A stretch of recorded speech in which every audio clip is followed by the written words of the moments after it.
Hello, everybody. We are live again after a short intermission. It's glad to be back. Everybody has been requesting the channel back. So after all the bad stuff happened, I'm going to come back.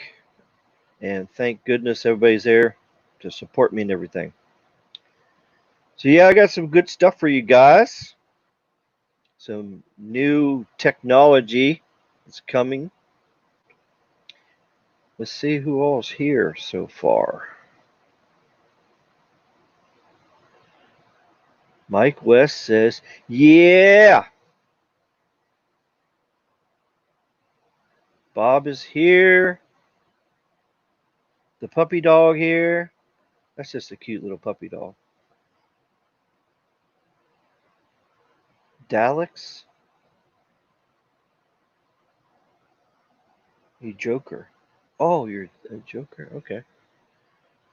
Never seen a name like that before. And we have Caesar. The Gaff. And Mr. Yeah here. Big homie.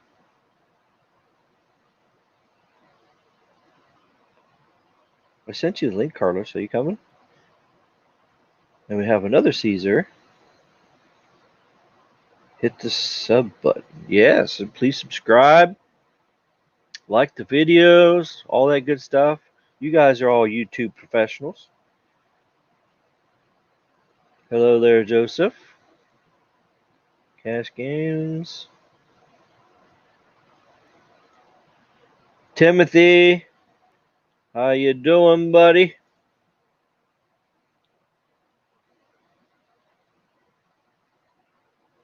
Happy 4th weekend. Yes, happy Independence Day. Yeah, it's actually called Independence Day, but a lot of people turn it, they say July 4th. So, I mean, July 4th really not really the true name. It's Independence Day. It's when we finally left those Britain people over there. Oh gosh, I'm so glad I'm not part of Britain anymore. I just can't stand their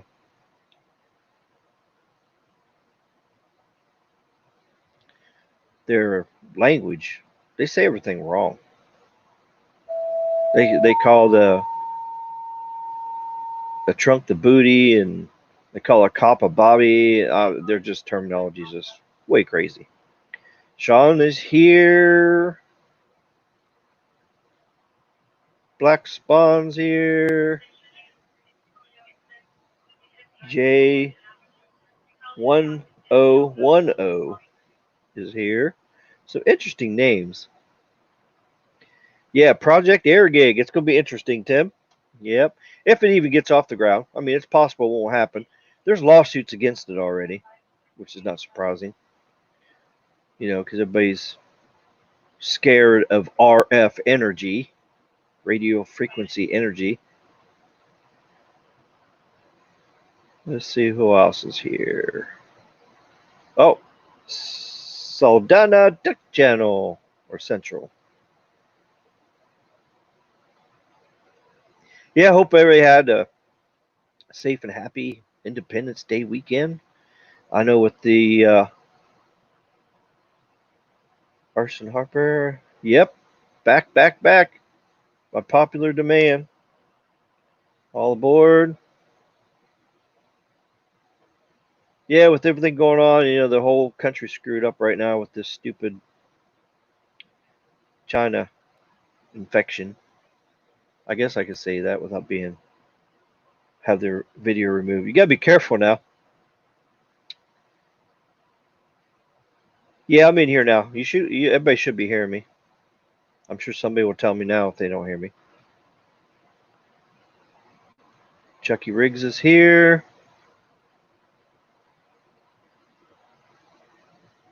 Yep, everybody said they're glad to see me. Glad to see everybody back too. This thing moved on me. Lost my place.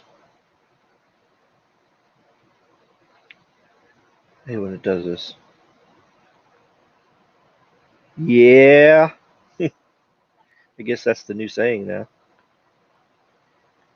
Everybody's saying, yeah. Gene's here. Hello, Gene. See, Gregory. Nice volume level. Okay, good.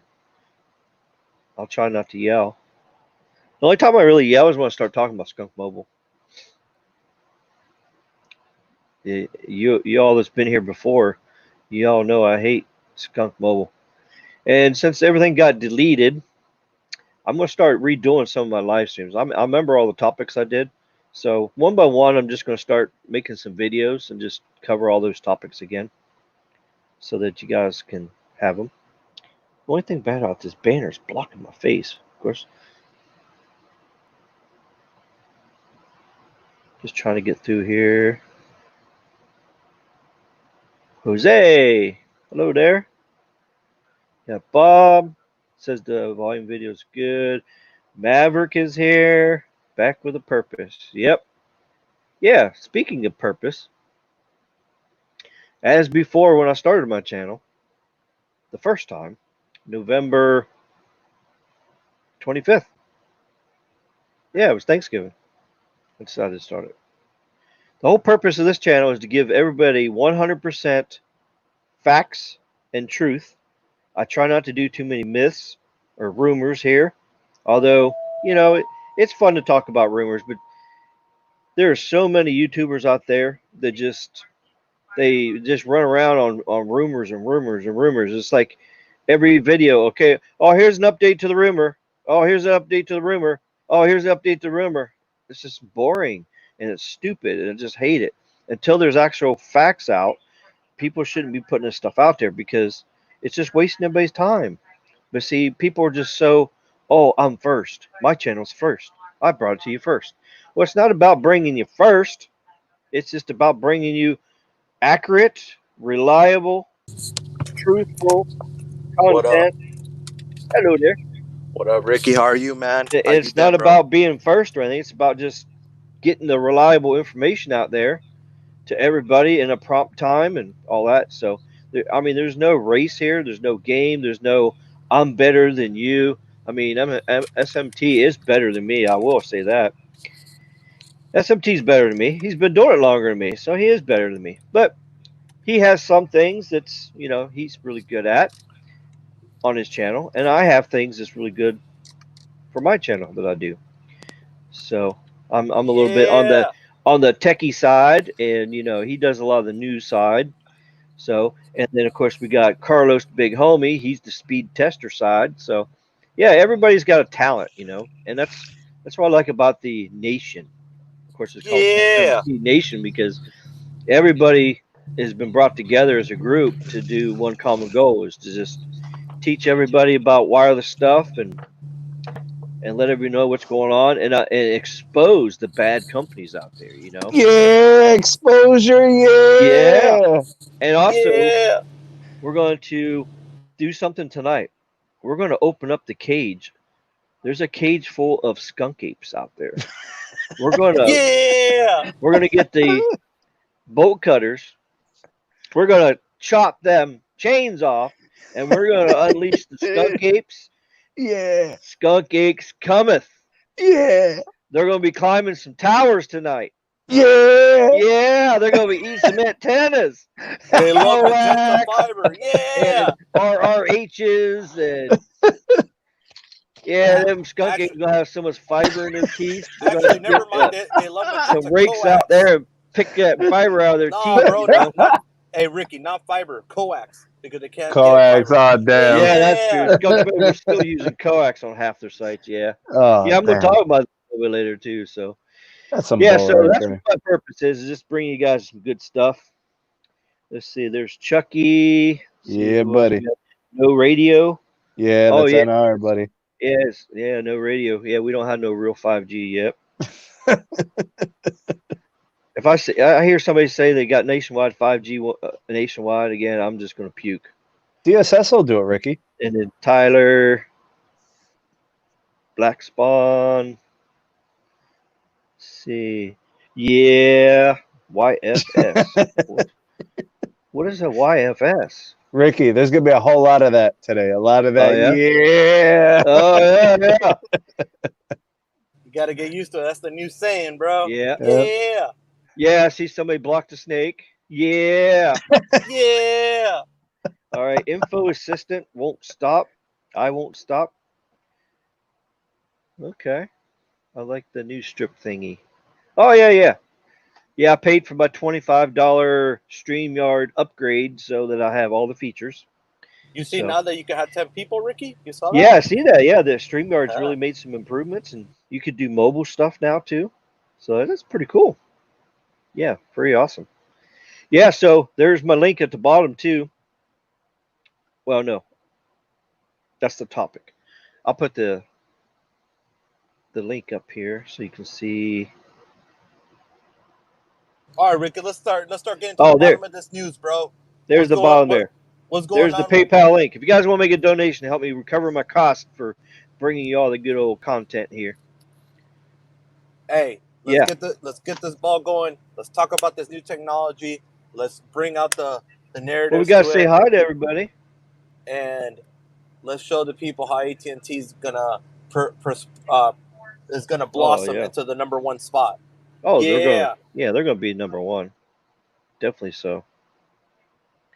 Skunk apes.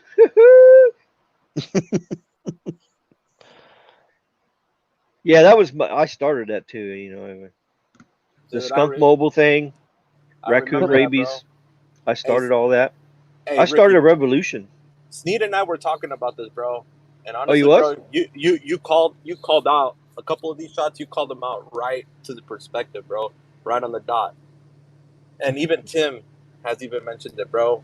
About he learned a lot. That's how he's able to sell, even though he has a like you know how it is, bro. It's your job. You still have to make money to bring money at home, but yes, at least sometimes you don't like doing it give them sales on a company that's horrible, but hey, you still got a job to do, and there's people still want the skunk mobile service out there, so you got to sell it to them. Yeah. And he's at least it gave them. I hope none of your customers is watching, Tim. They're all going to bail out of you. They're going to come back.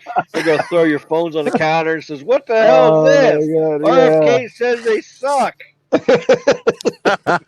I'm sorry, bro.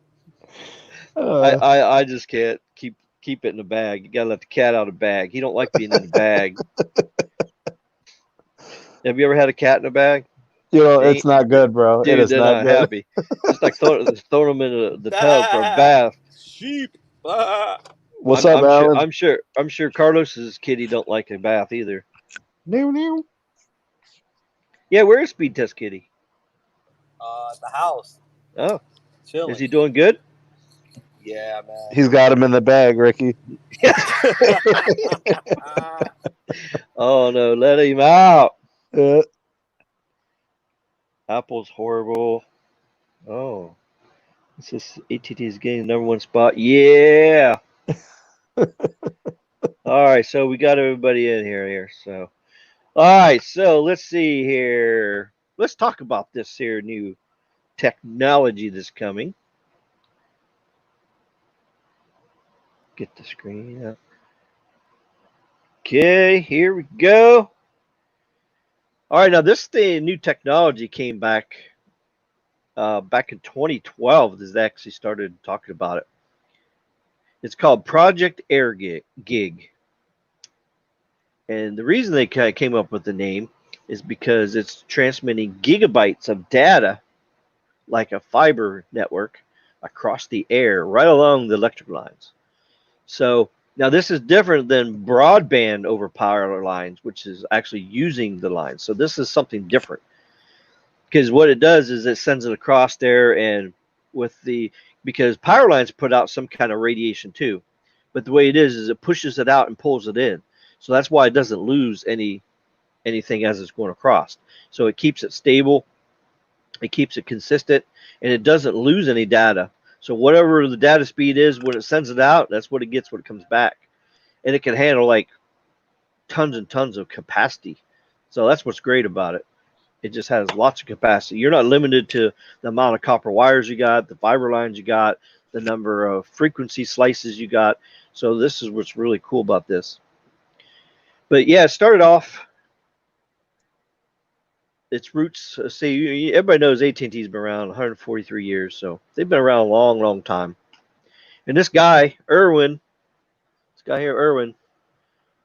Gersberg, he's one of the lead inventors of the project.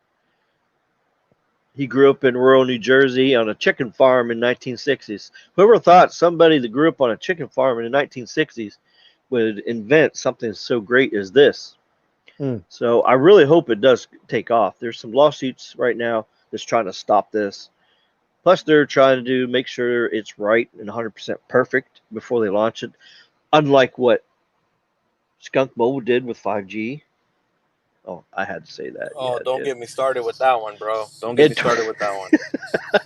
In 2012, under Irwin's direction, a small team of people began exploring the possibility of delivering high-speed broadband over power lines between internet service providers and neighborhood utility poles. From there, homes and offices would be close enough to connect wirelessly. Until then, the idea of delivering electromagnetic waves over wires was a abstract concept. Ricky, can you hear me? Yes. Yeah, I hear you.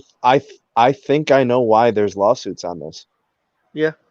I think there's a lot of companies that don't want to see this technology take off.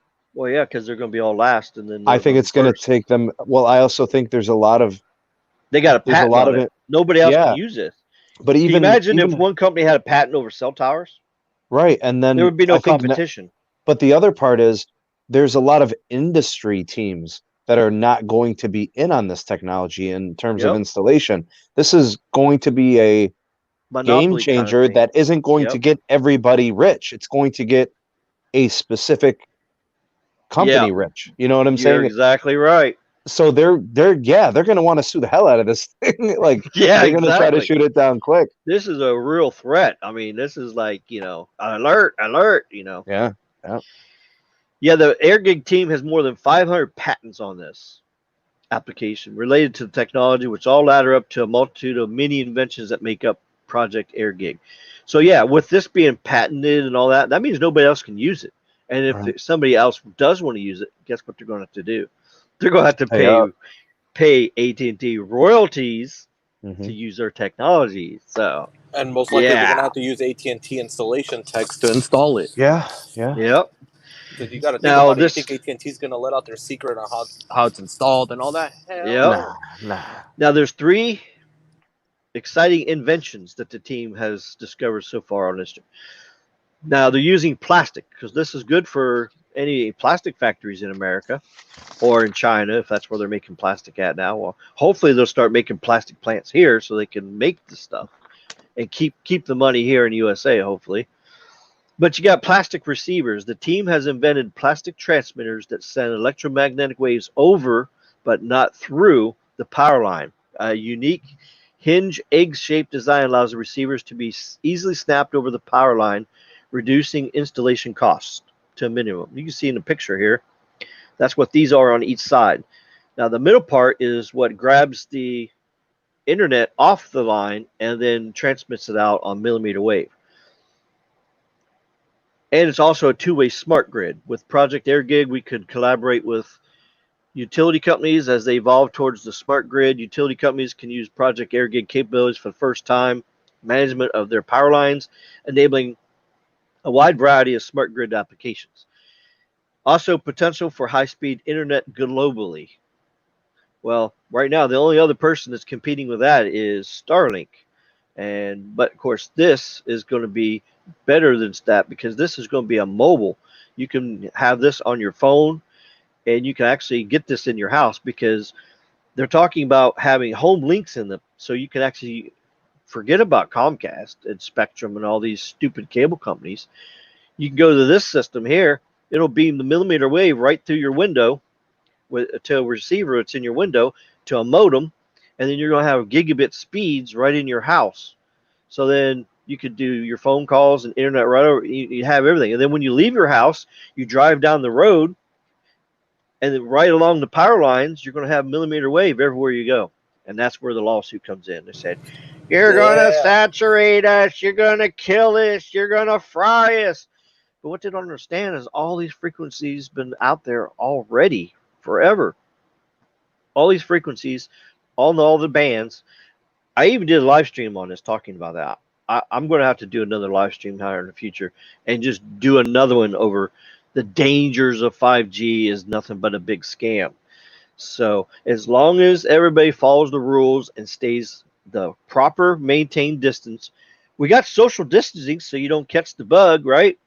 You got to stay 6 feet away. Well, all you got to do is just do the same thing with radio waves. Radio waves, there's a set number of inches or feet you got to stay away. And if, as long as you follow the FCC rules, you're safe because they won't release this stuff unless it's safe.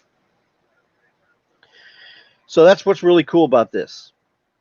While Thomas Edison and Nikola Tesla revolutionized electricity systems in the late 1880s, it was Irwin's teams and scientists that discovered how to transmit high-speed broadband over the same cables that deliver electricity. While Edison gave the world a light bulb, Irwin's hope is that Project Gig will one day light up the world in a different way.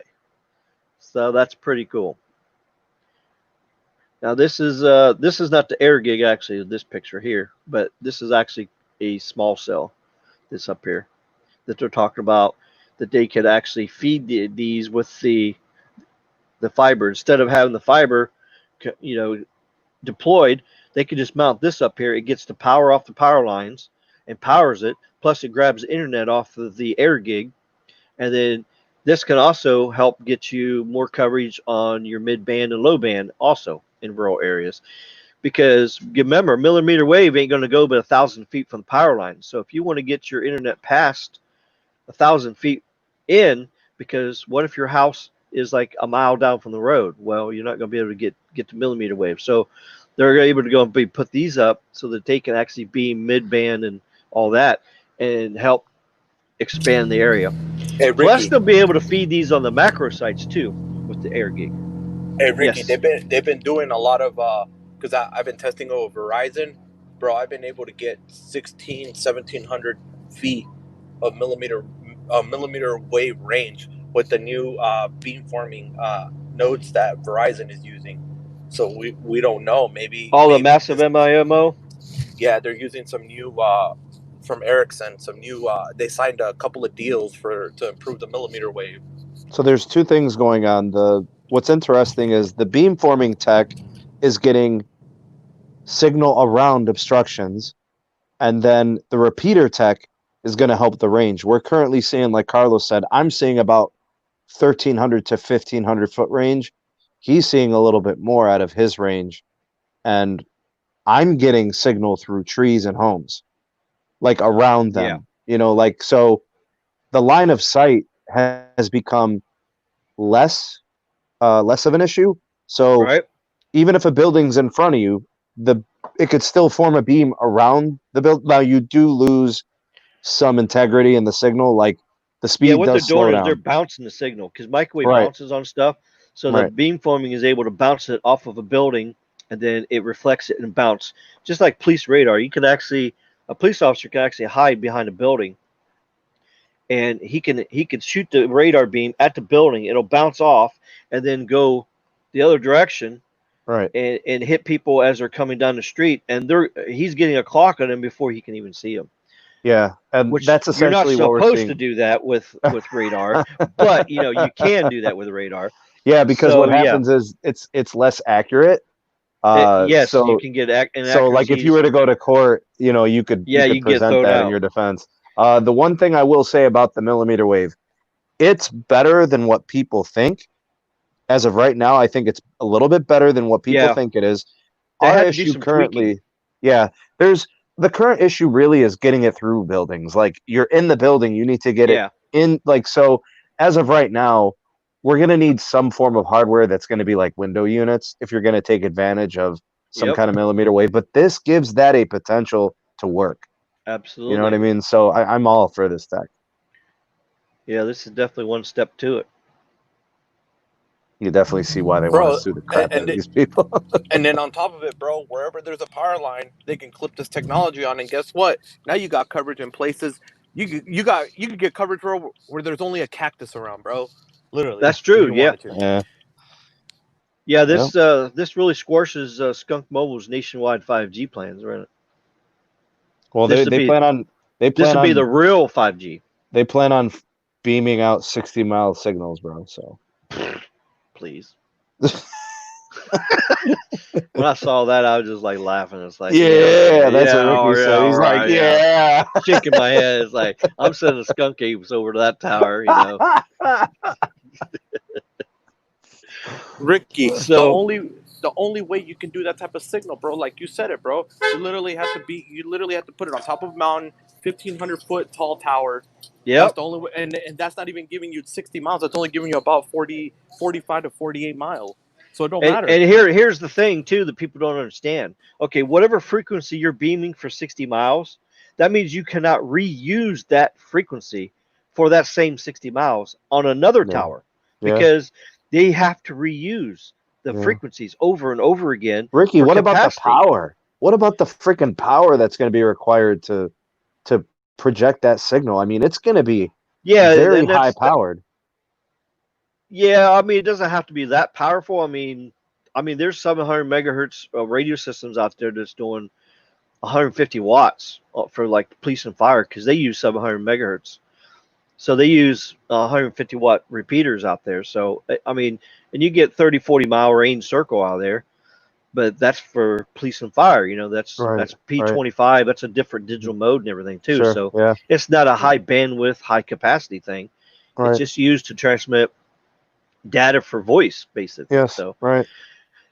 So so this whole thing is just nothing but a it didn't surprise me when I saw it, because here's the thing, Ricky. Like the end game for every cellular provider, whether it's Verizon, AT&T, Sprint, T-Mobile, it doesn't matter which one. The end game is to densify your network with sites. That's true. That way you can fit them with low band and mid band and for different purposes like capacity and coverage and reach. Exactly. So what only has a small portion of people that can handle. Let's just say for instance it can handle 300 people. So once you get 300 phones connected to that site, now when 301st phone comes on, they have to connect to the next site over, which could be 3 miles away. Or Ricky, like what we've been seeing, they've been heavily managing tower sites. They've been throttling speeds and reducing video resolution throughput and all this other stuff. So if your end game is to increase tower density, this is the opposite. This is basically saying we don't want to densify because we don't, quote unquote, need to. We can beam or project this signal 60 volt, but that's like somebody trying to squeeze milk out of an ant. Like what are you you're gonna get a gallon of milk out of an ant. Yeah, exactly. Yeah, bro. Like, how are you gonna get a That's a pretty good analogy there. Yeah, bro, because and I look at Verizon, bro, they have tower sites that are literally less than a mile from each other. Oh yeah, they got do you know what they're gonna do? They're gonna do CBRS, they're gonna do C-band, they're gonna do millimeter wave at these sites. CBRS is nothing but a band-aid, but it's not I understand, Ricky, but I'm showing you that they have plans to open up their network with different avenues for dealing with capacity. A 60-mile signal does not address the issue of 2020. You're absolutely right. That's exactly right. It's the worst band-aid you can think of, bro. like I said, bro. I mean, hold on a second. What good does a band-aid do if you're bleeding out and hemorrhaging quarts of blood? Oh my God, you're so right. Nothing. That's true, bro. You know what it does, bro? This is how do you call it? This is like the straight up popsicle sticks. And damn, the Elmer's clear glue, bro. Yeah, bro. The network is a popsicle stand network. Bro. It's put up by popsicle sticks and damn Elmer's the clear washable glue, not even the damn white one. Oh my gosh, they're too poor to be able to afford the white one. Oh bro. Man. Skunk Mobile has let everybody down. I just see Ricky. That's where I'm going with it. We're talking about a network which has quantifiably shown that it's third place. 62% of the country's footprint is covered. Well, you're 8% behind Verizon, and you're probably hashtag third world network. Hashtag third world network. And that's really and it's really, if you think about it, it's blasphemous for a company that just bought a bunch of mid-band and has still yet to finish its low band. Yeah. You know, and it still has not finished its AWS. Like, Ricky, they just... And it's PCS, too. 25% PCS left. Here's where I question things. We have a company that just acquired all this 2.5, and they got this huge market share. So they put themselves in a good position. Now, the next piece is you're looking at their 600 megahertz build. They just signed 2 lease deals with 2 different licensing companies, which essentially is going to give them an additional 10 to 30 megahertz of 600 megahertz. My question to them is, how does that help you in capacity? That's a real Band-Aid, because what you really need to do is you really need to get 2.5 out there. What you really need to do is finish your AWS, because now what's happened in 2 of those 10 markets, they've gone above the FCC threshold for license holdings. Yep. And they can't even use the 600 megahertz they just bought. Yep. FCC won't allow it because it's unfair. They set a cap as to how much megahertz of spectrum a company can have in a certain market. They exceeded it, so it doesn't matter that they have more. Yep. What is going on? Plus, they don't even deploy it right. So, but what is going on? Who at T-Mobile is not understanding this? I'm a YouTube creator. I'm not even a CEO or a CTO. None of that, and I know these things. Mm-hmm. Yeah, it's just mad crazy. I mean, we're talking 5G here. We're talking capacity needs. We just watched the last 3-4 months networks literally tanking at times because the capacity wasn't there. Yeah, they totally did this wrong. Yeah, we're talking about beaming signals for 60 miles. That's not helping anyone. Yeah, you don't shut down a network in rural America, dump them on a already congested and oversaturated network. That's just stupid. It's not helping them, bro, already when they're beaming 25 miles, band 71. Why would you advertise this? This is not the time for that. Band 71 don't go that far anyways. Bro, no, they have it out here in Vegas, bro. Look at Cellmap. Well, if your line of sight in the right conditions, yeah, you can get it that far away. But yeah, it's got to be super high, super flat land. It's got to be like on like a 500-foot tower, you know. The Donkey Balls Network. Oh boy! All right, y'all. I actually have to step out. It was good being here, Ricky. Welcome back. We're glad to have you, bro. And yeah, let's do it, man. RFK Tech is back. We out this piece. Back. Yeah. All right. Thanks for stopping by, buddy. Bro, I'm telling you, bro, the way they're executing this is not working, bro. And all they're doing right now with the 5G, definitely not doing things right. Bro, with the 5G right now, they're turning the LA market back on.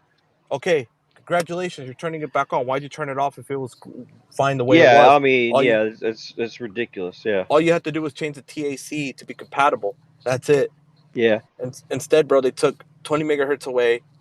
They relocated the nodes to different to their tower sites. How many miles did you say that it was going? What Band 71? Band 71? Dude, I got towers that it goes 25 miles, bro. It literally goes from the 25 southwest miles? of Vegas, okay. And it goes all the way to Lake Mead. All right, the line of sight for 25 miles is 417 feet. Oh, I doubt it's that, bro. That's straight up. But there's no Band 71 towers that's 417 feet. I mean, Band 71 will go farther than line of sight just because it's lower frequency. But hey Caleb, did you get the? Hey, I sent Caleb the link. I don't know if he got. Hey Caleb, did you get the link? I texted it to you on your phone. Yeah, let's.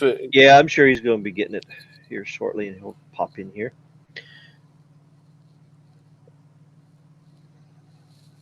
This band is covering up the screen here. Let me take this off here. Nope, wrong one. There we go. All right, so let's talk a little bit more about this Project AirGig here thing. All right, in order for them to take steps to commercial deployment, they initiate discussions with technology suppliers to start testing and building commercial-grade Project AirGig equipment. They're exploring another field trial, which is focusing on the aspect of surface wave systems, which could provide an important ingredient in the future 5G. This important next step to scale Project AirGig and bring this technology to more people, business across the country with 5G around the corner. Of course, this was all started up back in 2017. This is before they even thought about or launching 5G. So this thing's been in work for a little while. So AT&T thinks Project AirGig and 5G have a lot of natural synergies, and they plan to test the 5G paired with AirGig in the future. And they're already started that. There's some. It's in Georgia. Yeah, it's right here in Georgia. They got like 200 acres of area where they got some power lines through there. They're actually testing it out there and doing trials and all that kind of stuff. They don't have a date for a commercial deployment, but it wouldn't surprise me that if they try to launch this in 2021, because AT&T is getting ready to go nationwide with 5G standalone mode. So basically everything that all their bands that they have 4G on is going to have DSS on it, and you'll have 4, 5, 6, 7 bands of this, and the phones coming out are getting better with the modems. They're going to be able to do 7 carrier aggregation. I think right now the limitation right now on the hardware stuff is 5 carrier aggregation, but it's coming up. They're going to be getting close to that. So once they get to where they can do 7 carrier aggregation, it's just going to be mad crazy. Because remember, the more bandwidth you have, the more speed you have. And AT&T's already proved themselves that they got a lot of speed and everything. So they're doing really good.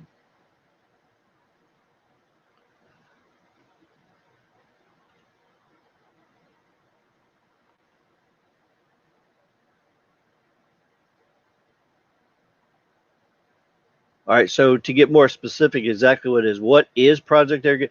It delivers the last mile wireless connectivity to any home or handheld wireless device without any new fiber to the home. So that's where it's going to make it cheaper and faster to deploy. Allows for the deployment of these multi-gigabit connections without the building of new cell towers or burying of new underground cables. So that's huge. AT&T is experimenting with multiple ways to send a modulated radio signal alongside the medium voltage power lines. We invented low-cost plastic antennas and devices along the power line that can be used for 4G and 5G multi-gigabit mobile and fixed deployments. We plan to distribute these antennas along existing power lines, therefore providing an efficient and reliable signal.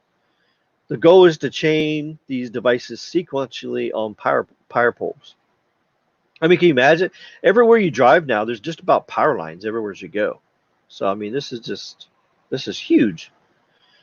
And the benefits, by using existing infrastructure like power lines, Project AirGig can enable dramatically expanded wireless footprint to provide service in urban and rural areas alike. By using our patent-pending antennas and devices, we can lower hardware and deployment costs while maintaining the highest signal quality. The technology is flexible enough to be configured with small cells or distributed antenna systems and easier to deploy than fiber. Project AirGig could help utility companies detect power line issues quickly by pinpointing the specific locations where the lines become compromised. So they'll be sending crews out to fix power line outages before anybody even calls in to say, hey, my power's out. So it's pretty cool.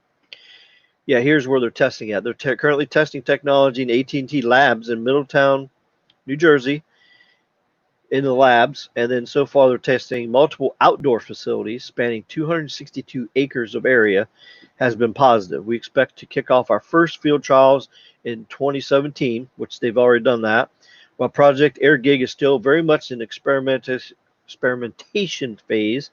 We're excited about how AT&T Labs engineers have developed it to the date. So that's just a little bit of what's going on with the Project AirGig. So we'll go back in here to the channel. Of course, there's a lot of people posting stuff. Huh? Bro, I'm here trying to get some food, Ricky. Okay. Look at how long the line is, bro. Like I literally had to call in the order. It wraps around the building like 3 times at Raising Cane's. Like the line literally goes right here. It wraps around by the AT&T store. So nobody wants to eat at home anymore? I guess people just sick of eating at home, that's right? crazy, man. I don't know, bro. I'll let you know where I'm at here in the Raising live stream.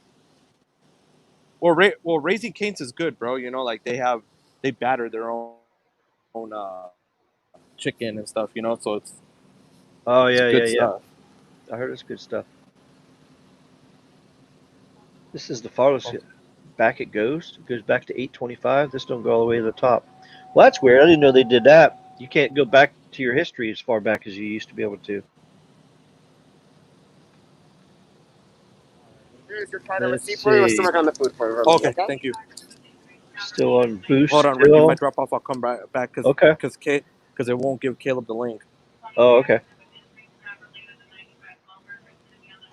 All right, let's see if we got any questions in here about what we're talking about here. Just bear with me while we get through all these people here. Let's see, AT&T getting the #1 spot. Yeah.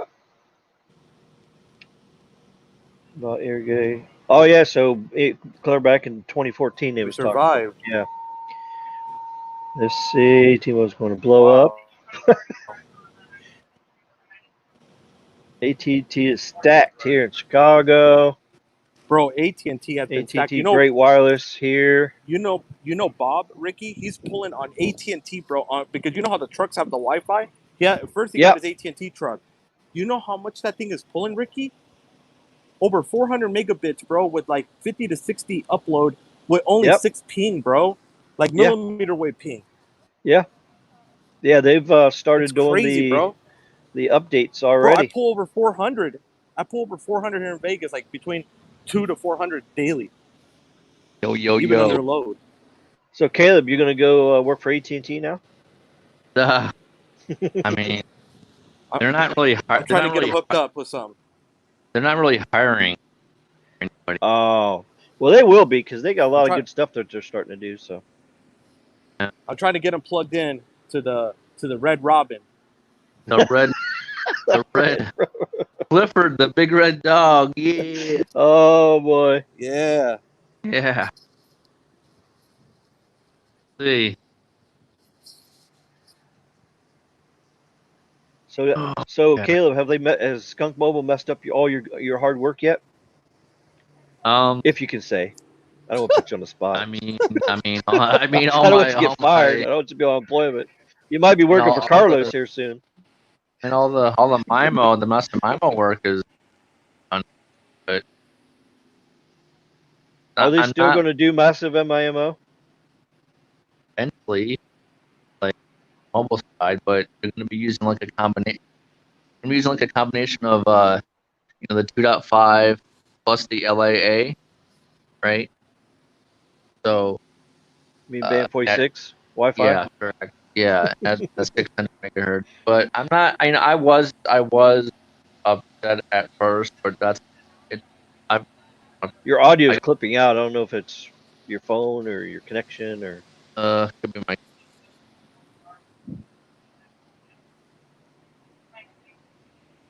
Just clipping out. Yeah, he was pretty clipping. I thought it was my phone. No, it's not you. Hashtag Skunk Mobile. People in general are afraid of the unknown. Yeah. Well, I mean, it's not really unknown. I mean, it's known. Radio frequencies have been around forever. Yeah, the 5G conspiracy nuts are hilarious. Yeah, exactly. There's a cell tower with no millimeter wave on it, right? It's a macro cell site that's been there for how many years? 30 years? And they shut the whole tower down. They shut it down because they said, you're radiating our kids. Okay, so is that why they're out there protesting and acting fools and burning everything down? Are we going to blame it on radio frequency waves? That's the reason they're acting crazy? No, it's just they wasn't raised right. They wasn't brought up right. So that's why they're acting crazy. It's not because of radio frequencies. This is his truck Wi-Fi right here. Oh, that's nice. Let me rejoin this. With 7 ping 5 jitter.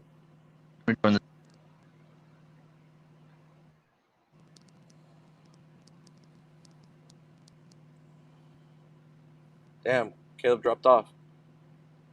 Yeah, he's probably having connection problems. Must be his home Wi-Fi. Maybe he's got Comcast or something. Or Spectrum.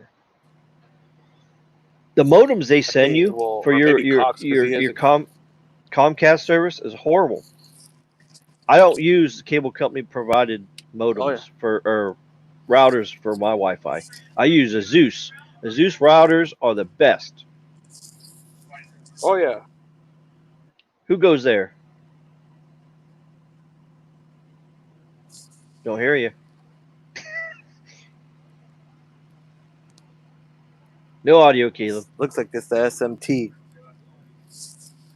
Is that Caleb or It Sneed? says Caleb. Hello there, Matt. Is that thunder right here? We gotta check the radar. See, I think we got maybe it's fireworks. Maybe that's what I'm hearing. The 4th of July is over with. What the heck's going on with Caleb?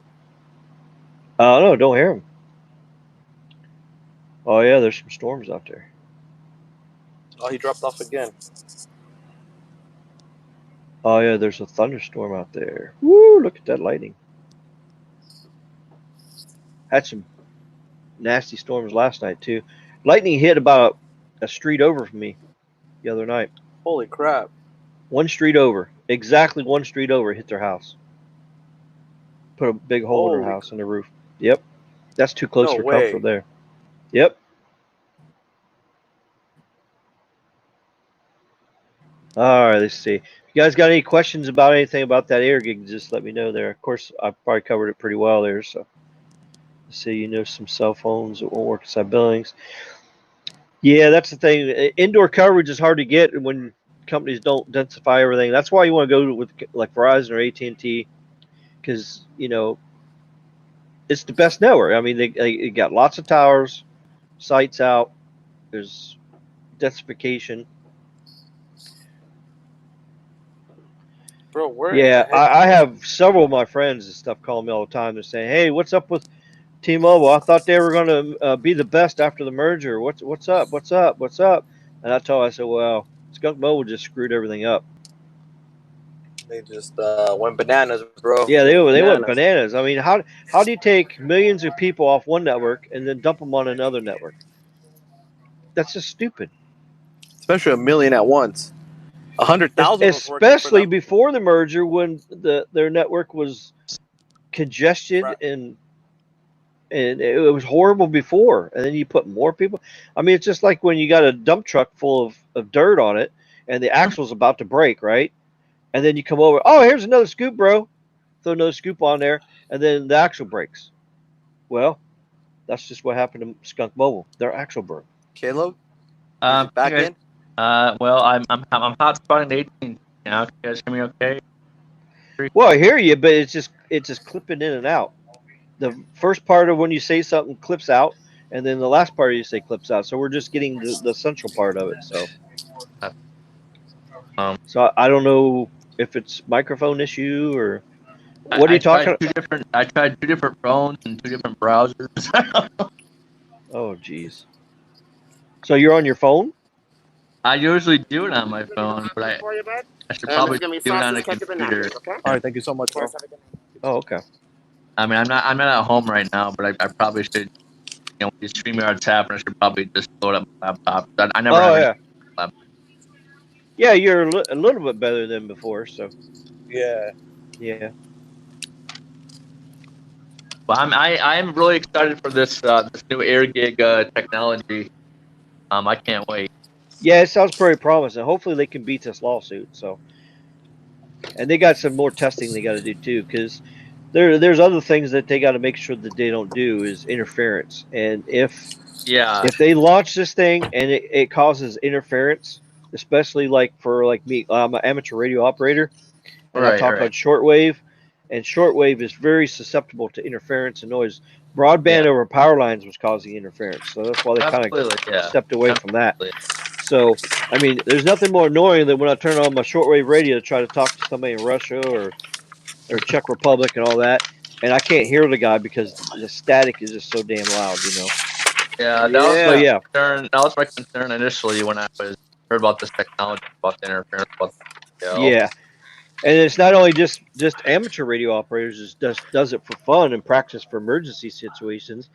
You got people that rely on HF like mobile maritime, like Yeah. ships, Ships and and you got Coast Guard uses it. So because we don't have when you go out in the ocean, there's no cell phone towers, there's no communication. So the only way you're going to talk is through shortwave radios. So there's a lot of other frequencies out there, commercialized also, that use it. So that's why they can't interfere with everything. Yeah. I think they're gonna put some type of inline filter in it. That's my. Did you get coffee? I got my coffee. Did you get a chance to look at the actual back diagram of like a hardware diagram of that? No, I didn't actually find any detailed specifics. I know it's patented stuff, so they're not really releasing too much because I guess they're probably afraid the Chinese are going to copy it and they use it. probably will, dude. Yeah, the Chinese copy everything. So yeah, I think there's probably gonna be. There's gotta be. I won't bet you, dude. There's gonna be some inline filter on that because they're going to have to do something. they have to because each state has different power grid requirements, stuff like that, and all the voltages aren't going to be the same, obviously. So, yeah. But I'm excited about it. I think it's great technology myself. I'm all for it because I mean, we use power lines for power. Yep. Like there hasn't been used for anything else except for power. Yep.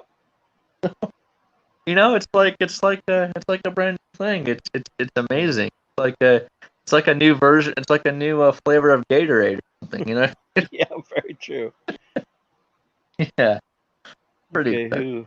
who is this? Who goes there? Yeah, what up? Oh, what's up? Yeah. Sheep. I didn't know who it was. What up, Yeah, Sheep? what up? Sheep Your is mobile sucks. sheep is over by you, Ricky, in Lauderdale. Yeah. Third World Network overpriced. Yep. I'm just trying to catch up here in the chat in here. I'm trying to post up all the comments here, see what's going on. As soon as I get through all this, I'm going to. Yeah, see here, my friend Chase up Ohio. Sprint is garbage anymore. Wherever I go, my phone runs on AT&T. There you go. I told you, this dude, you might as well just switch to AT&T. I mean, why pay Sprint when you're going to be using AT&T anyways? Yeah. Plus, if you're an AT&T customer, you get the whole slice instead of just the slice that they give you on roaming. The 128 kilobit. Yeah. I heard sometimes it was 128 kilobits, but I've heard some people getting 5x5 on the Sprint roaming on AT&T.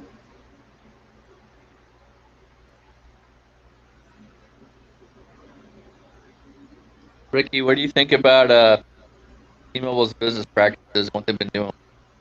Horrible. Yeah. I think they should be shut down. Oh, the whole company? Yeah, sorry, bro. I know it make you unemployed, but just think of the good you'll be doing by being unemployed at home. You'll be doing good for everybody. Bro, it's the way they're executing this is by far. Yeah. Honestly, after John left, bro, it just went down the tubes, bro. I think they just need the upper management. Yep. I think they should just get rid of the whole management staff and Ray Neville, just fire them all, and then hire somebody that knows what they're doing, and then go back and start all over again and get this network going. Yeah.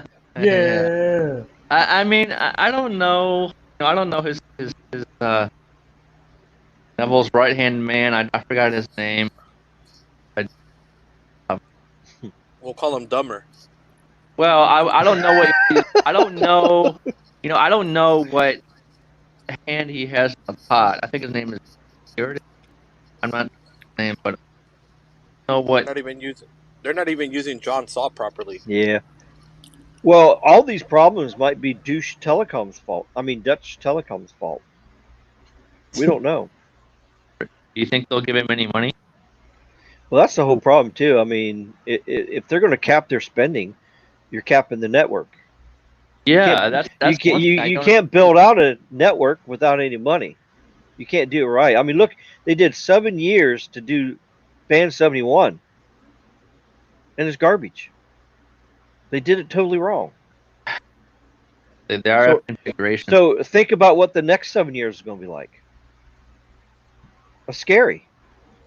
I just hope they change the RF configuration. That way they have it set up now is not. I mean, I understand they can't do 64 by 64 massive MIMO on Band 71. That's just not possible because the panels are too big. You just can't. It's just not possible. Right. So they're going to have the 8 by 8. That's why they shouldn't even worry about that band. That band is really all you got to do is densify mid band. They're making that band the main band. What are you talking about, Rick? I know exactly. You can't even do 8 by 8 on Band 70. It would even spread out correctly. See there? That's what I'm talking about. So what's the panels they got now? 4x4? Yeah. Yeah, see? It's not good enough for 5G. You got to have massive MIMO for 5G. Yeah. Story. Wait, they should have just concentrated on mid-band. Wait, what? So Band 71 now uses 4x4? Damn. They've always have done. Yeah, it's been 2x2. Band 71. 4x4 technology is old technology. Nobody should be launching 4x4. Nobody should be launching 8x8. It's 2020. 64. Yep. 32 by 32. Yep. 32 or 64 is the only two massive MIMO configurations that we should use at this point. Also 128, 128. Well, that's not even out yet. That's just too much. We ain't there yet. Maybe in the 6G. Just wait. It'll be a Neville first. We got 128. Yeah. We got 120 by 128. Blah blah blah blah. Yeah, I can just see that coming. Yeah. And we can shoot at 60 miles.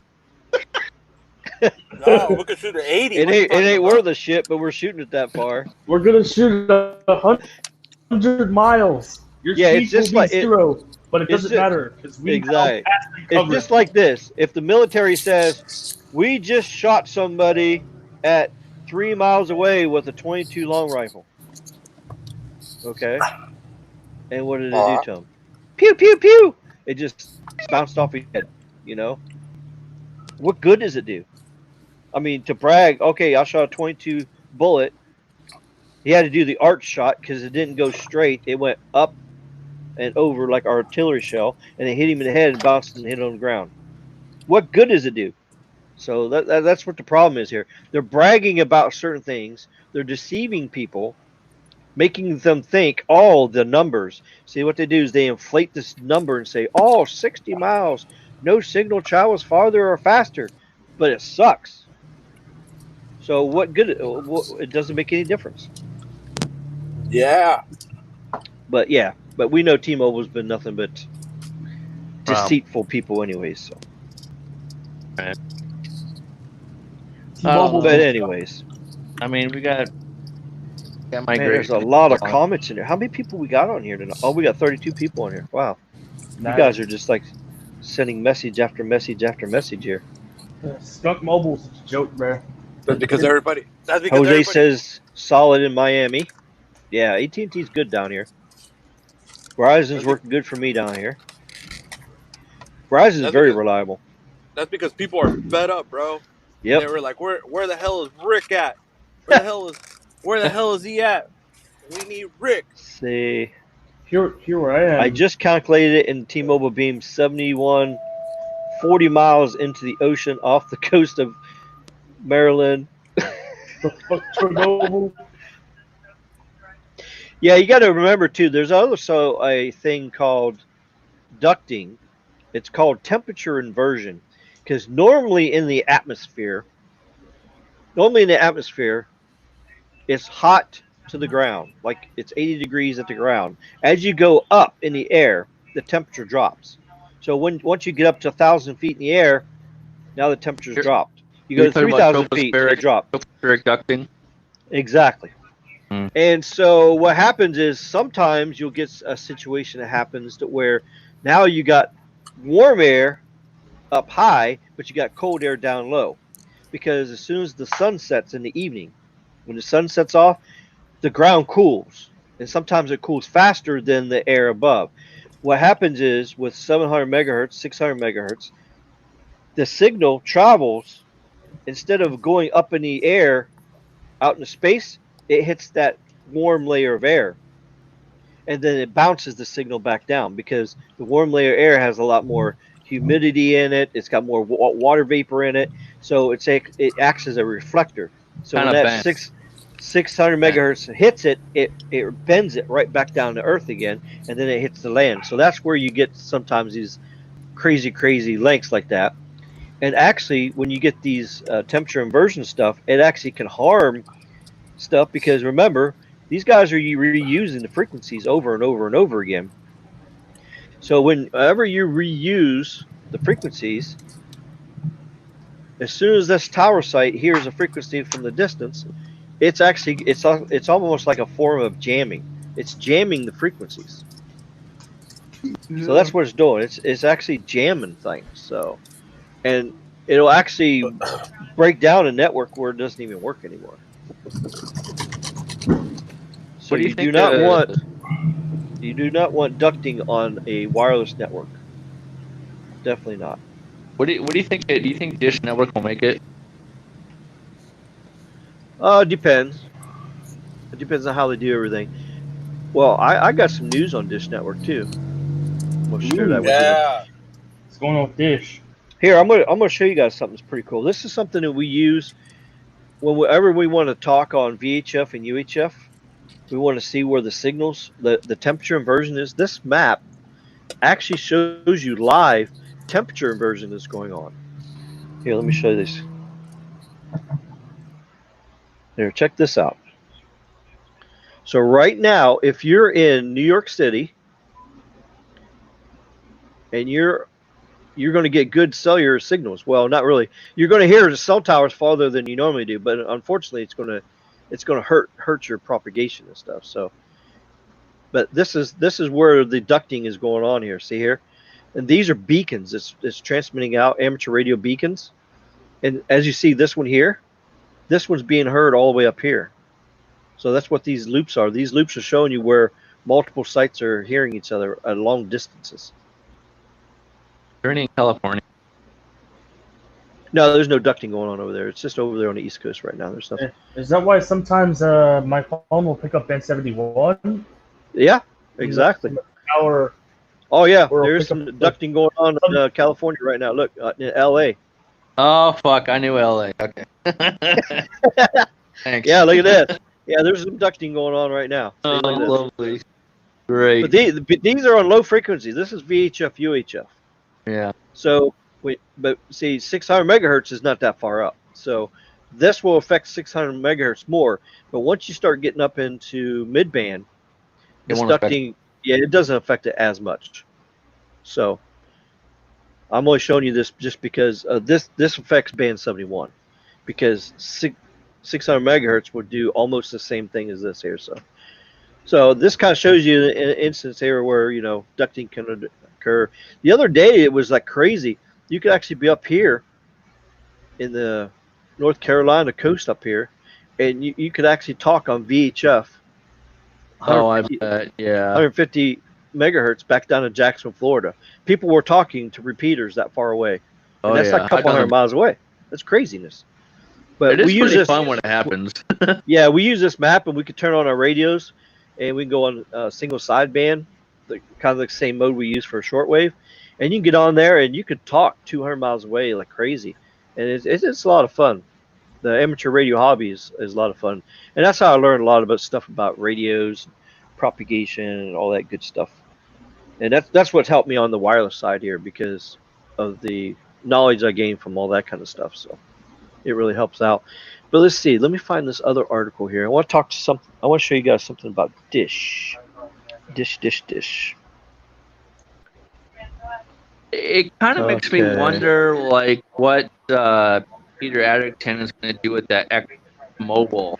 Like, how much of a force competitive force is going to be against Dish. Mobile X.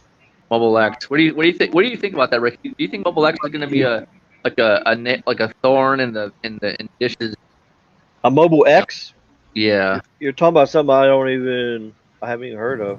It's a basically it's a prepaid, pick your own plan, pick all that stuff. It's basically like a mobile virtual operator. Oh, it's an MVNO? Yeah. Oh, Yep. well, Yeah, MVNOs are always going to be competition for all the main carriers. It's always going to be competition. Yeah. But you got to remember man. That's a bunch of the crap. thing with the MVNOs is a lot of times you get a cheaper price, but you're sacrificing other things.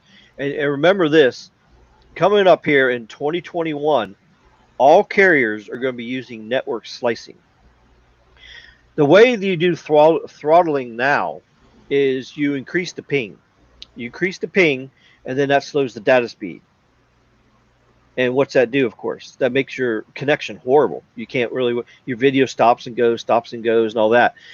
By using network slicing, you still get the low ping, and you get the quality of your signal in your service. You still get the quality, but you're limited on bandwidth. So that's what they're doing with the network slicing. They're able to go and they're going to give you a slice. Okay, so let's say if you're on a 10 megabit plan, well, whatever bandwidth on that site that puts out that much bandwidth is what they're going to let your phone connect to. So instead of having 5 carrier aggregation with all the bands giving you the super duper fast speed, well, when they do these MVNO agreements, they're going to give a slice. Okay, so all right, so if you want to pay this much a month, we'll give you 1 slice of pizza. If you want to pay this, we'll give you 2 slices of pizza. So, and then they can turn around and charge the customers accordingly. And so instead of it being a bucket of minutes like we had in the old time, now it's going to be slices of data. So the more slices you get, the faster it's going to be. But it's all going to be low ping, and it's all going to be quality. So you don't need that many slices to get just 720p video. So if you just want a good standard 720p video, all you got to do is have this many slices and you're good. But if you want 4K video, you have to have a lot more slices because you got to have a lot more bandwidth. And that's what they're going to start doing in 2021. All the carriers are going to do this. The MVNOs are going to start using this practice as well. What's taken so long is just getting all the towers upgraded with this new technology. And once that's out, then they're going to start using network slicing instead of throttling, because throttling is bad, as everybody knows. Throttling is bad because it gives you a slow connection and not quality section either. So, I mean, nothing's more annoying than having a 200 to 300 millisecond ping, you know, when you're right next to the tower. It's just very aggravating. I mean, that 200, 300 ping next to a tower is already normal for T-Mobile. Well, yeah, that's true. yeah, you're right on that. But that's just because they got a bad quality network. And having 95% loss on their so-called 5G. Yeah. 5G. That'll eliminate the jitter too. Plus, if you have bottlenecks in the fiber, you know, that's another problem. If T-Mobile's only paying this amount of money for fiber to the site, once you get this many users on there, then it gets congested. So unless they want to spend more money for fiber to get more bandwidth to the tower, it ain't going to happen. So that's where T-Mobile's cheating everybody. T-Mobile's not good at that. T-Mobile cheaps out their fiber. See, Caleb knows. T-Mobile they even put microwave in large cities. Like you see Carlos with microwave towers in Vegas. Yeah, you mean like microwave backhaul? Yeah. Yeah.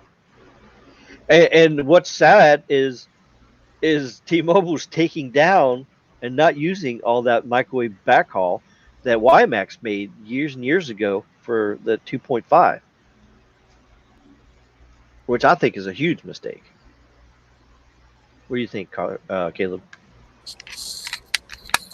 Here's the problem. A lot of those Clearwire sites were microwave based. They weren't all fiber based. So they didn't have as much fiber. It was like about 25% fiber, 75% Clearwire microwave backhaul. Right. still have to work with the Clearwire microwave backhaul. Like, the reason why they did it that way is because it was so easy to deploy way back when we first started. A bunch of Clearwire microwave sites, but they've been all. I think we only have about maybe 1%, 1 or 2% of the Clearwire microwave left in the network, which we're working on decomming to bring fiber. Yeah, because there's something new and better out. Oh yeah, fiber. Exactly. Yeah, if they pay to deploy it. Right. Standard microwave, because T-Mobile does not like to use that much fiber. Well, it's not that necessarily. It's that the fiber that they're using, they're not paying enough for bandwidth. Meaning they're not up to Verizon bandwidth standards, which that's changing. During the merger integration, so there'll be upgraded fiber link. Well, you got to remember that Verizon and AT&T also own T1 backbones, so it's not hard to have really good fiber up to their sites. If you want to play, you gotta pay, and you can't pay if you're giving out free food and rabies shots on T-Mobile Tuesdays. They're giving out the free dogs. they need to stop with all the free stuff, and they need to divert that money to backhaul. T-Mobile, the network. T-Mobile, the network that not even the Obama phone recipients want. Yeah, I do think that T-Mobile is really focusing on not giving away the free stuff anymore. I think they kind of see like, oh, we're giving away too much stuff. Yeah, I think they learned a lesson. Scaling it back. I think they have. I really do. I think since the price increases, the fee increases, I think they're starting to say, hey, we need to get as much capital gains as we can for this network. Yep. All right, here's some news from Dish. Okay, Dish has selected Fujitsu and Altiostar for 5G radios and Open RAN. I'm going to talk about that next too. So let's see what they're doing here. So Dish Network announced 2 major vendor agreements on its path to becoming the nation's 4th national facilities-based carrier. Fujitsu for a large purchase, but undisclosed the number of the radio units, and a multi-year agreement with Altiostar cloud-native Open RAN software. So that's the software. I'm going to explain this to you here in a minute here, how that works. Dish said it will use I hate saying these Japanese names. Fujitsu? I'm going to just say Fuji. That's what I'm going to say. Okay. It will use Fuji's low-band, tri-band RU, which is the radio unit, and mid-band, dual-band RU unit across the company's spectrum portfolio. Fuji also will provide support through its integrated supply chain to deliver radio and antenna integration. In addition, it will manage the DU and RU hardware validation between vendors, including Altiostar and Mavenir, which is delivering cloud-native 5G radio software to Dish. Mavenir was Dish's first software vendor, announced in April. As we deploy radio units and connect them to our cloud-native network, we look for industry-leading quality, best and proven radio performance and zero-touch automation. Dish Executive Vice President and Chief Network Officer, who came to Dish in November after years at Nokia. So he's got some Nokia experience, which is pretty good. Okay, leveraging on that new software, Dish says it will be able to dynamically scale its network depending on the type of application services being deployed. The openness, modularity, and agility and scalability provided by Altiostar, which is the new Open RAN, will enable Dish to quickly deploy new 5G services for consumers and businesses. While legacy U.S. operators are moving to standalone 5G architecture versus non-standalone, Dish contends that by using open architecture to build its first standalone network, will be able to be the best vendors across the supply chain to serve multiple segments, including consumers, enterprise, and emerging 5G vertical people. So as you see here, Dish is already making some very, very good, positive decisions on their network. Now, if only Skunk Mobile would have put the same brain work and thinking in as Dish does. So my take is on Dish. I think Dish has got something going here. And if you're looking here, look what it says here. In addition, the company promised by June 14th, 2023, they will offer 5G broadband to at least 70% of the population using its 600 AWS4 and lower 700 E block. So that's 71, 66, and 12.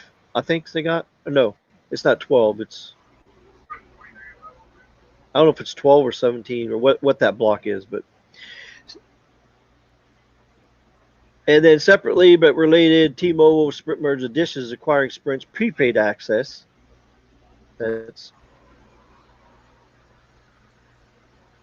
okay. So the total of what they have right now is 94 megahertz of sub-6 gigs spectrum and 1,000 megahertz of millimeter wave,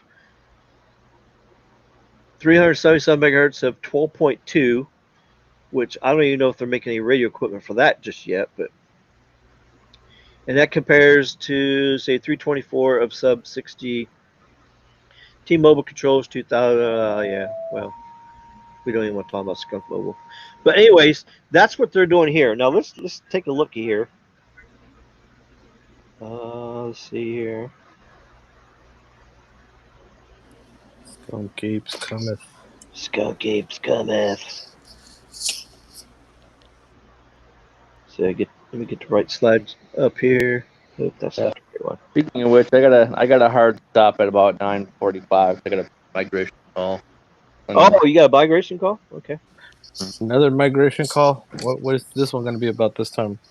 It's all this week for California. Oh, okay. Same stuff. All right. So just to give you guys an idea what Dish is doing, I'm gonna talk about Open RAN. Because right now we got what, Caleb? vRAN, virtualized RAN. Well, the first was CRAN, and then you got the it's CRAN. It's centralized RAN now, so it's just the CRAN and the virtual RAN is like all the same stuff. Almost the same thing. Yeah, exactly. Yeah. So what they're doing now that we're heading into 2021, we're getting away from that. RAN stands for Radio Access Network. It's just basically a bunch of equipment software that makes it all work. They're going to go to Open RAN, and that's what we're going to talk about here. Now, here is the old way that the first generation, back when we had 2G and 3G. You have the base unit here. You got cabinets here. They have all the radios, transmitters, hardwares, all that. And then you got coax cable, kind of like what you use, old school for your TV antenna. You run a coaxial cable up to the antenna, and that's what the signals travel through. And that's the old way. But the thing is, when you start going in low band, mid band, and microwave, you got a lot of signal loss. So the farther this goes, the more losses you have. You lose signal going from the antennas to the receivers, and then also the transmitters out to the antennas. You lose signal. So what you have to do is you have to run more power. You have more loss. These cables the coaxial cables are huge. They're like 3 inches wide.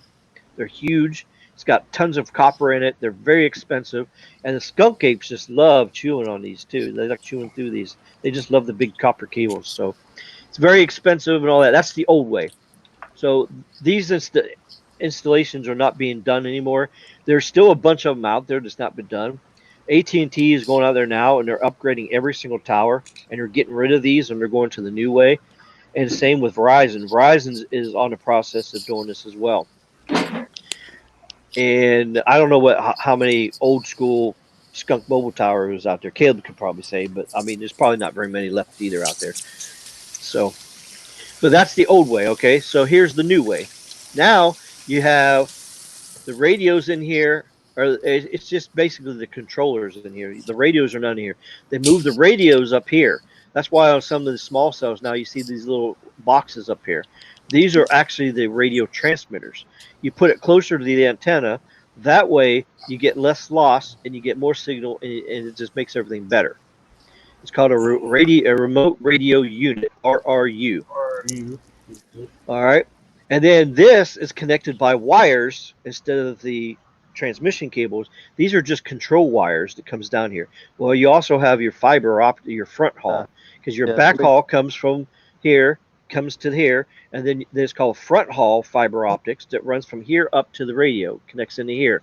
So the internet comes in here, it goes through the software controller, and then it shoots it up here to the here, and then it comes out the transmitter, plugs into the antenna, and it shoots it out. This is the new way. Yeah, that's all fiber, by the way. A fiber trunk cable going from the digital unit all the way up to the radio. Exactly. Correct. Now, with the CRAN or virtualized RAN, which is the first generation of this, you had to have this software controlling this had to be the same as this hardware. So if this software didn't match this, it didn't work. But what they're doing now, let's get the other slide here. Now we're going to a thing called Open RAN, which is open. So basically now it's going to make everything work together. So guess what? Now you're going to buy that software. Remember that software I just told you? I can't even pronounce that word now. Whatever that software company is, they're open software. They're going to program this in here, and then it's going to have remote access to people like Caleb so that they can work on it and do changes, updates, and all that kind of stuff, and get all the stats, and they can see everything. And then now you're going to have these new units up here. They're going to be better, efficient, all kinds of different frequencies, and you can use any vendor. So let's say you have 3 different companies out there. You got Ericsson, and you have Nokia making stuff, and CommScope makes stuff. There's several different companies out there. Samsung makes stuff. So you have these RRUs that can be used on any software. Which actually the other way. Yeah, if you have this open software, we got somebody here. Who's that? Yeah. All right, there we go. Yeah. So now with this new open software, now you can use any vendor because now it's backwards compliant to any vendor. So let's say, okay, you put up a bunch of Ericsson stuff up here, and then something new and better comes out. Now all you got to do is climb up the tower, take these boxes off, and you put a Nokia box up here. And now you're good to go. And so now you're not restricted on radio hardware to match the software. Now you can buy this open software and you can use any vendor's radio equipment. Which what this is going to do is make competition. Because basically you got 4 carriers out there, right? There was only four people competing. That's it. Now we got mobile network virtual operators. Now there's like 28. No, there's more than that now. Almost 40. There's 40 MVNOs now. Those people are all competing. Of course, they're all using the same 4 backbone companies, but they're all competing, and it drives price down. So what this is going to do, this new Open RAN is actually going to make competition better. So Ericsson and Nokia and all these companies now are going to be competing. So it's going to drive prices down. So it'll make it cheaper for companies. So instead of Skunk Mobile taking 10 million to upgrade their system, now they can do more upgrades for the same price. Which, will Skunk Mobile do that? I don't know. But this really helps Dish so they can get up and running fast and quick nationwide. It also helps Verizon on their upgrades. And the nice thing about this Open RAN system too is, guess what? This is easily used with DSS. So Open RAN is one of the reasons why it came, because DSS had to be able to be put in here so that it can use it on any equipment. You had to throw that Skunk Mobile in there, didn't you? I know. I just had to. Let me interject the one of the main benefits of Open RAN is that we can not just use different RU software, but the whole thing is we can test out different RF configurations and antenna configurations as well, best suited a particular area or need. That's the one of the main benefits over Open RAN for different RF configurations. So, different cities, rural areas, stuff like that. But hey, guys, I have a hard stop right now. Okay. I gotta go off the call. Yeah, no Ricky, problem. Thanks for doing- coming thanks in, for- man. And Yeah, thanks glad you have thanks it. for broadcasting, man. I enjoy having you back, man. All right. Have a good night, buddy. Thanks. Take care. Night, Caleb. All right, so All right, we guys. see how this we is say going to something? revolutionize all the new configurations and launches and stuff. So with this all coming to light here, I think Dish Network has a really good chance of actually coming through on the promises and what they're supposed to do. So we can only just hope and see if this all really does happen. Here's show you guys this. All right, this is massive MIMO products that's out. So massive MIMO products has grown significantly, more than doubling in 2019, over 70 products now. So as you see, here's some vendors that has massive MIMO. See here, this is the green. This is 16 by 16. This is 32 by 32. This is 64 by 64. And this is just other. Man, we need Huawei up in here, bro. No, we don't. They're garbage. And ZTE, garbage. Say no to China. Huawei ZTE panels are garbage. Yeah, they're all garbage.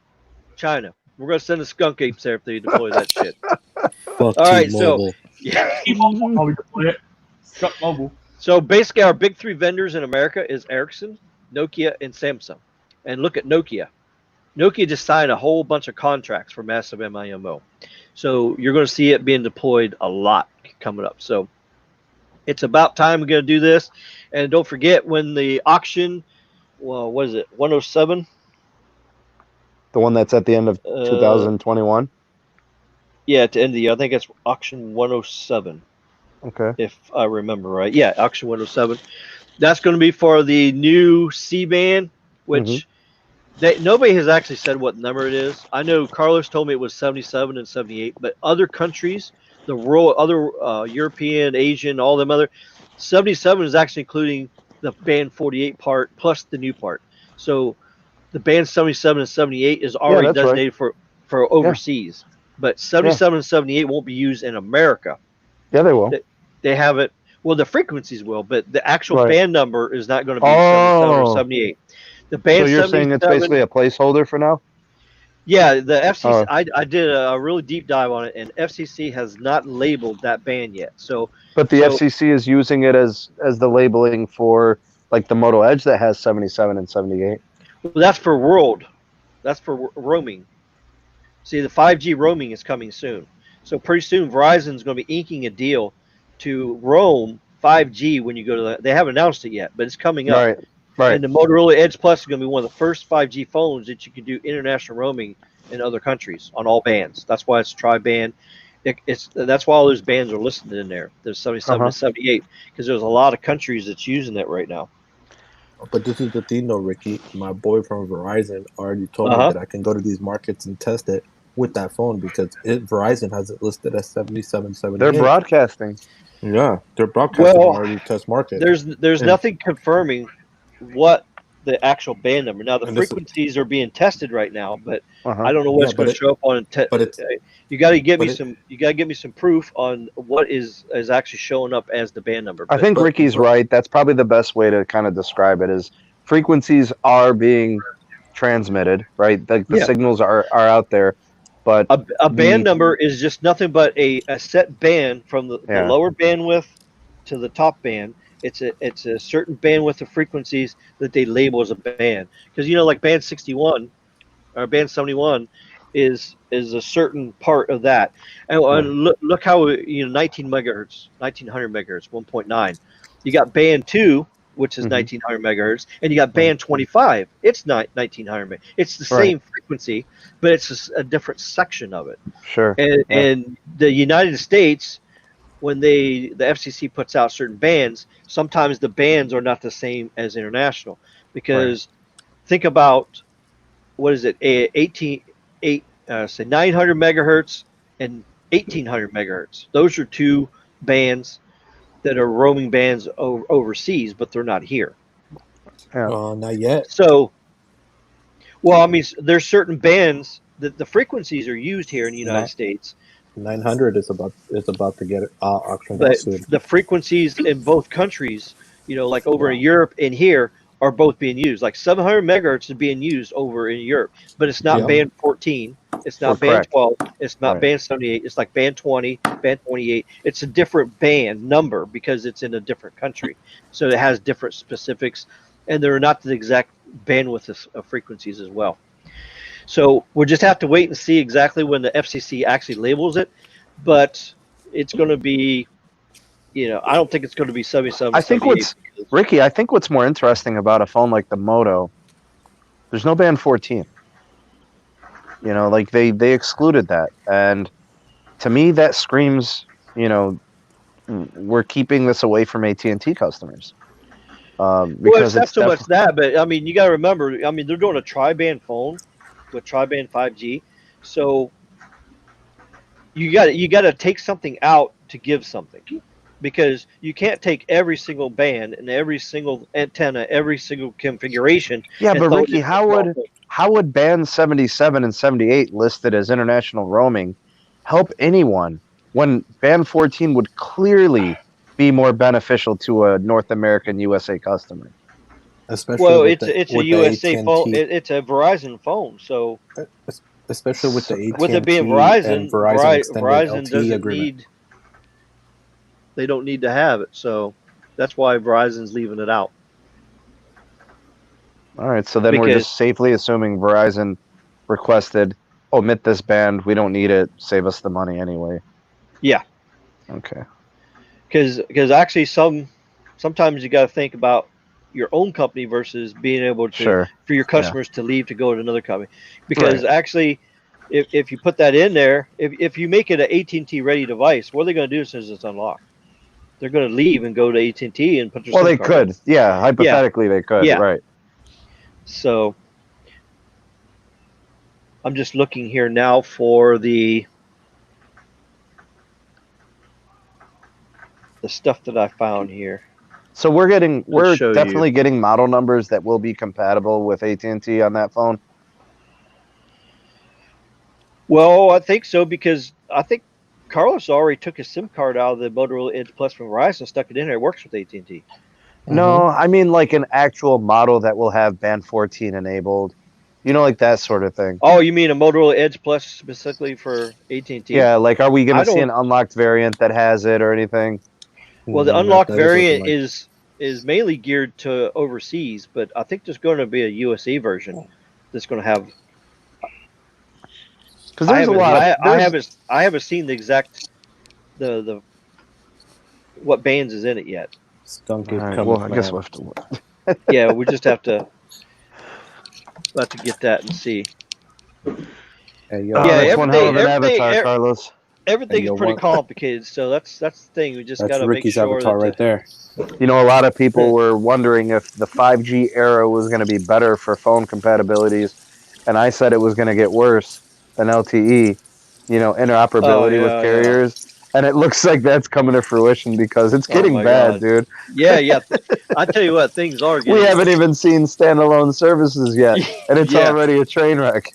Yeah, it's getting very complicated. That's for sure. Most of the time now, if you want a good 5G phone that works on your carrier, you have to get it locked. Can't even get Yeah. So buy it specifically for the carrier you want to use it on. LG doesn't even make an unlocked model. OnePlus is giving you different versions of the phone. Like if you want millimeter wave, it's got to be Verizon. It's kind of messed up, bro.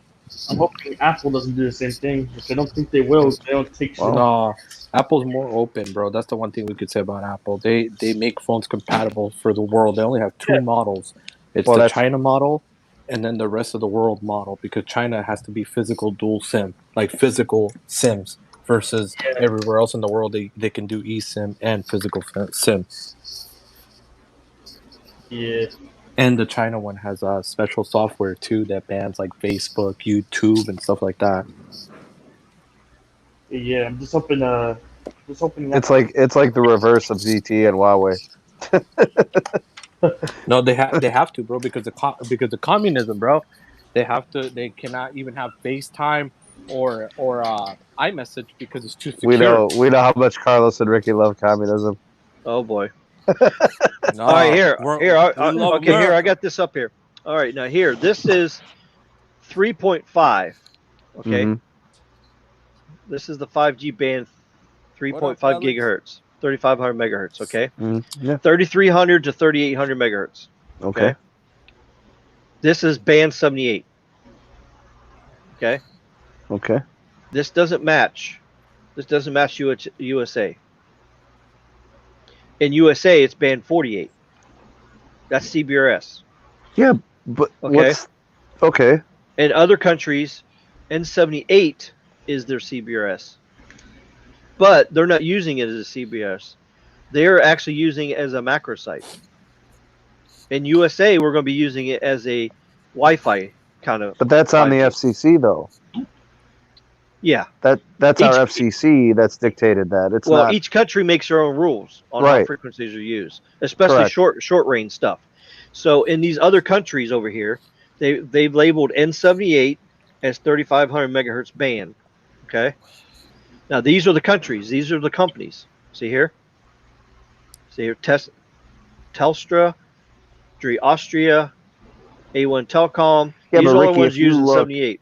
If you look at the amount of spectrum, I mean, okay, so they got 100 megahertz. Yeah, exactly. It's 100 megahertz. Well, that's what each company has. That's not what the band is. The band's got more than that. Yeah. Yeah, but I'm saying how they're going to apply it. Like if a company has there's no U.S. company that's going to have 100 megahertz. Therefore, it's going to stay low power. You know, they're going to keep it that way. Well, yeah, band 48. Band 48 is not a macro site, so it's different from what we're looking here. What I'm showing you here with band 78 right here, this is a macro site for 5G. This is equal to band 41 and all the others. Right. To say these frequencies are being used as a macro site and overseas. Well, they could be used here as macro sites, but our FCC doesn't dictate. Like they want it right low because power. You got it. Well, see, the thing is, you got existing users. That's I know we have in that band. We'll have interference issues on a couple. And that's of why they levels. have to have the SAS, the Spectrum, whatever the SAS is. Well, they do keep guard. Spectrum access sharing. It's SAS is what it is, and basically it has to make sure that it's free to transmit. If a priority user is using it, they have to shut down.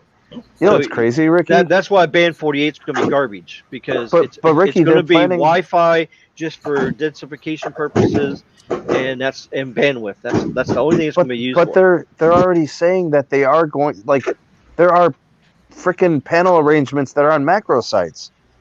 Yeah, they've been doing people are sending me photos. Like I'm like, how is this happening? Well, that's just stupid to do that because it's Wi-Fi. I agree, it's low power. Yeah, so I mean, what good is it to put that panel up on the tower? I don't know if it's only going to have a range of 500 feet. Exactly, and I've seen it right there up against the tower, bro. I've connected. What they'll have to do is tilt the panel down to the ground. But guess what? If you're on a 500-foot tower and you point the panel down to the ground, basically you're beaming that. It's stupid. A small cell. It is stupid, Ricky. I've connected to a band 48, 20 feet off the ground, and shoot it 500 feet out. Then to be 500 foot on the tower, shooting it down at the 100%. Foot of the tower. So it's stupid. So, bro, just like hey Ricky, I found out some of the millimeter wave out here in Vegas. Mm-hmm. It's actually on tower sites, bro. Some of it's on actual tower sites. That's why stupid it doesn't propagate. That's why it doesn't propagate. If they're putting millimeter wave on a tower site, a macro tower site, what they're doing there is they're probably going to use it for IEB and shoot it from tower to tower for backhaul. They're not using it to the phone. Because so Ricky, we have it here in Cleveland. There's a macro site downtown that does have a millimeter wave. It has 3 sectors. There are 3 millimeter wave nodes connected on that site, and the maximum download speed I can get is about 700 meg. Up the street, where the node is on a street light, I can do 1.5 gigs per second from further distance even. Now let me ask you this. Where this is on a macro site, is there any several story buildings or tall buildings nearby? Yeah, but they're not in the line of sight. Oh, okay. Because that's another thing you could do in a urban urban area where you have a lot of elevated structures and apartment buildings. You could put a macro site with millimeter wave on it, and you can beam it into the upper floors of all those places. So that's a possibility. Sure, that's definitely a possibility. But Ricky, what I'm seeing is when they're on rooftop sites or macro sites, the bandwidth, like the speed capacity, decreases.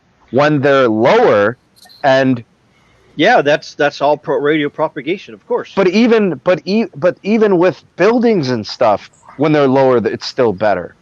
Like the beamforming is working. You know, I'm just it's interesting to follow the technology because they're starting to modify their configurations and fix a lot of the restrictions that they're seeing. Remember, when they started putting millimeter wave up, it's all trial and error. It was just experimentation.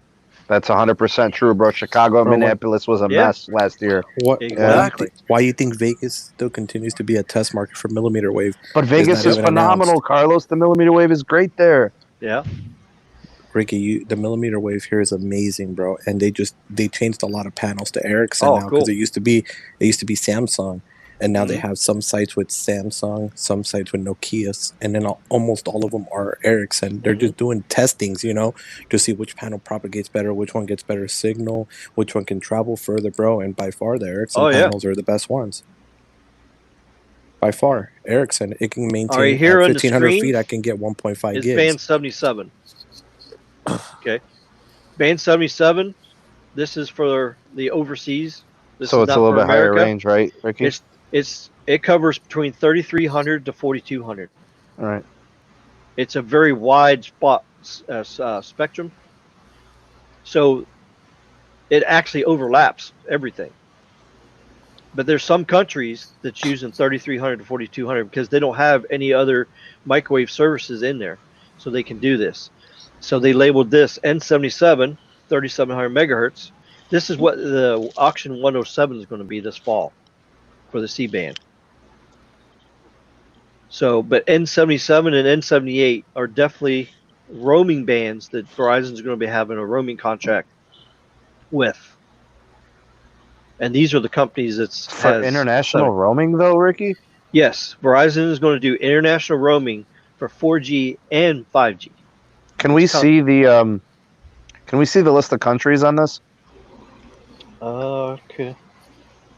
Because I see. Okay, so that one's Hungary. Well, the only thing Verizon has on their website right now is the 4G roaming countries.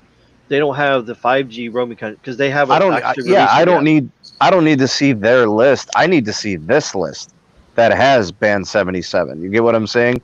Yeah, because that means it's right here. Yeah. Yeah, that's all we need to know because that means okay. So Telkom, Deutschland. Okay, so that's T-Mobile, bro. That's T-Mobile.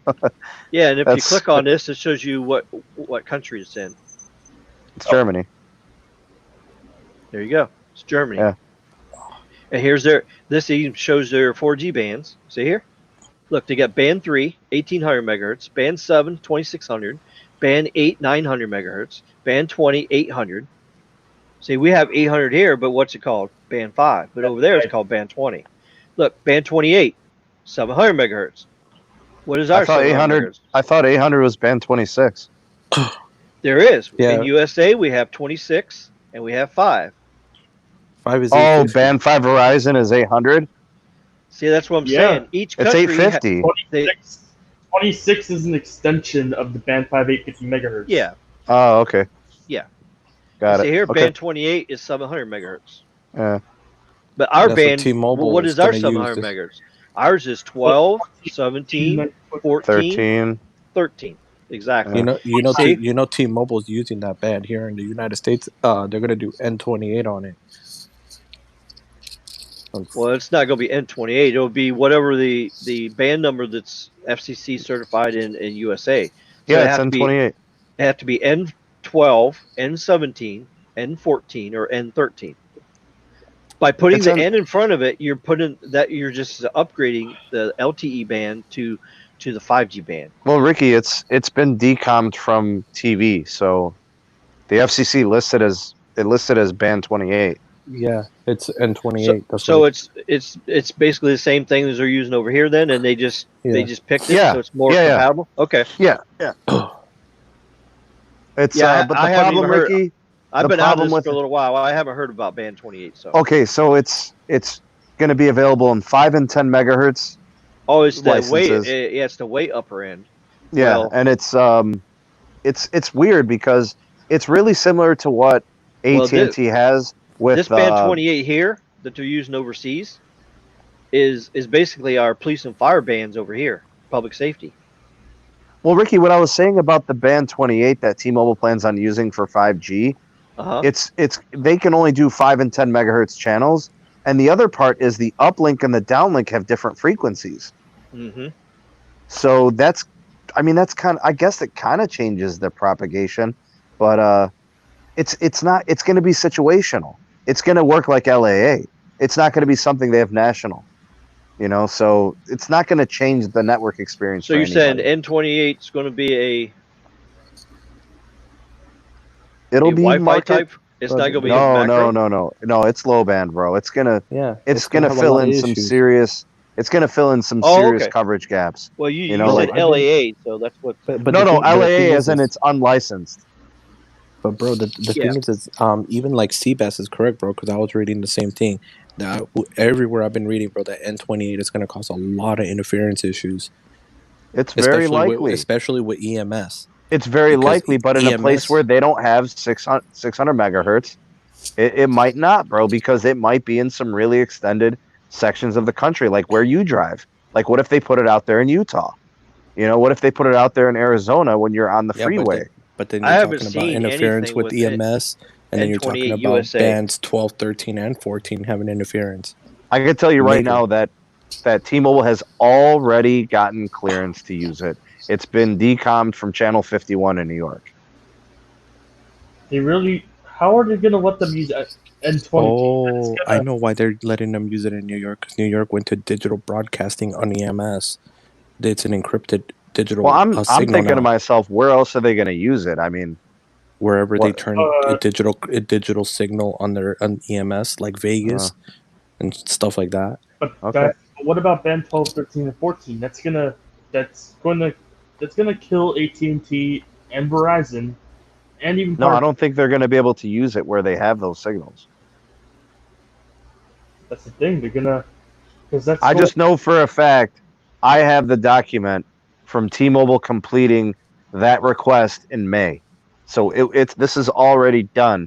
I don't know when they're going to deploy, but I know they're going to deploy it 5G only. It's going to be an N band. It's not going to be LTE. If N28 becomes a thing, it's going to shut down FirstNet. And it's not going to shut down FirstNet. Well, if it's interfering with band 14, it's going to fuck everything up. Just because they're operating in the same frequency doesn't mean they're going to 100% interfere. Well, look at what happened. There's several different Mexico sections. And there's different look at what happened with Mexico, bro. The border. Mexico is Verizon with band 13 and band 5 now. Yeah. Look at what's going on with that issue. Yeah, that's two different countries. But what you guys are talking about is going to use different bands too. International 700 megahertz band in USA. But the thing is regardless, it's different bands. Like in Mexico, bro, it's banned, I think, 20 some. And then here in the United States, it's band 13, and it's interfering. Yeah, band 28 is used in France, Australia, Japan, Panama, Taiwan, New Guinea. That's where band 28's used. You can't use it nowhere near the borders. I'll tell you that much. All 10 Red Desk is using band 28. I don't know. That's their entire network. I have to see whatever you're talking about to you and to figure it out. But I haven't been able to find anything on USA band 28. I haven't found anything. No, I'm telling you, the only thing I have is a document where T-Mobile is actually getting clearance for its use of band 28. That's it. And on the listing, on the request from T-Mobile, it indicates it's going to be N28. The problem is, it's going to be very. If Ricky, I'll see if my source will let me share it with you. I'll show you the clearance in May. Okay. They requested it and they received it. But just keep it private. I just wanted to let you know that when it does come down the pipeline next year, and you see like 5 to 10 markets getting N28, you're just going to be like, where the hell did that come from? And we'll just remember back when, because that's, bro, it's going to operate like unlicensed spectrum. They don't have to get licensing for it. It's going to be public, first come, first serve, just like we saw with 46.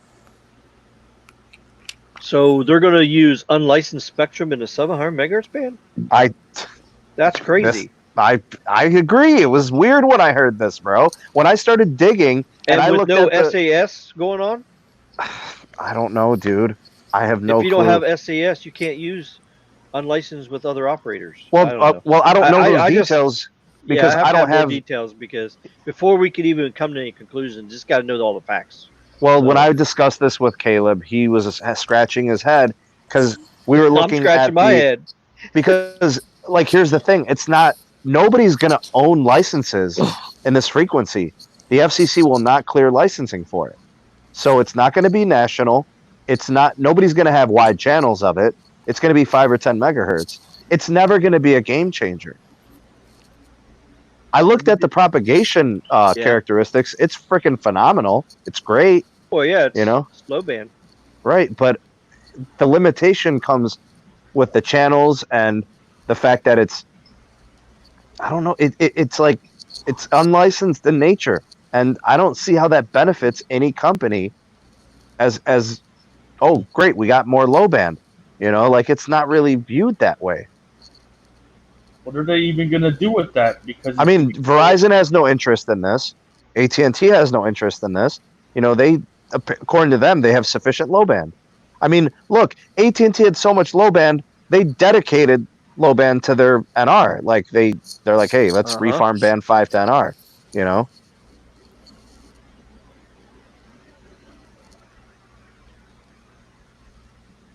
I don't know. It's weird. When I saw it as N28, that's when I knew it was probably going to be a 2021 deployment. And like I said, I don't know about the SAS. I don't know where they're going to do it. I just know that it was previously a TV broadcast frequency, and it's been successfully requested by T-Mobile to deploy. But they got bigger fish to fry anyways. I mean, how could this be on their agenda? We already know they're going to screw it up, so. I don't understand how they could be thinking about anything other than 2.5. I don't get it. Well, I'll put the skunk apes on alert. Bro, how are they going to use their main purpose is to use band 71 as a main band. How are you going to use low band as your main band? Your PCS should be your anchor or AWS. I think Carlos, wherever they have 15 or more megahertz of band 71, that's why they're doing it. But bro, that's not in many markets. I'll tell you that much. I don't know, man. Everybody uses band 2 and band 66. I don't know, bro. That's what I'm saying. That's the band that should be the main Everybody band. else is doing. I look at Verizon and AT&T. It's always 2 and 66. I don't know what T-Mobile's doing. I don't know. That'd be like Neville Ray's the smartest guy in the room, and we're all idiots, bro. I don't know. That's right. Just ask him. He'll tell you. Yeah. Bro, according to him, bro, the sky is purple and water is gray. I don't know, bro. That's right. Yeah. Bro, that'd be like connecting, when I'm connected to band 13, I connect to millimeter wave, bro. I have to be on band 2 for it to even consider a connection. Sure. Yeah, bro, it's stupid. Look, bro, the guy said he doesn't need DSS. I mean, that's a bad statement to make. Yeah, he's a moron. That's like saying you'll have to wash your hair every day before you go to work. Like, because he's basically saying, we don't need that. We're I don't know, man. I don't know about that guy. Bro, that's so retarded. I figure found out what T stands for in T-Mobile. What? What's that, Rick? Trash. We knew that already, bro. Oh, yeah. All right, man. I don't know what to say because we think we know what most carriers would do. Yeah. We think we know what most carriers would do, and then we find out that there's a bunch of raccoonery buffoonery going on the pink side. Raccoonery buffoonery. Yeah, that's all you, bro. That's your saying. Raccoonery buffoonery. I will not steal your saying. I will give you 100% credit for that one. Hey, Ricky, we know you got the skunk apes comment and all that good stuff. Look at Carlos. He's got that. Yeah. Cut it. Yeah, but can we all kind of can we agree that we need T-Mobile to compete though? Ricky? Yeah, it's good to have a shit company out there to keep the prices down. Yeah. Did I say that? Oh, I did say that, didn't I? Yeah. Yeah. Hey Ricky, aren't you so happy with your Verizon service, bro, compared to what I you am. had before? Yeah, it's the same every day, whether it's daytime, Yeah. nighttime. It's the same. That's true, man. It's That's 90 what it's down about, bro. and 50 up, 20 ping, hardly any jitter, That's really good, bro. and I can watch the signal meter when I'm going down the road. Ricky, what It's a plan do full you have? set. I got unlimited. Well, no, it's not So unlimited. how? It's a 30 gig plan. So It's how a is the? it's How's a the? hotspot plan. It's a data plan. How's? Okay, so how's the video resolution and stuff, playback and all that? Well, since it's a Wi-Fi hotspot, it's perfect. So I'm saying you're getting like 1080p on your video Yeah, and everything. it's not. There's nothing throttled about it because it's a hotspot That's plan. That's awesome, why you bro. only get Okay. that's why you only get 30 gigs. It's a 15 Gotcha. gig plan, but hmm they got a special where they double it. So now if Is you that as long as you have it, you get yeah, to as keep long as that you have double? it, yeah, you get Nice, 15 dude. gigs, you get 30. You're mostly And Wi-Fi, right? well, I have to since the snake or somebody made my phone not be able to use a SIM card anymore. Snake. Yeah. Oh Yeah. yeah, those MiFis. Those are sweet, dude. Yeah, this is a I got one. MiFi 8800L. Yeah, that's the one I got. Yeah, Can Oh, you you run got a one? speed test on I it? do. Yeah. Yeah, they're Yeah, really good. I it's think not. those have Ricky. I think those have massive MIMO on them, don't they? No, not I this. think Really? What year is that? Oh, this it's is brand new. It it's just came out. Yeah, 2020 this is category or 18. 2019. 2019, This is sorry. the best LTE category that's out in any hotspot. Now, there's a 5G hotspot that Verizon's coming out now too. I Yeah, think That's it's they going like to just be at came the end out of with the it. year, right? No, it's they already just out. came out. It's 650 Oh, bucks. oh God. It has all. It's a tri-band It has 5G and all the LTE Yep. shit. It Yep. has Is and it it is has it N2 standalone compatible for the future? Yep. yes. It's It Oh, has ready to nice. go. N2, has N2, 5, 66, 4, Yes. has Nice. everything, bro. Yeah. 77, Yeah.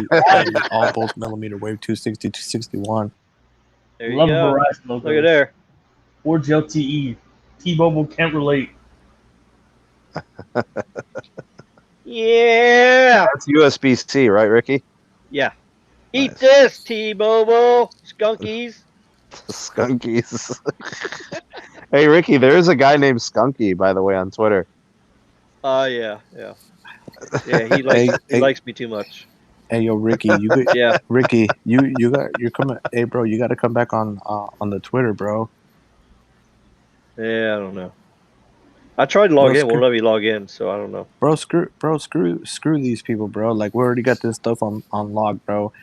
We've already made it clear, bro. Anybody tries to do anything, bro, they're Yeah. getting banned. They're getting banned. They're not just getting banned from That's here. good. They're getting banned from my channel. They're getting banned from every channel, bro. Everybody, And that's it. hashtag no drama. Yeah, that's Exactly. right. That's how we're living, bro. Yeah. It's weird. Sometimes when I first turn this on, it says it'll have signal, and then it goes into no service, and then it comes right You might back. want to check to see that your SIM card is seated right. There. It's seated Really? Yeah. Yeah, when your skunk mobile phone don't work, what's everybody do with it? You smack it on the countertop. Oh, there you go. Yeah. 2 bars of. So That's Ricky, fine. tell me about your network experience in the Florida Keys area with Verizon. What's it like, man? Oh, that's awesome. How's the tower density? How's the signal? How are It's the perfect. speeds? You can watch the signal meter when you're going down the road. It'll be full bars. It drops down to 2 bars when you're between the 2 towers, Yeah, and then you and just then get it goes closer right to back the up one. again. Yeah. Yep. Yeah, bro. The density is second to none, bro. Because what Verizon uses in the urban areas is low sites. They use a 100-foot monopole. Yeah. And they space them. There's a formula. Okay, so we're gonna put it this many feet apart. So at that point, they go to that landowner and go, "Hey, we need a monopole here. Here's $1,000 We'll a pay. month." Yep. Yeah. And they install the monopole. Sure. Yep. Rooftop sites, boom. Yep. So it works good. How's have you done anything with AT&T over there? Well, when I first moved to Keys, I had AT&T. How was it? But my phone sucked though because it was on its way out. It was a Note 4 that was really old, and it started messing up, and I banged it on my steering wheel. What I would want to know is how is AT&T now with all the upgrades they've done. Ricky. Oh, I don't know. I haven't had AT&T here since the upgrades. Hey, Ricky, you still got the same address, right? Yeah. I'll send a SIM card over to you, an AT&T. Yeah, man. Yeah. Well, I can't use it. Why couldn't you? What am I going to use it in? Then what? AT&T don't work on that phone either? No, it's blacklisted. The Note 9's blacklisted. That's why I got a hotspot. Even on AT&T? Yeah, it's blacklisted on all carriers. Yeah, so whoever screwed me over, they wiped me out on all carriers. That phone is a brick. It's a brick. It's a Wi-Fi tablet now. Yeah. That's why I got the hotspot. It's my only choice. Otherwise, you need a new device. Yep. I want to get Motorola Edge Plus. That's what I want to get. Yeah, well, yeah, I got two coming, bro. I got two coming because I know Sneak needs one too. Sweet. Well, I mean, if Ricky needs a phone, bro, let's make sure Ricky gets one before me, bro. No, I got two at the same time, bro. What are you talking about? I just I just want to make sure, bro, because you know, I'm if he's having fan. trouble, I can't wait to try the Motorola Edge Plus. Yeah, if he's having trouble with his, service being like, because he's kind of like rigging his service right now, if you think about it, right? Yeah, well, you know what I did the other day? That's like a plan B. That's not a plan A, bro. I went to the store, and I got to the store, and then I got my phone out, and it wasn't working, and I forgot my hotspot at home. So I went to the store with my phone, and so now I have no service. So the whole time I was at the store, I had no service. Yeah, that's rough, bro. So I didn't even realize it. Yeah, that's a rough way to be, bro. Because if you forget the hotspot, you got yeah. I have to have the hotspot in the pocket, or you're screwed. Yep. Yeah, but that's what you got to do when the snakes come and bite you, and you get bit. You got to improvise. You really think it was the snake, bro? I don't know. Damn. It's either the snake or the sea in Miami. I don't know. I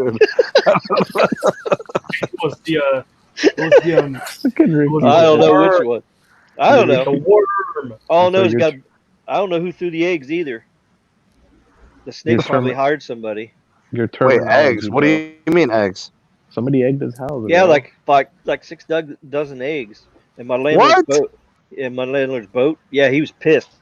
I couldn't get all the egg off. And when he got his boat out the other day, he texted me. He goes, "Hey, what's this shit on my boat?" I go, "Oh, did I miss a spot?" Yeah, he wasn't happy. What? Eggs, bro? Eggs. Got pizza delivered. Guy says, "I need $50, please." I was on the phone with Carlos when the pizza came. And it was a North Carolina phone number. Oh. Oh, damn. Because I asked the guy, I said, "Well, what's the phone number?" He gave me the phone number. I punched it in there, looked it up, it come back North Carolina. Damn. Carlos says, "What?" Yeah. Dude. Oh, yeah. No. All right. Well, I think your math is correct. Oh, yeah. So there you go. So, yeah. Oh, my God. That's okay. The past is the past. Just going to move on. Trug on to the future. We'll just keep on skunking and aping. Yeah. And skunk and aping. Skunk ace cometh. Yeah. At least everything's back to normal. Thank God, man. Yeah, I'm really glad to be back live again with you guys. Bro, a lot of people. Ricky, dude, hey Sneak, Ricky doubted me for a second, bro. I was like, hey, bro, a lot of people are asking about you, and then he's like, no, bro. He was like, when that shit happened, I was like, bro, trust me, a lot of people are asking about you. A lot of people, Ricky, to be honest with you, they didn't really know how things played out, bro. So they were like, what happened to Ricky? Yeah, they had no idea. They had no idea what happened. They didn't know, why you were away or whatever. Yeah, it was a pretty bad hit. Yeah. And honestly, bro, I mean, I understand that you use that time in life to better your situation with, working 2-3 jobs, and hustling and making shit happen. But were you able to work on the COVID stuff? Yeah, I kept working. But at the same time, bro, it just shows, bro, that, like you can't let this shit keep you down, bro, because a lot of people did miss your content. A lot of people, like, did always ask about you, bro. A lot of people asked about you. Everybody's a part of the community. Like, you kind of, you described it pretty well at the beginning of the live stream. You said everybody kind of is doing a thing and they're contributing to the community. And that's one thing I've always said is that it does feel like a community. Specialty. Yep. Right. Yeah. We were missing that one part, bro, and that was the super technical side. The tech but side we also have fun, bro. I mean, that's true. Yeah. I really missed the fun and stuff. Yeah, we're tech enthusiasts. You know what I missed we enjoy the most? The main thing that I missed the most is Pepsi blowing out his nose. That was it. And that video or live stream was gone. We'll never see that again. So oh no. Yeah, because when they hacked my laptop, and I was on the phone with Carlos, and Carlos says, "Well, why did you delete your channel?" I says, "What are you talking about, Carlos?" Wait, all this stuff happened while Carlos was on the phone with you? No, it happened that morning. I didn't even know. I was talking to Carlos, and he asked me, he said, "Dude, why did you delete your channel?" And I said, "What are you talking about? Are you on crack or something?" Well, yeah, we thought you deleted your channel because you didn't want to deal with any of the... I was on the phone with him, and so I came over to the computer. I said, "No, I said, "You're crazy." So I went and I clicked on it, and there was nothing there. It freaked the hell out of me. So how does that happen? Bro, and then that's when I realized somebody hacked in my laptop. They hacked in here. Because somebody hit me and they went in there and manually deleted it while I was probably sleeping. Because people were hitting me up on the DM, bro. Everybody was blowing me up. They're like, "Hey, what the fuck happened to Ricky's channel? I thought he was going on live tonight." So when I go to sleep now, I unplug the Cat 6 cable out of the back of the laptop. So there's no internet connected to my laptop when I'm sleeping. That's a fucking bullshit way to live, bro. I know. Well, what are you gonna do? So, and plus I got that other firewall upgrade too. So try to keep the skunks out and the apes out. Hey, Ricky, I'm gonna send you this fucking router that I have, bro, and it has a firewall and a VPN all in it, bro. Well, my Zeus router has a good router too, but what I did is I upgraded. I did a firmware update, plus I paid for the upgrade, the pro version of it on the Zeus router. So yeah, I'm good. This firewall here is pretty solid now. Okay. Yeah, but does it have a firewall? Does it have a 3-layer firewall? Yes. In it? Yeah, Zeus's do. Yeah. That's what you would probably be trying to send him, wouldn't you, Carlos, in a Zeus? Bro, I had no. Zeus is the best. I have a Netgear one Netgear Nighthawk one that has all that shit, bro. I'm not a Wi-Fi 6. The Nighthawk's pretty nice though. I'll be honest with you, it's pretty powerful and it's got good performance. You see this? You guys know about this, right? Yeah. Yeah, Wi-Fi 6E. Yeah. E for extra. Yeah, give it up smooth. Yeah, here's the band plan. Let's see here. Oh, wait. Bro, X out of that on the right. The hell? I was trying to make it bigger, but it just made the ads bigger. Okay. That's what it did. All right, go ahead, Rick. Check it out. Oh, there it did it again. I'm trying to make it bigger, but it's making the ads bigger. You, Ricky, and all those tabs. Shit. Jesus Christ. Yo, Ricky's living that tab life, bro. I know, bro. Tab lives matter, bro. Ricky, X out of the ad on the right. All right, there you go. Out of it. Yeah, I hate this stuff. Hey, Ricky, you know who you should hit up after this? Hit up that the guy that's in the chat, Sebastian. He's really he goes to college right now. He's going to college for network security, network and all that shit, bro. And he'll have you he'll show you. He's the one. He helped me and Sneed about certain things, bro. He'll help you lock your shit up to the point where it's bro. Yeah, I did some stuff to my. Yo, Ron is saying just open up the image in a new tab, bro. All right, but anyways, Wi-Fi 6E, extending Wi-Fi 6. There's going to be two different types. There's going to be indoor and outdoor. Yeah. The indoor is going to be limited to 1 watt. Okay. Outdoor is going to be limited to 4 watts. Yeah. That's good. So the 4 watts outside is what you're going to use for LTE. So it's going to be the extension of band 50 or 46. Because right now, band 46 is already able to use the lower end of the Wi-Fi band, 5.2 gigahertz. Nice. So now they'll be able to get these channels up here at 6 gigahertz as well. So they'll be able to use band 46 on both sides. So that's why they separated it. They separated it so that you can have indoor use for like routers, like Asus routers. All the routers will be getting upgrades. So they're going to be Wi-Fi 6E capable. And these are all the bandwidths you can do. So there's 7 new channels at 160 megahertz. That's crazy. Yeah, that's awesome. I mean, it's going to make Wi-Fi great again. Yeah, awesome. The next generation of devices are going to be amazing. Yeah. So routers, phones. I mean, everything. See here, this shows you the 2.4. The maximum you can do there. There's 320 megahertz bands on 2.4. Oh, dude, and there's all that interference too. Yeah, it's so congested and stuff too. Yeah. The only bad thing about it is I wish we could get more bandwidth on 2.4 since it does have better range than 6. Right. But all you got to do is if you got a big home or a big area you got to cover, all you got to do is get one of these Asus routers with the AI mesh, and you set them up as nodes, and you just connect them all together, and then you'll have 1 gigahertz speed everywhere. It's great. And I'm using the Zeus with the AI mesh right now. It's great. I can actually walk outside out front and sit on the street, and I can get 400 megabits down. So it's the same whether I'm in right next to the router or all the way out there. Yeah, I've seen some pretty nicely configured mesh systems, bro, that are pretty nice. Oh yeah. Yeah, it says in 2021 6E is going to come out.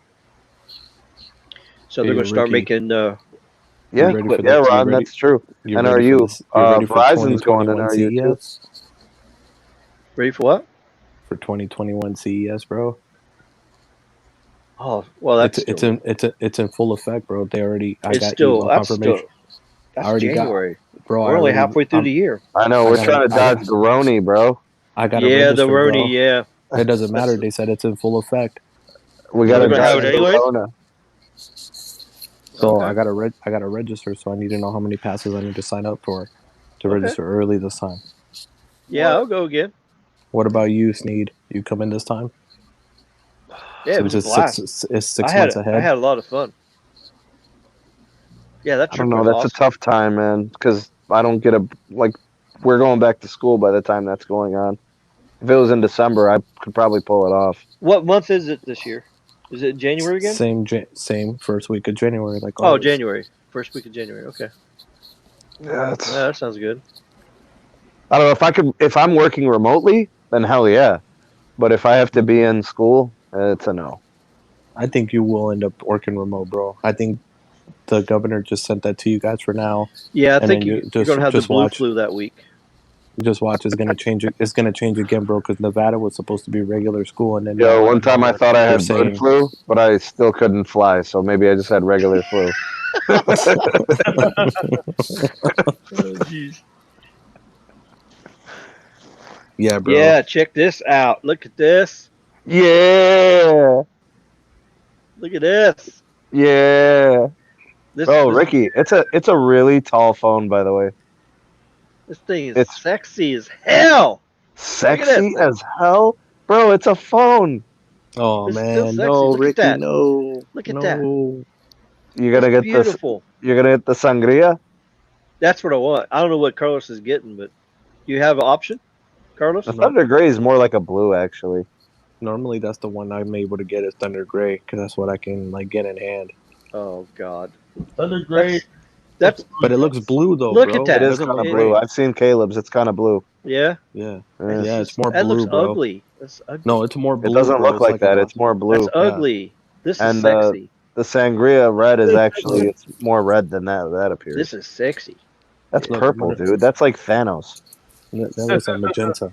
See here? That's Thanos Balchinian, bro. Look here. World device. See here? 200 countries. Here you go. See? Hey, Ricky, I'm gonna put it on for you so you can see it. I turned on the camera. Yeah. Take it out of the case. Oh, okay. So you can see. Yeah. See? It looks and you know it has, bro. and this phone has Wi-Fi 6 in it too. Yeah. Sweet. You see it, Ricky? It looks more of a blue. Oh yeah, it does kind of look like a little blue, don't it? Yeah, it looks more blue than anything, It's a bro. bluish gray. All right, yeah, that'll work. Yo, Carlos, send me that thing, bro. Yeah, this thing is beautiful. Bro, I love this thing. I did that last video I did on for my channel. I used this phone. How's the headphone jack? Good. Uh-oh. Good. How's the battery life? Headphone jack. Yeah, Timbo. Yeah. What's up, guys? Hey, man. It's Sunday We got night the whole party. squad. We got the whole squad here, bro. The whole Yeah, squad. man. So you like Yo, the man. background? You like the AirGig background there? Look at that. See that? Tim's the main, like lion hair. Bro, honestly, Bro, Tim, hey, I shaved the beard. No! What? Whoa! I'm serious. No. It is. Whoa. It's like So the half that customers length. came in and says, "Where's my guy at?" No, They didn't no, recognize you. no way. I just want to go back to work. I've been closed since Tuesday of last week. Oh crap! Are you even getting paid? Yeah, I'm getting paid. At least we're getting paid. So, long story short, we had a Sprint IT contractor come in Monday. Oh, Tuesday afternoon, I got the phone call that So he typical of Sprint. bro. he tested positive for the Roni. Next thing I know, they shut us down. They came in with 2 guys in hazmat suits, cleaned, disinfected the whole store. And prior to all of us being tested last week, we can't return back to work until everyone's test results come back negative. So we are all home. Q-teen. Yup. bro. You know what? That's the one thing I like about Verizon, bro. Because Verizon, they'll set you up where you still work. You'll be a call center rep. You know, like taking calls and shit. So you're still working, and they pay you half of your commission. Dude, with the way things are right now on T-Mobile side, I wouldn't want to be on customer care. Yeah, that's true, bro. That's got to be bad. No, like you're basically gonna work for 8 hours giving credits, bro. Like, what the hell is that about? Credits and troubleshooting and trying to figure out people screwed up promos where someone did something wrong. And Hey Ricky, you'll notice Tim, bro. Tim, he keeps it real 100, bro. Even though he works for the company, he keeps it 100, bro. Yeah. Me and Tim been keep. We've talked before. Yeah. Okay, you guys want to hear something crazy? This is insane. I made a live stream, and it was me, Carlos, Lawrence. Was anybody else on there, Carlos? I think Alex. I think it was just us 3.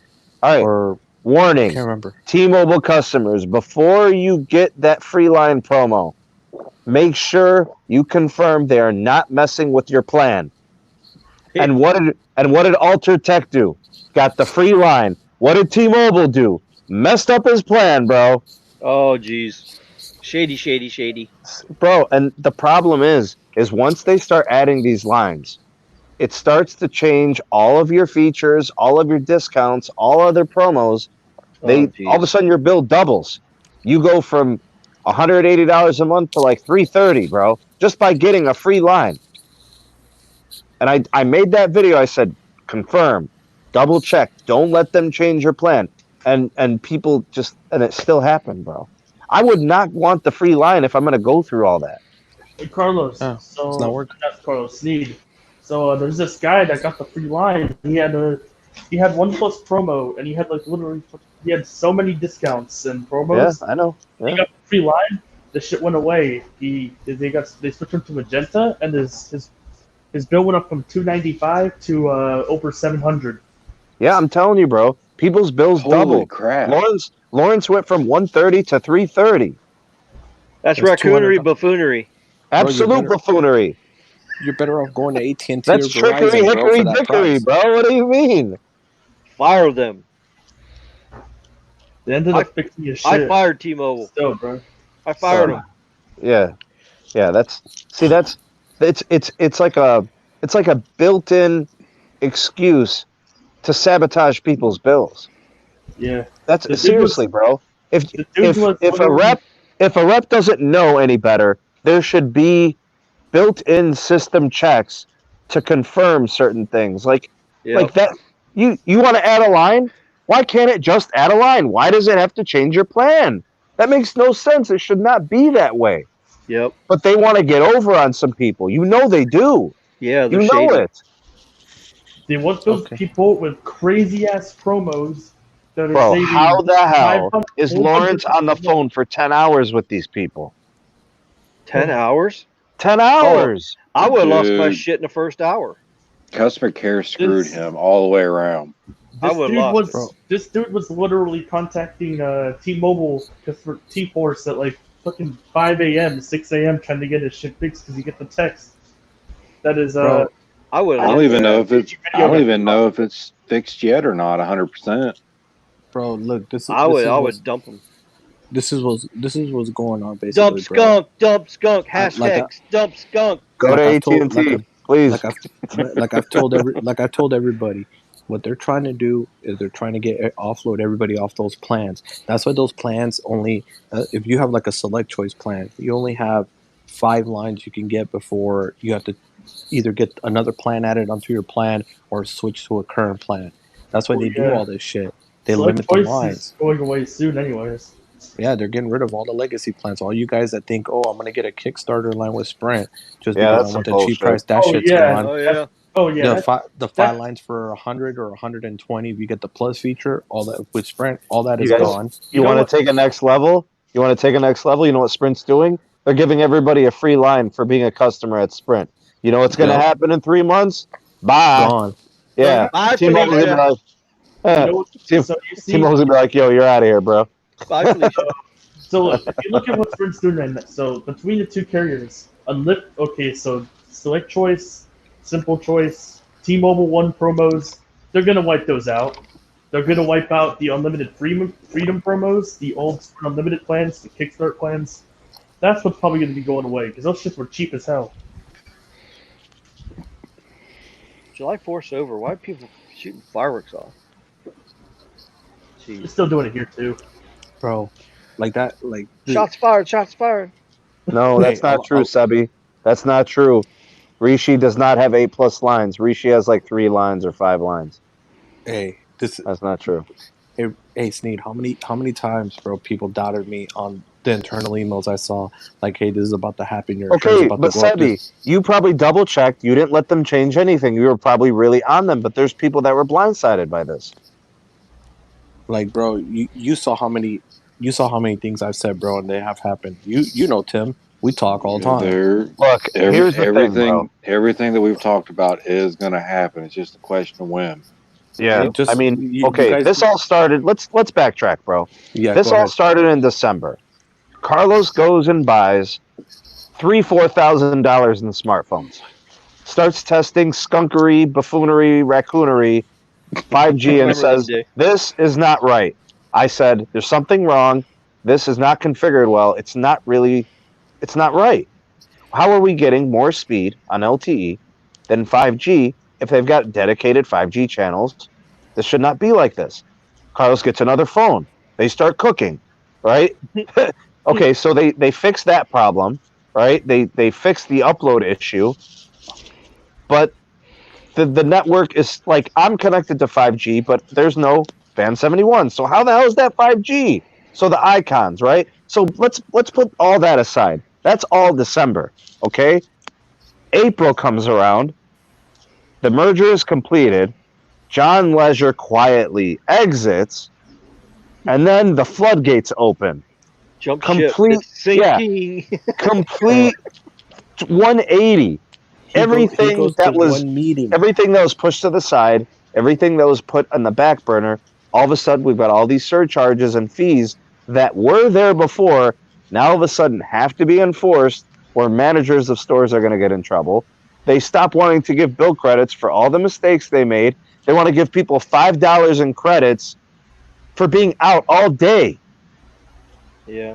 You know? And then it's one thing after the other. It's snowballed to the point where if I'm like a T-Mobile customer, I'm thinking to myself, well, what the hell else is going to change? The only thing left that hasn't changed is my plan. Right? So if my plan changes, there's nothing left for the consumer, right? And all the internal emails I've seen so far, that's soon to come. Bro, the frickin' CEO lied through his teeth and said we're not backtracking on our merger commitments with jobs.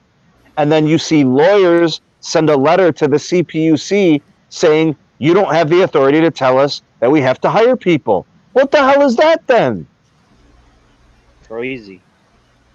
So basically, I could tell Ricky on day 1 something, and then day 3 be like, no, you don't really have the authority, so yeah, we're not doing that. Yeah, sorry, like, Ricky. Yeah. So wishy-washy.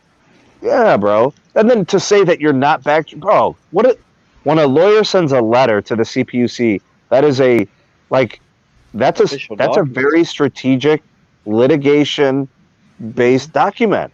Bro, that thing, it's signed by all the lawyers. What does that mean?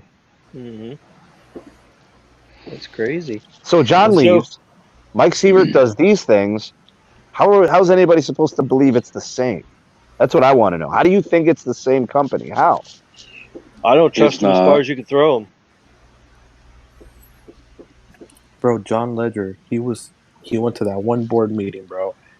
He saw those. I know he had to have seen all the documentation of everything that was going to happen, bro. And he said, you know what? I'm out of here. Probably shook his head. Yep. Bro, he don't even follow nobody from T-Mobile anymore, bro. He sold all his T-Mobile gear. He even cut his hair. Yeah. Yeah. Bro, yeah. John Ledger. Hey, you gotta admit it. John Ledger was smart, bro. He was like, man, fuck. He's like, fuck free. This, bro. He took his money and ran. Bro, honestly, Ricky, you even gotta admit it, bro. He was a people's man.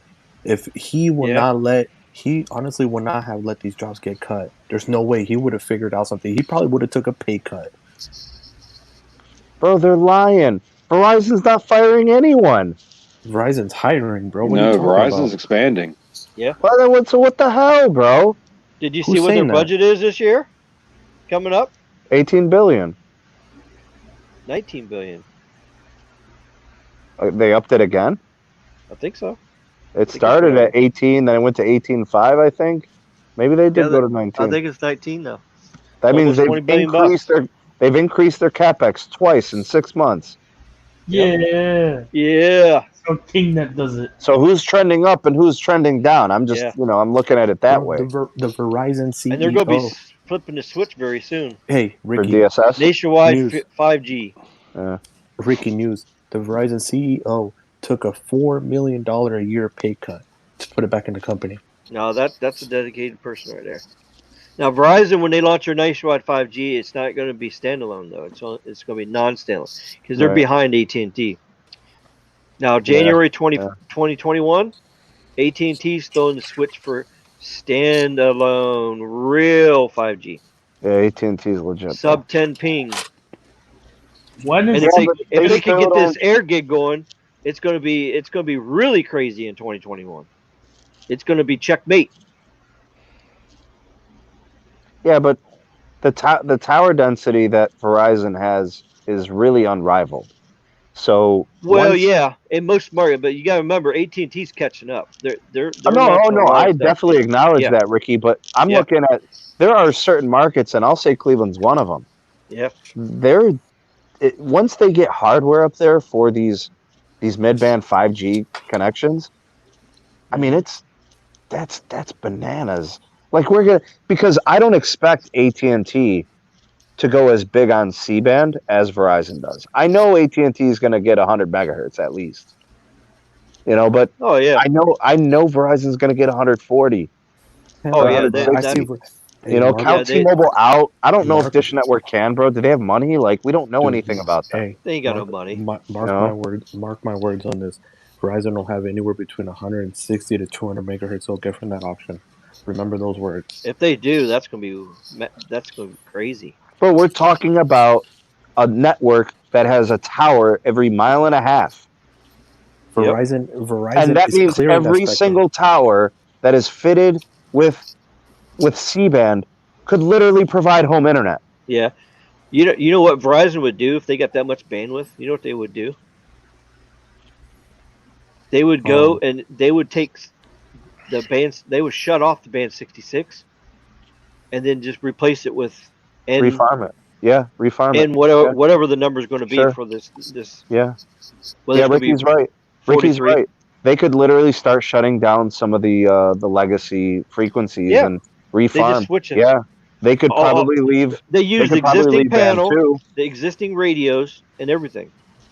They would leave band 2 because I'm pretty sure that the band 66 radio would probably work on that new frequency. Probably. It's not that far apart because band 66 has got to be capable of 2.1.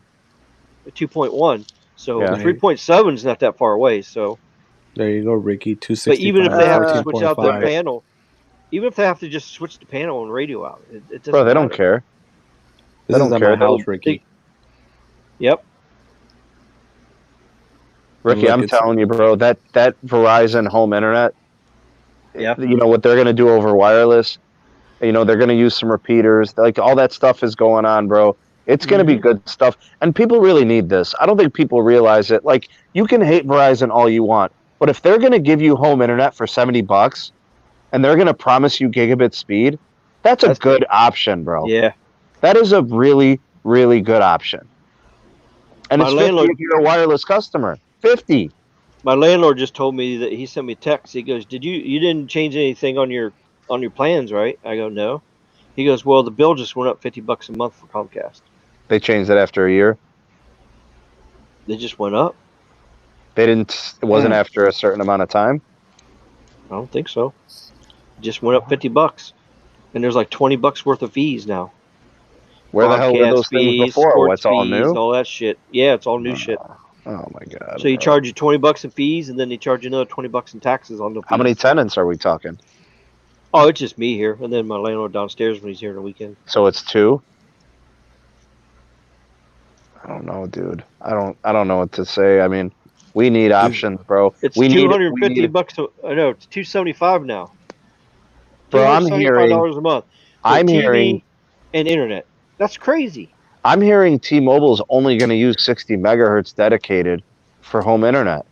Well, how are they going to pull off more than 100 megabits a second? It don't matter what bandwidth they use. They ain't going to have the bandwidth. Well, that's what I'm saying, Ricky. How are they going to get more than 100? Fiber. I mean, you can have the tower site capable of doing this, but if you don't have input equals output. If you don't have no input to the tower, you ain't got no output. Hey, Ricky, you see how consistent it is? How I'm pulling over 250 plus? Oh, yeah, look at that, crazy. 300. That's 7. Bro, he's at home. He's in his house. He's not standing next to a small cell. 300 in the house. That's crazy. AT&T capacity is freaking amazing. Yeah, dude. And man, T-Mobile will never do that. Even their N41 can't do that. That's too fast for anything they have, bro. There's no legal way to do that fast. So did you guys hear about the new display tech? I think Tim wanted to say something. Tim, go ahead. Well, I just got to ask, as I'm seeing Sneed and Carlos and everyone have these amazing speeds, why is the Carolinas always freaking last to get upgraded on anything? Because the Carolinas has infrastructure. You guys got red tape, bro. You guys got red tape. Because you got all the hood rats that don't have home internet and they're on their phones watching porn. That's why. What? Ricky. That's Ricky math right there. Well, they go get Spectrum, bro. This shit's everywhere, bro. No, Ricky. I ain't paying $270 a month for cable with Wi-Fi at home. I'm getting new rims. What are Ricky, you talking about? I think Tim's situation is red tape. You know, cities aren't very. You know, they're not very network friendly. You know, they want better service, but they're not willing to allow them to build out. You know? I think it's overused. So Verizon just now got approved to install millimeter wave in the city of Raleigh. It just happened. So that could be a year away. 5G. So AT&T has millimeter wave nodes on one federal building. Nowhere else they're allowed to have it. AT&T is just now adding band 14 and band 30 to the main micro sites. Yep. Like, we're way behind everywhere else. Bro, T-Mobile's just now adding band 71. They act like you guys are in Alaska or something. What the hell? They're just adding garbage right now? Bro, that's some bullshit, man. Bro. Once they add that, now you'll have signal 60 miles away now. You can get 0.8 megabits per second, 60 miles away. You can get 3 kilobits a second. 3K. Yeah. That's skunk. That's skunk There- 5G for you right there. That's With the pathetic. Was that- It's with the 2020, 3% and they're bragging about packet loss. nationwide 5G, and that's Jeez. there you go. With Have a a nice loss day. too. Not 5G. That's like not maybe even 4G. That's not even 3G. That's 2G. Barely. That's maybe 20% faster than Verizon 1X. It's having an identity crisis. Oh god. T-Mobile can do whatever they want. They just can't touch my mid-band site. Look, jitter 1150 jitter. Oh my god. Ooh. Hey Tim, We're gonna start calling Skunk Mobile with the jitterbug. The Jitterbug jitter, phone. everybody do the jitterbug. how's Jitterbug. Jitterbug? Yeah. Where's the upload? Gone. Upload is a It got thing. stolen by the Skunk Apes. Hey Ricky, I did a Yeah. live stream last week, and I did a speed test before I went on. It said 50 megabits a second for upload, right? Yeah. I start the live stream. 10 minutes into it, bro. Pixelated. People can't see what I'm trying to show. I just give up, bro. I just give Then up. T-Mobile crashed the whole stream. There you go. 4.7% packet loss, and Ah, that's your speeds right there. 31 ping, All I 1150 need- jitter. All I need for upload, I need 5 megabits a second. What do you guys and I need think? it steady. Yeah, go to the Discord, dude. Go Yeah, ahead. bro. She's not there no more. I give you my word, Rick. Like for real. Oh yeah, Mayan's we gone. can't- You don't have to worry about her. she's gone. Bro, She's even mine- out on the T-Mobile Bro, Discord. Mayan is somewhere on her knees receiving pearl necklaces as gifts. That's where she is. Damn, bro. Hell yeah. Yeah, pearl like- necklaces, yeah. She's taking the warm creamy bath.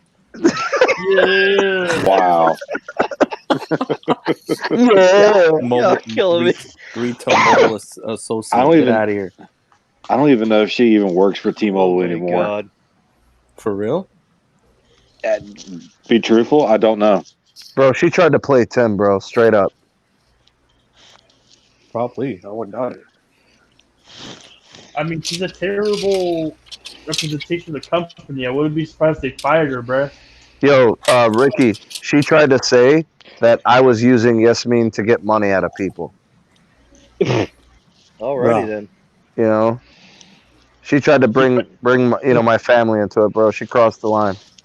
You could say anything you want about me, about my channel, about what I say, things like that. Well, Don't she get said that personal. my hair looks like Trump's hair. Fuck. But you always wear a hat. I know. Well, my hair was kind of long, but since it got hot down here, I got my scissors out and I would chop it off. It was too hot. Yeah. Yeah, he index 106 every day. Damn. Yeah, Forget it's humid. that, dude. It's humid as hell. Ricky, I got to be honest with you, bro. What keeps you there, man? The pretty ocean, the palm trees, and no snow. Oh, okay. So you While hate while the you're up snow here more than freezing your reproductive organs off, and then we're down here having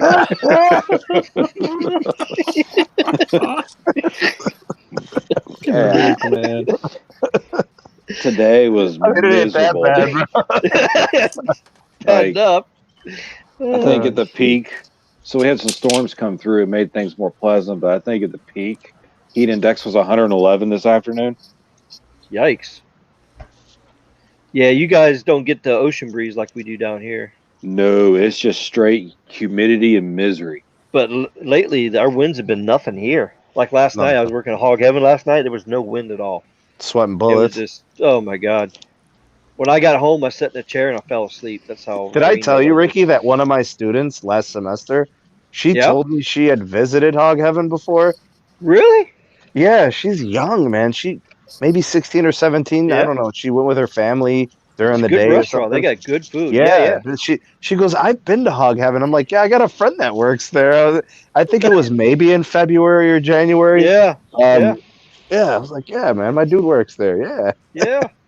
Yeah. That's a good Yeah. place. Yeah. Yeah. I like the Keys. It's really cool down here. The people are really nice too. Oh, they're friendly and stuff. Oh yeah, really good. Yep, a lot of good people bro. here. It's almost like the rural countryside of a city. You know, it's island life or salt life, whatever you want to call it. So pretty cool. The main problem we have is all the bad apples from up in Miami come down here. They throw their trash everywhere and they drive like maniacs. They drive drunk and crash and road rage everybody. So our sheriff's department has a full-time job just trying to keep peace from all those people coming down here. Yeah, it's a mess. Dang. Yeah. Bro, but hey Ricky, what do you think about when Dish is gonna come online? When do you think they're gonna start selling postpaid services? The what? When do you think Dish is gonna start selling postpaid services? Oh, postpaid. I don't know. It's probably gonna take a couple more months before they get everything ironed out. They said they wanted everything by the end of the year, so. But here's the problem: they have to negotiate with T-Mobile. That's the problem. They got that skunk hanging over their head. You know. They do. Yeah. And since they can use their network for 7 years, so what they're going to have to do. See, what they're doing is they're waiting for the dust to settle to see if they get their shit together. If they get their shit together and actually start getting some reliable service out there, then it'll be all right. But what's probably going to happen is if they don't get their shit together, Dish is going to say, oh, no, forget it. We want out. They're going to try to back out. Hey, what I was thinking, bro, is did you see how their business practices are pretty shady, bro? How they ended up leasing band 71, 600 megahertz T-Mobile from other people instead of dealing with your business partner. They wanted it for free from Dish instead of like saying, you know what, Dish, we'll work something out with you guys, especially how we're partners. Skunk Mobile is freeloaders. Yeah, we know that. Yeah, but why would they give money to L&B licensing company instead of instead of their business partner, like Carlos is saying? And look, Ricky, but T-Mobile's not being a freeloader. They're trying to kill Dish. They want this gone. Bro, you saw how they were when they had hands of boost for that 1 month, bro. They were literally trying to steal customers. Like the Metro on Twitter would be like, "Oh yeah, just come to us," you know. Yeah, but you don't think the DOJ and the FCC sees that though? They're watching all of this. Donkey Network, but they're not putting a stop to it. T-Mobile, bro. They said they. How the hell does Neville Ray write a letter to Dish saying we would like to continue? You lending us your 600 megahertz. And then Dish is like, wait a minute, dude. We let you use it. Now we want a deal. And then 2 weeks later, you do a deal with L&B? What the hell is that? Yep. It's a spit in the face, bro. They don't want Dish to have a single dime of money, bro. They want Dish to have nothing. Bro, the best business partnerships is where both win. Business is, there's two sides to every scenario. Two parties can win. In fact, that's the best relationship when both people win. T-Mobile doesn't understand that. They think that everyone's an enemy. They want the lose-lose situation instead, bro. Or they want the win-lose. They don't want this to win. Burying your competition is not a guaranteed method for success. Trying to bury your competition can put you under. Making agreements with other carriers that can benefit you makes sense. Bro, think about it. Dish is going to have a standalone 5G network. If your relationship with them is good, you can get access to that. Exactly. Yes. They could work something out like, hey, you guys are helping us with the LT. You know what? If you give us a little bit more juice on the LT, we'll give you guys access to our, standalone that we have going in these certain cities so far. Full access. Or some shit. They could work something out. Yeah. Like that. They could be business partners. Nobody comes out of pocket. Nobody comes out of pocket. They need to work as a team. I mean, they got this merger pushed through, and it actually happened. It's time for Skunk Mobile to get their crap together. Work as a team. And work as a team with Dish. But we don't even work as a team internally, along with another company. There you go. Well, there you go. Oh, yeah, that's true, bro. Remember, how T-Mobile. There you go. Sprint employees, bro. T-Mobile's just spitting in Sprint employees' face. Just some bullshit. Yeah, this is all craziness. So the whole moral of the story is: forget Dish, forget Skunk Mobile, forget forget it. Just go to a reliable carrier like AT&T or Verizon. Yeah, but we need them all to compete. Well, there's enough MVNOs to compete against their own. No, so we want market competition in the MNO space too. Yeah, bro. I want Dish and T-Mobile to succeed. Okay, I have to ask. T-Mobile, when you say MVNOs are enough to compete, that's pricing. That's not network access. Yep. You get what I'm saying? So we want competition in network. Go ahead, Sheep. Yeah, we want Dish and T-Mobile to succeed. The problem is that T-Mobile's trying to bury Dish. T-Mobile is getting buried themselves. The way they're doing things, T-Mobile's gonna kill both of them. I like Charlie Ergen. I like Charlie Ergen better than Mike Sievert. Yeah, like I agree too. Charlie Ergen and Mike Sievert both are idiots, bro. Mike Sievert doesn't know what he's doing, and Charlie Ergen's just a dick. Bro, whoever was in that DM group in Twitter, you guys got my my Dish Network Dish chat, right, with Charlie Ergen back in 2000? Oh yeah. He used to do a show, dude, where he talked about Dish products and services. He did a show every week, bro. It was like 2 hours long. All right, Jared has something here. Do you think Dish was asking absurd amount of money to license their spectrum? No, well, it was probably competitive, bro. Here you go. No signal travels farther or faster, so it's invaluable. Yeah. There you go. Yeah. So it wasn't an absurd amount of money because they want that 60-mile signal and that 1.6 gigawatt speeds that you get from band 71. The space-time continuum. Bro, it's just ridiculous, bro. Yeah. All I'm gonna say is I am perfectly content with my ASW3 and my band 2 on my mid-band site. Leave it alone. At least you have something, right? Hey, yeah, babe. Put band 71, band. Nope. And call it virtual 3G. Nope. I don't even want 5G on it. I don't want 41 on it. No 71. Just leave it alone. Gonna fuck it up. They're gonna fuck it up. Hey, Ricky. I am completely satisfied with 100 megabits per second all day long, no matter when I test. Hey, Ricky, I ended up activating I had a spare line that just opened up on my old Verizon Unlimited plan. I activated it for Tim, bro. Tim is loving it, bro. Oh, yeah? Sweet. Yeah. Verizon's coverage, you can't even compete against it. Verizon's coverage is the best in the Carolinas by far. Absolutely. And now that AT&T is upgrading all the sites with band 30 and band 14, T-Mobile's no longer the fastest. AT&T is. Yeah, they upgraded us down here, 30 and 14 down here. So what, you got fight carrier ag now, Ricky? Yep. So my wife, on her piece of crap iPhone, is pulling 250 and 260 on the download. Hell yeah. Yeah. Yeah. And it's consistent. Oh yeah.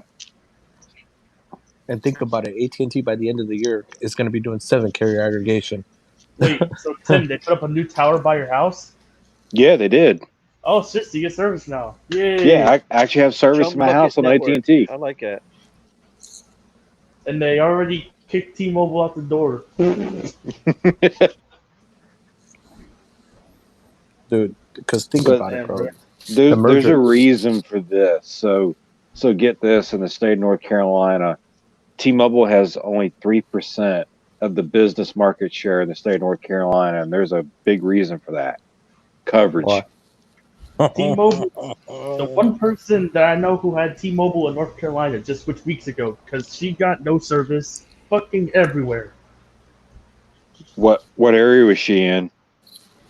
She was in the Hillsborough area, bro. She left T-Mobile. Oh yeah. Having no service. You don't even have to say anything else. There's only one cell site for the whole town of Hillsborough. That's it. She was outside of it, like south of it. Oh yeah, that would have been no service then. Yeah, she's got a Verizon line and AT&T line, and they both get like the same amount of coverage. Verizon's a little better. Yeah, I was gonna say Verizon's better in that area, but it's like what was it, Carlos and Steve, we were talking on the phone yesterday. There's patches in North Carolina where you can go 60 to 70 miles with no service at all with T-Mobile. AT&T is the fastest in Vegas. AT&T so far, but if you want Verizon's catching up. if you want reliability on the signal and the consistent speeds where it's not just fast at one moment and then it'll be And all indoor. right the next, then Verizon's the way to go. So did you guys hear about the new display technology? Which one? What display technology? Samsung. Oh, Sam Shit Mobile. What are they doing? It's coming out on the Note 20 Plus. I hadn't heard about that. I heard one from LG where they're the supposedly coming cutting-edge LTPO display technology that will allow parts of the Galaxy Note 20 series to offer refresh rates extremely energy efficient manager called HOP. Sources close to the company claim it's partly TFT, which is thin film transistor, and then the other part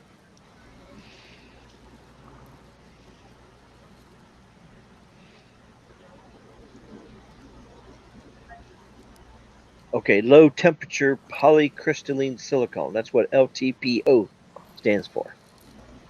And what that's going to do is let it be 120 hertz refresh rate and use a little bit of power. So it's going to be very, very battery friendly and still fast. And Samsung's going to launch it on the 20. Hey, my battery's about to die. I'm going to have to hop off, but I'll put on the charger and I'll be listening and I'll be hanging out. You got it, bro. All right, guys. Yeah, I hadn't heard anything about this one. I know LG's supposed to be coming out with a foldable, but it's going to be different than anything we've seen. It's actually going to be a roll-up foldable. No, it's supposed to actually unroll. Oh, yeah. Oh, okay, yeah. I know what you're talking about.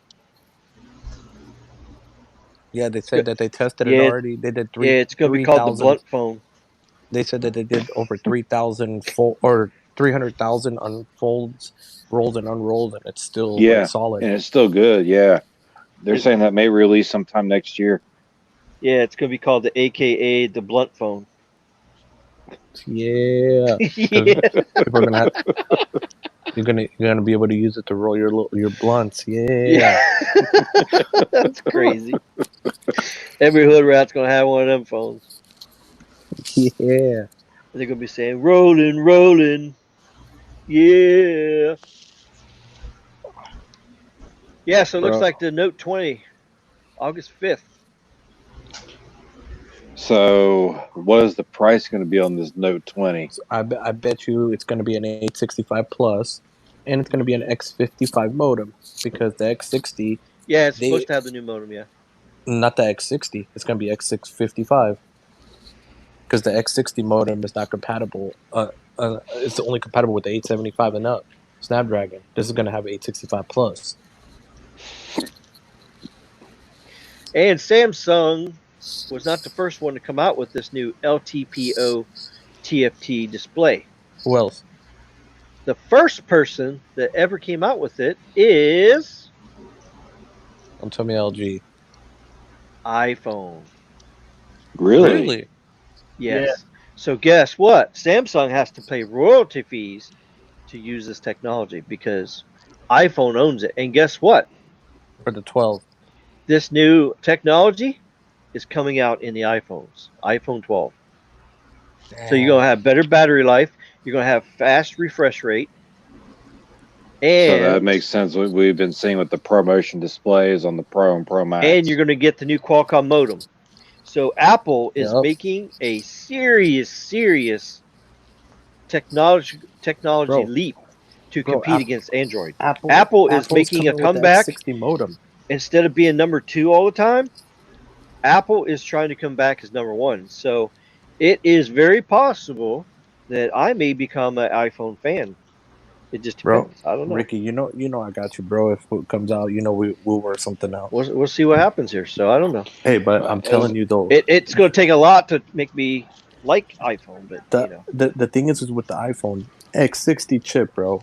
X60 modem is not even going to be out until like maybe March of 2021 because they can't even get it to become compatible with the with the 875 right now. They're having issues with that, and on top of it, bro, the delay in the S line series, so it ain't gonna be till about March that you'll see it in the S21 or whatever they're gonna call it. Plus, the other thing that's going to delay things too is they're waiting for the big auction, because most of these hardware makers are going to start holding out at the end of this year for band 48 equipment, and also the other new band, which is going to be 43 or whatever it's going to be called, which the FCC has not labeled yet, the 3.7 gigahertz to 4.2. Yep.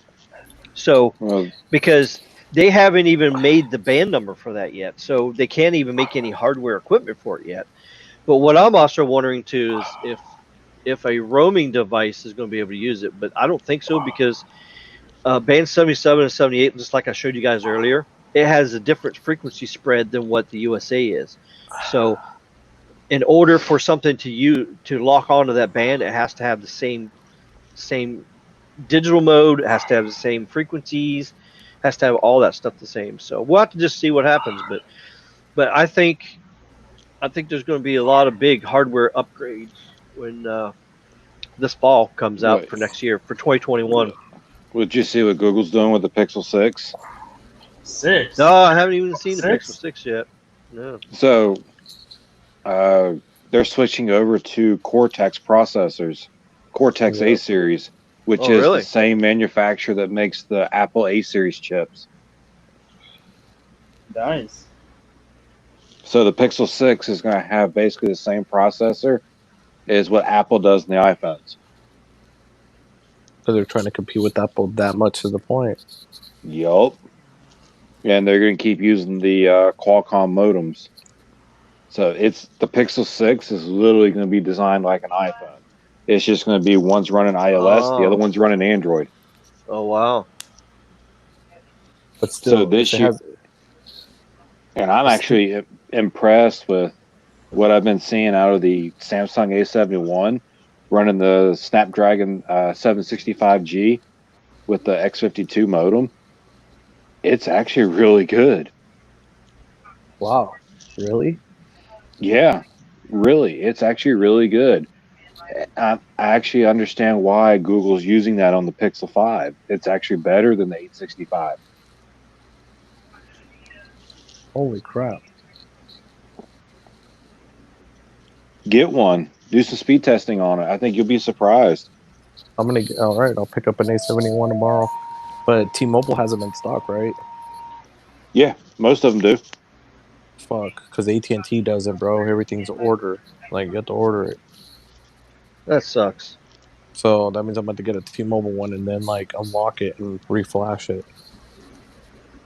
But I'll put it this way. The A71 is the most consistent comparing it to my Pixel 4 XL.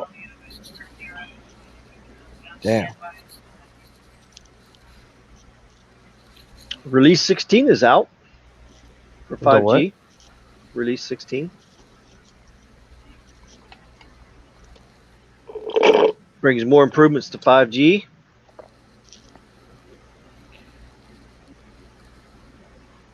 Here's the new stuff here.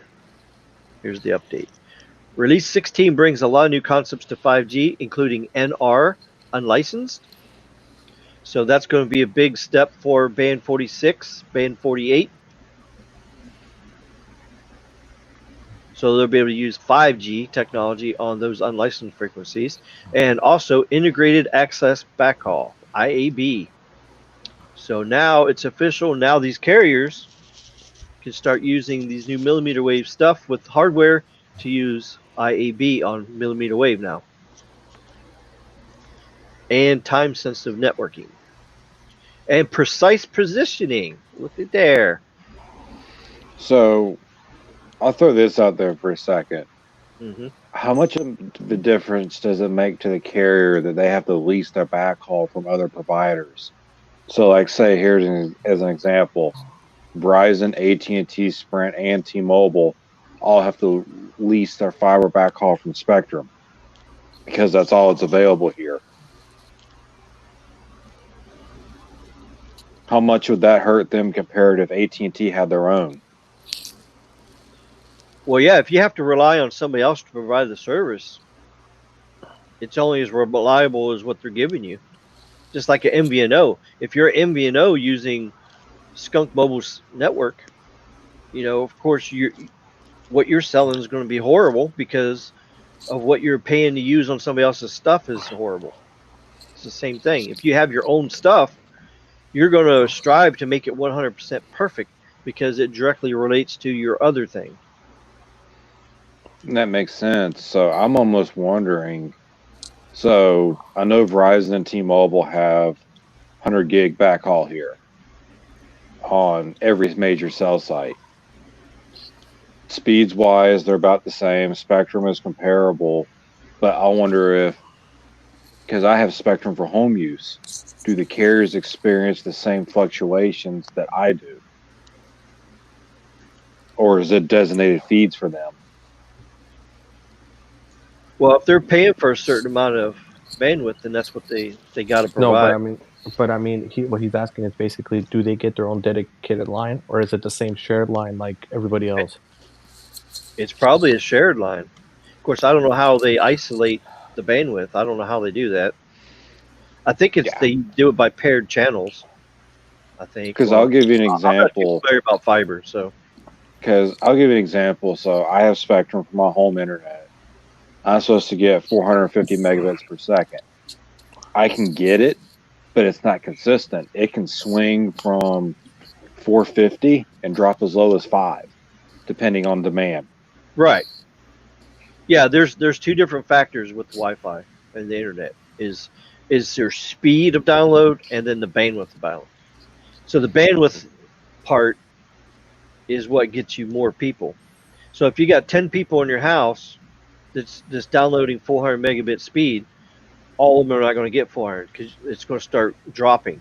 Each person will get a couple hundred each. But the more bandwidth you have, it'll sustain 10 people with 400 megabits. It just depends on how their bandwidth, because there's speed and the bandwidth, there's two different things. If you got one person that can do 400 megabits all day and all night, then you're good. But then as soon as you put 3 or 4 more users on, then it's going to eat up your bandwidth and it's going to slow your speed down. I've got one other issue. Everyone's internet here is shared. So I have 190 residents in my neighborhood all using the same feed from Spectrum. Yeah, that's the thing about the feeds too. That because when they feed the neighborhood like that, there's a certain amount of bandwidth that's dedicated that neighborhood. And actually, we started running out of bandwidth here with the bug crud going on. Yeah, that's when we started having issues. So what Comcast did is I actually got an email from them and said that on this date you're not going to have no internet for the 3 hours because they're making a serious upgrade for bandwidth. And they actually sent us that, and that's true. At 3 o'clock in the morning, we was down to like 6 in the morning, and then we was back up. And then I noticed I had a little bit more bandwidth as well, because my speeds were faster when I was doing multiple things. Because I have my security cameras all going. Of course, they're all uploading, but then when I have the security camera on my monitor, then that's actually downloading. So if I'm playing my video game at the same time I'm watching or have the video up for the security feed, then it affects your bandwidth a little bit. But I noticed it's a little bit better now since they did that upgrade. The other thing I'll ask too, because I just don't know. So Spectrum, about a week ago, had a fiber cut. It affected all 3 carriers: Verizon, AT&T, and Sprint. Or excuse me, screw with everybody. Verizon, AT&T, T-Mobile. Total, it knocked out about 160 sites in the Fayetteville area. Yep. So in a case like that, does the carrier get fined, or would that be on Spectrum at that point, or both? Well, you mean fined by the FCC? There's always fines anytime a cellular network goes down. Who would pinpoint the fines in that case, since the carriers lease that fiber backhaul? It's not actually theirs. Well, I didn't know the FCC fines people for having outages. I didn't know they sure are finding T-Mobile for that nationwide outage 2 weeks ago Monday. Oh, okay. Yeah. Well, that's going to be about $2.5 billion. I think they should send the skunk bubbles out or skunk apes out too. Remember I told you, Tim, it was going to be about 2. Yeah. It's gonna be about 2.5 billion. If these carriers are supposed to have a certain amount of quality of service that they got to keep up to, and then they're held by fines, then yeah. Yeah, the sad thing about the fines too is what it's going to do is it's going to take away money that they're going to use to upgrade their stuff. Of course, they really don't know how to upgrade their stuff right, and they don't. So they're really wasting all their money. Well, technically, that outage 2 weeks ago Monday never would have happened if T-Mobile had redundancy in their systems, as far as their main core. Yeah, well that definitely helps. Yeah, there's no way Let's see. they shouldn't have shoved up here too. There's no way they should have tried to shove 1 million people on the network at the same time. I haven't been looking at the 100,000 was chat working here. smooth, you know. So why be greedy and try to push more? Basically, they overloaded when they tried to offload 1 million people on. They overloaded the servers and crashed the main network core, and then you had a massive IP failure for voice and text messaging. Well, like it never should have happened. And then the fact it took them 17 hours to get it back, depending on where you were. Yep. Bro, they still out here in the West Coast, bro. For the rest of that week, they still had issues, bro. I still have a couple of customers that have issues still to this day. Yeah, because the provisioning and stuff. Because basically now the phones are not provisioned properly, SIMs and shit like that. I'm glad I'm not a customer anymore. Dude, it's the worst is still to come. Trust me. Thank God I ain't got to worry about it. And why, Ricky? What do you have? Verizon. Hey, I can switch to Verizon now. Oh, you fixed it, Tim? Yeah, your advice worked. You see, Ricky? Sweet. You see, Ricky? The advice worked. The same one. Yeah. Got to get a hacks going there. 100%. So now you're eligible again. Yep. Sweet. I can activate and finance phones on a Verizon account now. Yeah. So when are you making that switch? Sweet. Tomorrow. You kind of read my mind. I'm probably going to switch my main line tomorrow. Because the wife said you better switch it now. Yeah. Dude, when the outage happened, she was in an area that she didn't know. She lost GPS. Her phone didn't work, so she couldn't call me or anyone else. The thing that saved the day was her AT&T phone. It worked. Of course AT&T is going to save the day. So if it wasn't for that, she literally had no clue where she was, didn't have any other form of maps when T-Mobile failed. So she had enough. She's like, we're switching. Good, bro. That's some bullshit that you couldn't even get some decent connectivity. Yep. I didn't think about Google Maps failing because technically Google Maps doesn't need cellular connectivity to work. You have offline maps and GPS. If you have offline maps, yeah. You don't. Which she does because I download them just in case. But yeah, you should always have offline maps. Definitely. You shouldn't lose GPS. T-Mobile GPS just doesn't rely on a cell site. It relies on actual satellite. GPS. You don't lose GPS. That's the part that surprised me. Actually, with the cellular networks, with the cell phone, it does because it still has to update through the cell. It has to update with data connection.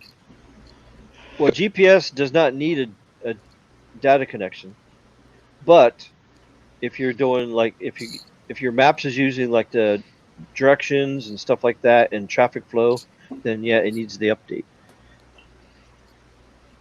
But GPS is a standalone thing. It doesn't need no data. Yeah, it's completely separate. Yeah. Now, in your settings in your phone, you can check it. Now, there's a setting on your phone that you can set that uses GPS and local network for positioning. If you have that it's set, more accurate. It's more accurate. But if you lose your data connection, then you lose your location. That's probably what it was. So that's probably what it was. Is when you lost your data connection, it just dropped it. Because if you had it in GPS only mode, for your location, then when you lost your network, then you're fine. Because both of our phones are set up for high accuracy, which is both. Yeah.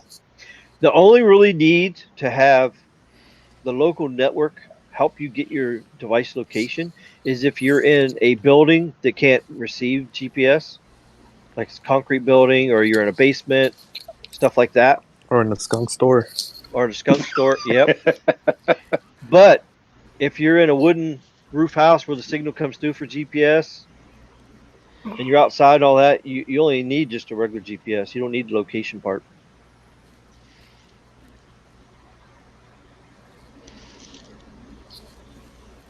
Yeah.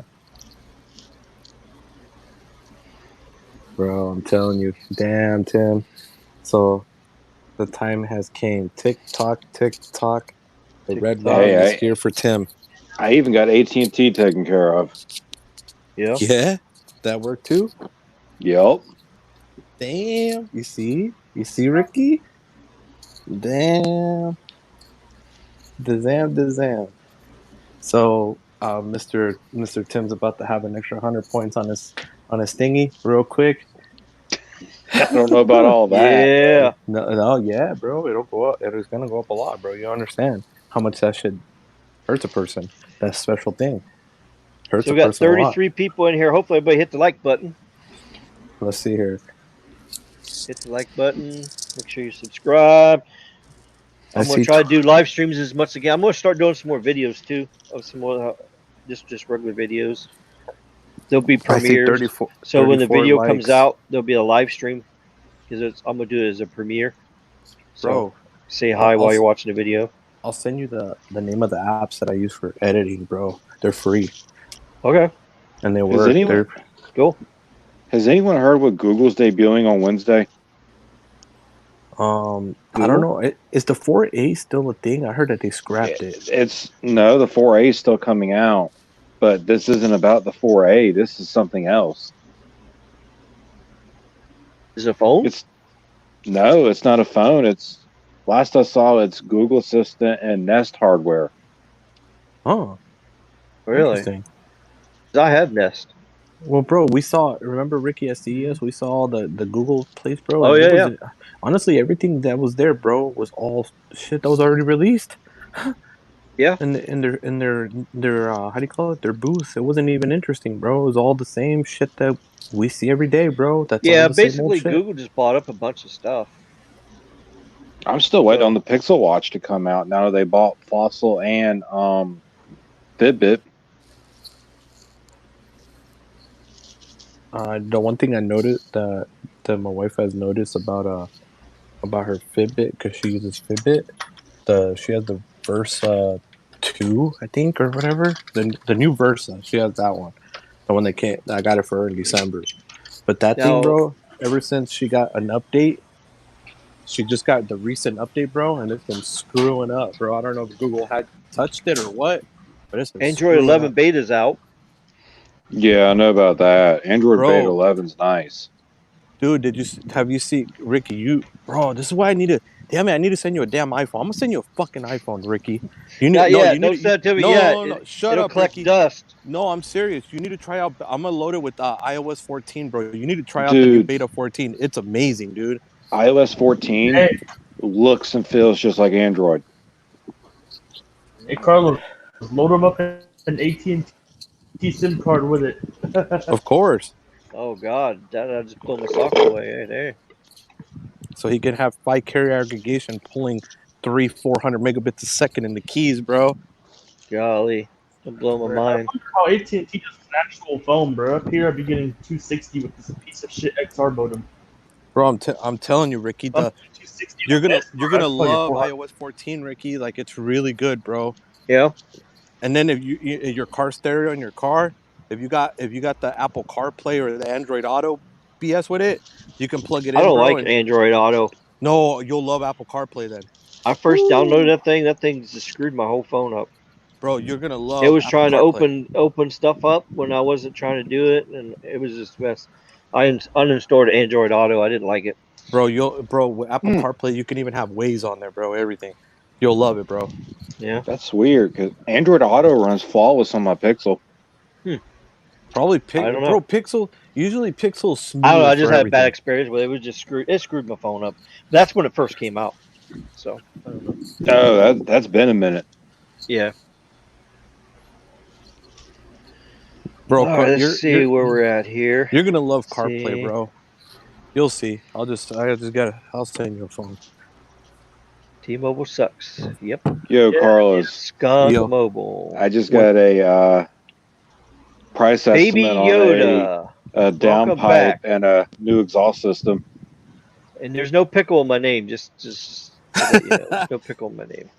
Pickle Rick. Hey. Bad Carlos. Bad Carlos. Pickle Rick, yeah. Pickle Rick. There's nothing wrong, bro. Because You don't want me to call you names, Carlos. Now don't call me names. Hey, no, Ricky, but I'm just saying, Pickle Rick was the smartest scientist in the world in that cartoon, bro. He was the smartest one. I don't even know what that is. I don't know. Look at Rick and Morty, bro. I don't watch cartoons.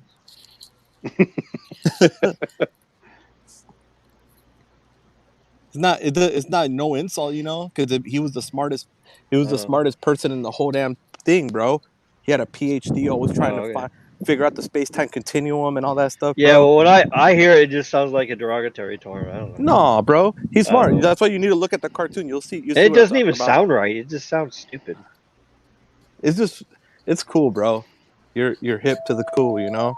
Hip to the cool. Apple Watch says iOS 14 is nothing like Android.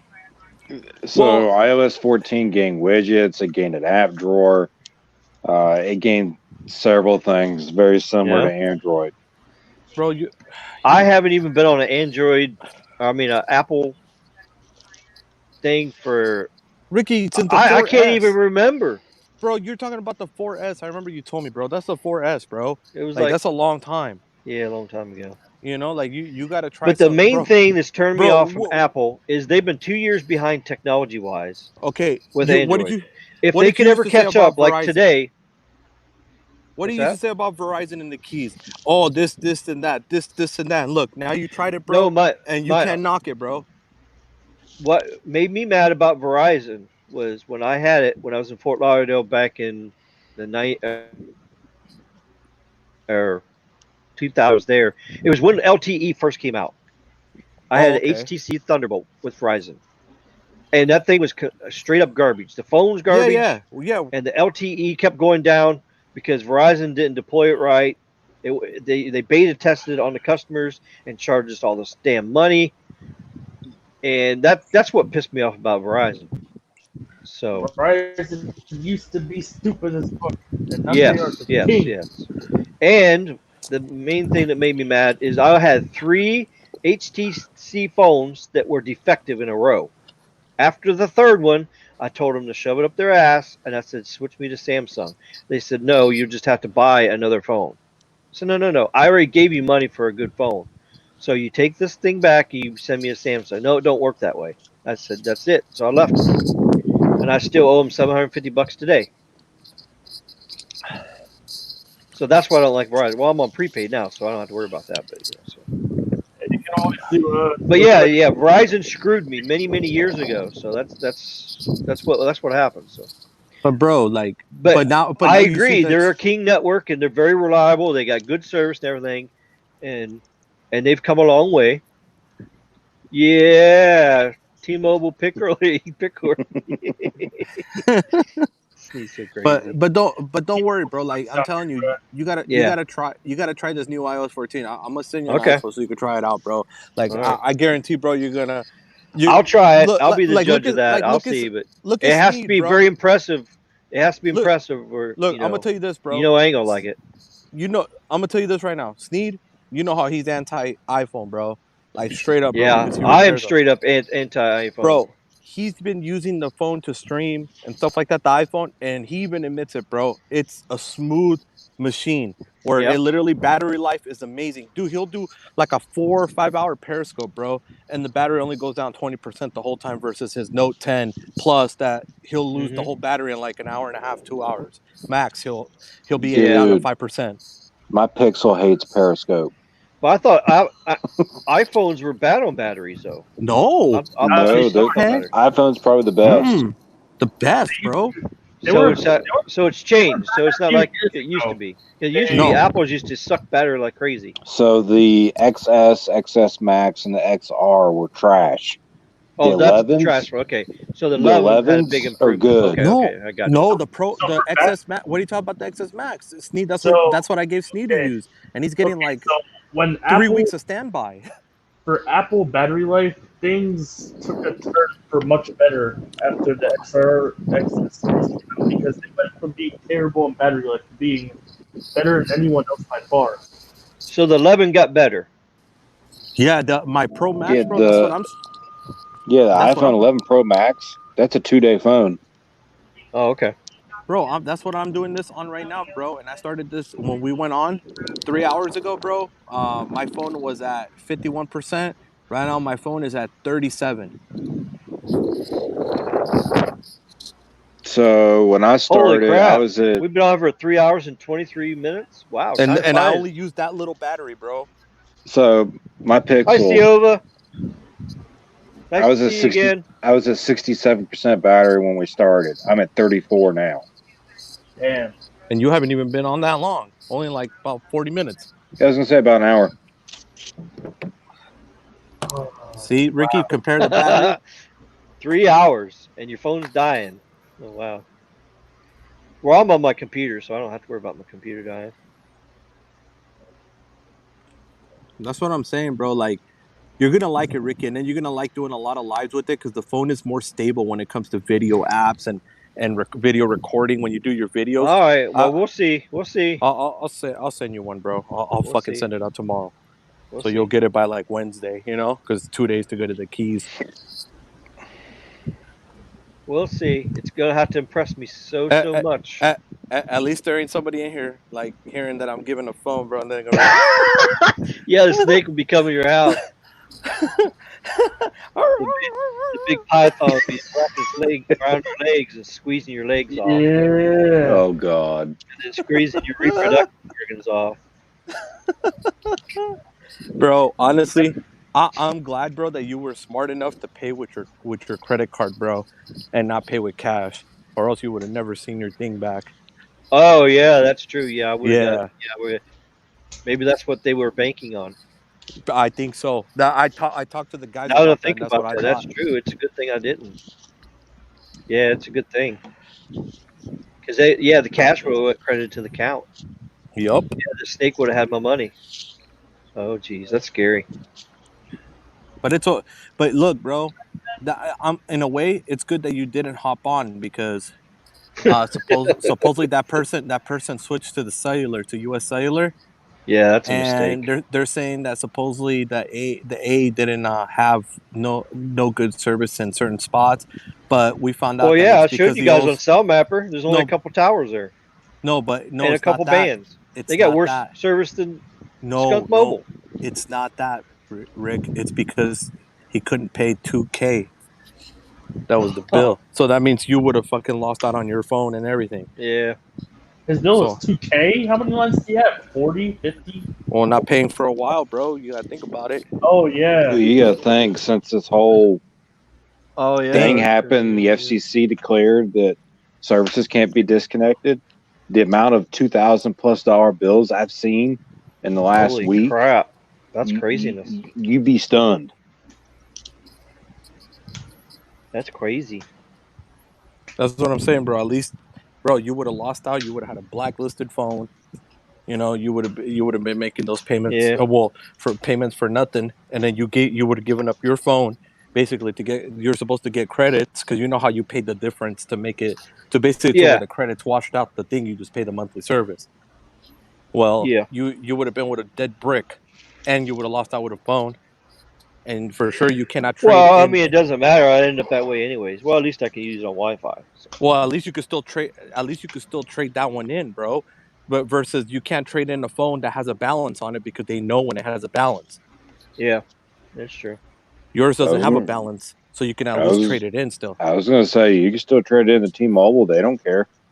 That's T-Mobile. Yeah, they probably have a way of changing the IMEI number in anyways. They could probably go in there and change it. I'm sure they can. But I have a gut feeling we're going to see a big uptick in switchers. No, that program ended from the FCC. Yeah. Because a lot of people are going to walk. They're just going to switch carriers.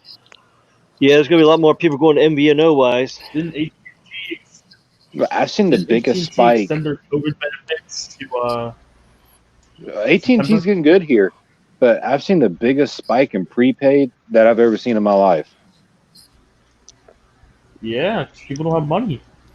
Prepaid, yeah. Bro, Tim said that he has activated 400% more prepaid than he ever has since working for the company. Yep. Yeah. I even got customers going there. Well, I even got customers going from T-Mobile postpaid to T-Mobile prepaid. I've never done that before. I had to learn how to do it. Yep. Damn, you have to learn. Holy. I've been with T-Mobile for 4 years. Because they didn't pay their bill and their shit got canceled, and so now they're forced to prepaid. Basically, they're just looking to get something cheaper. But yeah, I've never done a postpaid to a prepaid. I literally had to learn how to do it. Well, that's why I can't have T-Mobile postpaid either, because T-Mobile screwed me years ago. See, I've been screwed by Verizon a long time ago, T-Mobile a long time ago, Sprint a long time ago. AT&T's the only one that AT&T screwed me over. Yep. AT&T screwed me on the bill.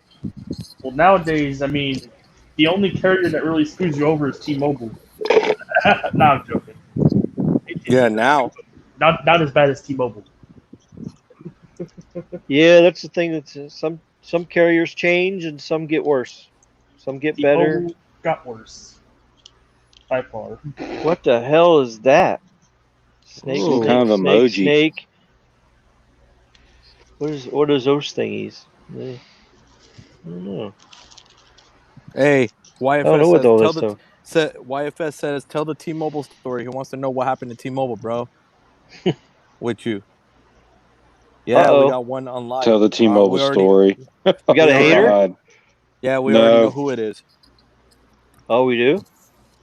We know who the one thumbs down on your video is. We already know. Oh, fuck the snake. The worm.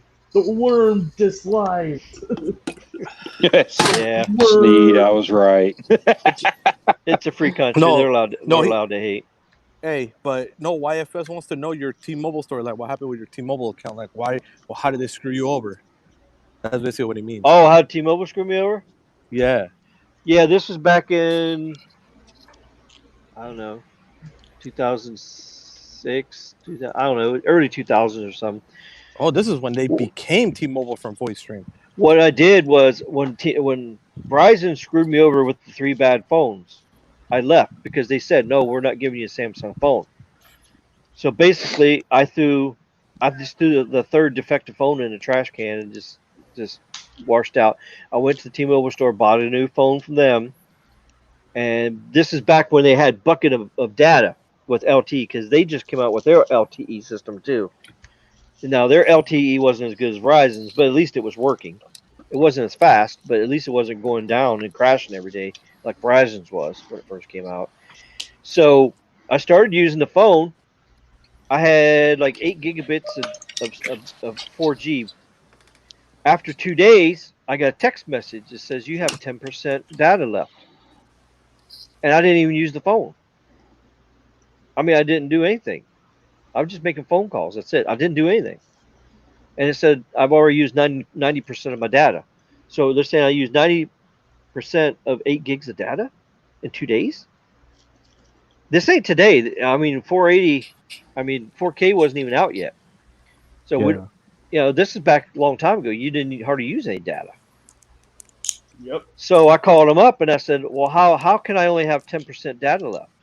Well, you used it all up. I said, well, I haven't even been using it. Well, I'm sorry, you've been using it. I said, no, I haven't. I said, well, there's something wrong then. And so I went ahead and I paid for another 2 gigabytes of data.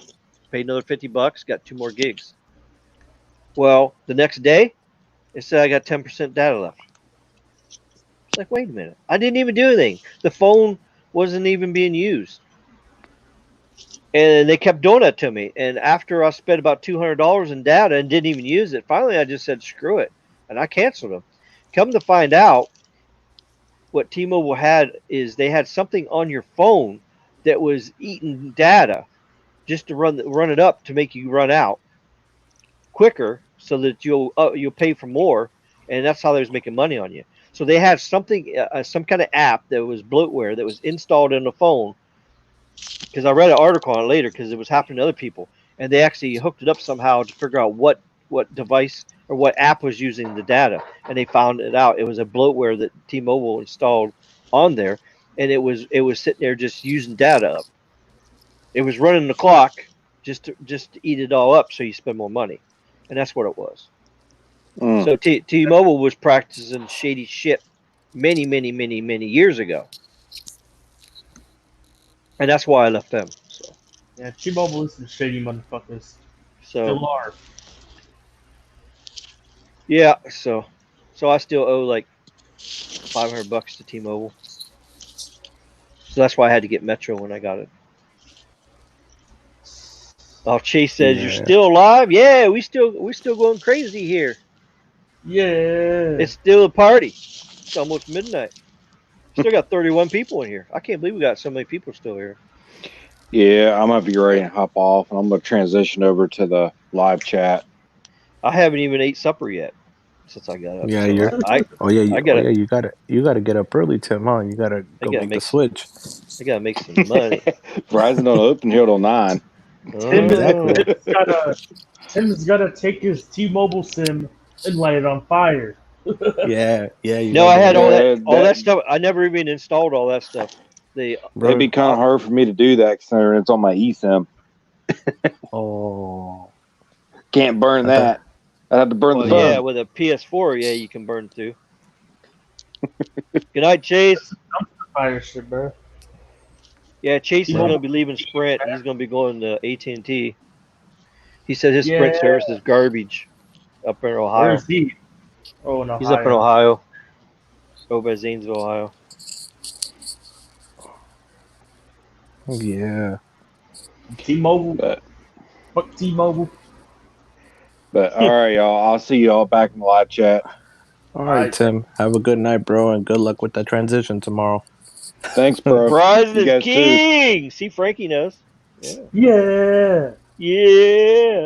Yep, Maverick's moving to Verizon too. You know that, right, Ricky? Wow, Maverick is moving to Verizon. Yeah, the Sprint show. Holy shit! He was a diehard Sprint fan too, but But Sprint is infected with rabies now. Yeah, bro, he hates T-Mobile so much he wants out, bro. Yeah, bro, it's like, hey Ricky, it's like hell burned over twice already, right? Yeah. Jesus. Raccoon rabies. Of course, Tim is moving his whole family over to Verizon. He needs a king network. He don't fire anymore. He don't. Dumpster fire. No, actually, Maverick is. He's been bugging me every day to make sure his phone's unlocked. I find one of his phones is unlocked. Finally, I got the code for it, but I'm still waiting on the other 4. That is because he wants to switch. He wants to switch before the end of his build cycle. Oh, of course. Oh, he's gonna be happy with Verizon, man. If he thought Sprint was good, he's gonna be happy with Verizon. I mean, over there in this little Texas area, Verizon don't look the best. Verizon's the best? I said they don't look the best. They look okay. They look okay. They look better than T-Mobile, that's for sure. Oh, that's not hard to do. No, well then that's good. Verizon, but AT&T looks a whole of a lot better service over there than Verizon. AT&T's got more speed, and they got more bands. They got more capacity than Verizon. They also got Verizon, but you gotta remember this: Verizon's doing a serious ton of upgrades. So they're launching a lot of stuff. I mean, and of course they got the best phone in the market right now, the Moto Edge Plus. Yep. You gotta remember that Maverick's also an area where AT&T rules king. I don't even know why. Yeah, there's a lot of areas that, I mean, AT&T and Verizon both have their panels on the same tower site. I mean, it's on the same place. Remember, he's in Texas though. Texas is AT&T country. Yeah, Texas is. Well, it's easier whenever you got flat land out with gentle hills. It's always easier to cover that area than if you got a hilly area like Pennsylvania, West Virginia. Those places are hard to cover, especially with mid-band. You got mid-band up, man, it just doesn't work very far. You need line of sight.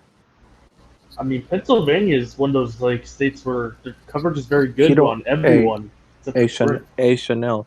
I don't think Tim cares about his 75% discount, T-Mobile employee discount anymore. He's tired of crappy service. Well, yeah, I mean, what good is a discount or cheap service or free T-Mobile crap if you have your horrible service? I mean, it's just. Yeah. I mean, think about this. If I sold you a car, but I didn't give you tires, just rims, would you drive the car? If I gave you a free car with no tires, just rims. Oh no. Would you drive it? No. Free. 100% free. Well, you can't drive it. You can't drive it. You can drive it on rims. You can go really slow. You go around the turn, you're going to hit somebody. No, I'm in the kitchen.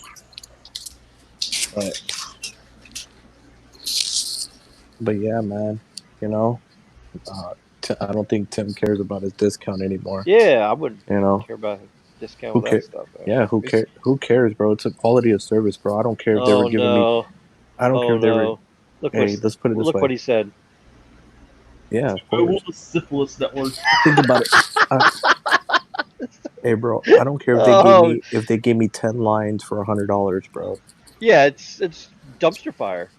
Exactly. I'd rather pay 10 lines, $400, knowing that's gonna be decent than paying $100. Yeah.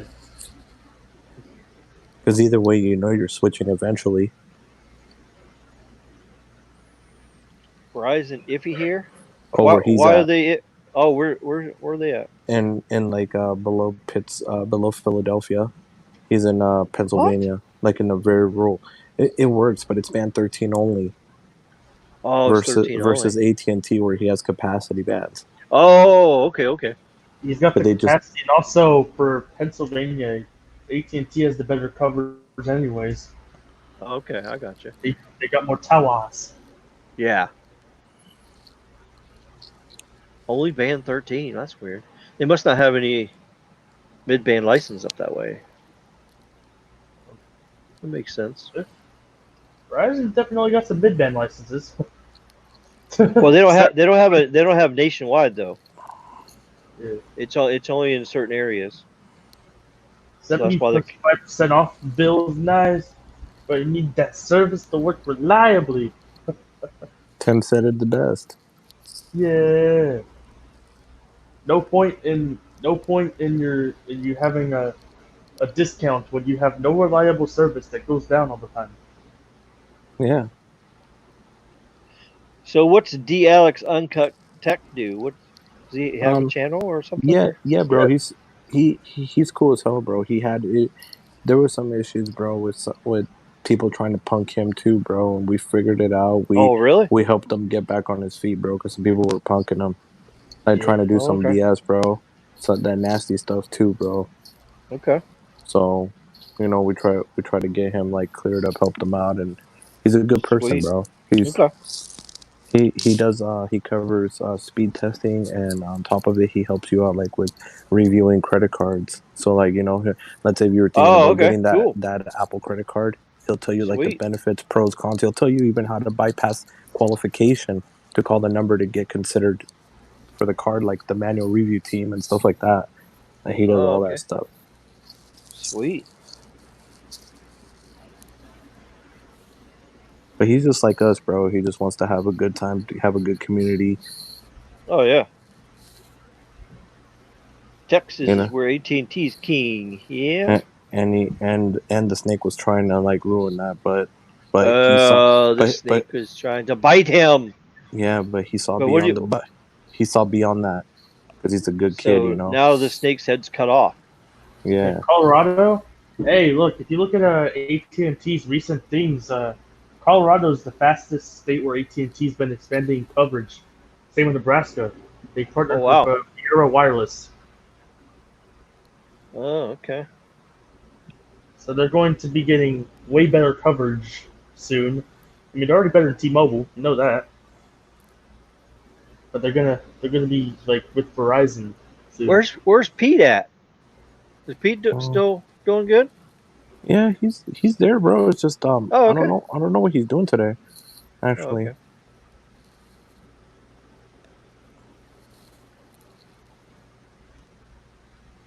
Three carrier aggregation. I've got 9 lines on my work plan. Damn, Verizon's Whoa! about to get T-Mobile Verizon's, actually beats AT&T somewhere? Like right, any place in the entire country dude. is actually a place where T-Mobile beats anyone? Minus 110. Yeah, that's not too good. Hey, you got to think about this. Verizon's about to get nine lines from a T-Mobile employee. Damn. Yeah. Yeah. Skunk Mobile, bro. Damn. Skunky. How could T-Mobile actually be good somewhere? They are the worst nationwide carrier, less coverage than Sprint, and they're slower than anyone. Yep. They got half the coverage of Sprint, man. Yeah. Bro, you know what's sad is, you know it, bro. You were out here. Sprint, I got decent speeds, bro, and it went from that to being a dumpster fire now. Dumpster fire. Hey, how's Sprint doing right now, anyway, man? Horrible, dude. Band 41's not even connecting. I think they took it. I think they took it down finally. That's crazy. Damn, Apple. I've never witnessed T-Mobile beating any other carrier since 2017. T-Mobile beats absolutely no one, Ryan. They are the worst of the worst of the worst. Yeah, they're horrible. Better coverage. So they're the worstest. Beyond that, did you see that? Hey, Ricky, you saw that video I sent you a link to, right? The one for infographics. Oh yeah, I saw that. Yeah, the one where we're talking about T-Mobile. That was hilarious. Bro, I laughed my ass off. Bro, where he said T-Mobile towers are located in the pits of hell, same as their customer service and headquarters. Hell yeah. And they said that their store reps are can't assembled in an assembly line. That's crazy. That thing was hilarious, bro. Bro, whoever thinks that cell phone carriers today do not have 24 to 36-month contracts, they're a fool. They're an idiot. Because every carrier, when you finance a device through them directly, that is the same as signing a contract. Because when you leave them, you have to pay the rest of the device. It just costs more now. Before, at least it used to. Remember before, Ricky, it used to be like either $150 or $350 to terminate your contract. Yep. Now it's, if you will, let's say if you terminate it 3 months after you sign up, bro, and then instead of it being $350 the max, it's whatever the remaining is. So if you bought $1,000 phone, that means you got to pay like $900 to get out. Damn, man. Yeah, that's why the whole thing, like, financing phones, just terrible. Never do it, bruh. It's just too much hassle that you put yourself into by doing it. I was thinking it was good, but like, it's just stupid. Phone financing is stupid. It's literally a contract. Even the free phone deals, bro, those are contracts too. Because once you try to leave with the free phone deal, the bill credits, and make you pay the whole thing. Yep. Oh boy. That's what I'm saying. Either way, bro, the contracts, all that, it still exists today. It's just worded differently. Yep. And whoever doesn't. No 9 still working. Hey, run no Wi-Fi. This is my Wi-Fi phone. Run a speed test on the Verizon hotspot, bro. It's 90 down and 50 up. I don't know, man. I just want to see 20 it. ping. You already know Verizon's always gonna be 90 down, 50 up, 20 ping. Yeah. Probably one jitter. Yep. Yeah, Verizon, bro. They really. Yeah, you don't have to do the speed test. I mean, I've done speed tests on it. I can show you the speed test. Okay. Because I have previous ones I've done on here. Let's see. AT&T has more American reps than you call versus T-Mobile. That's just how it's becoming nowadays. Verizon has its USA call centers, period. That's why Verizon. Right? I really don't care about carrier's customer service in the first place. T-Mobile's customer service sucks, and I had to go to them every day. Okay, 89, 89.4, 15.8, 28.5. That's not bad. That's really good. That's KingNet for you. Because I bet you it's consistent. Heck yeah. Don't call Sprint. Oh God, not Sprint, man. Sprint customer service. Then people told me my damn iPhone wasn't compatible, bro. 89. 8958. Oh, that upload. Wow, yeah, that's really good. It's just always good. It's really good. Really, really good.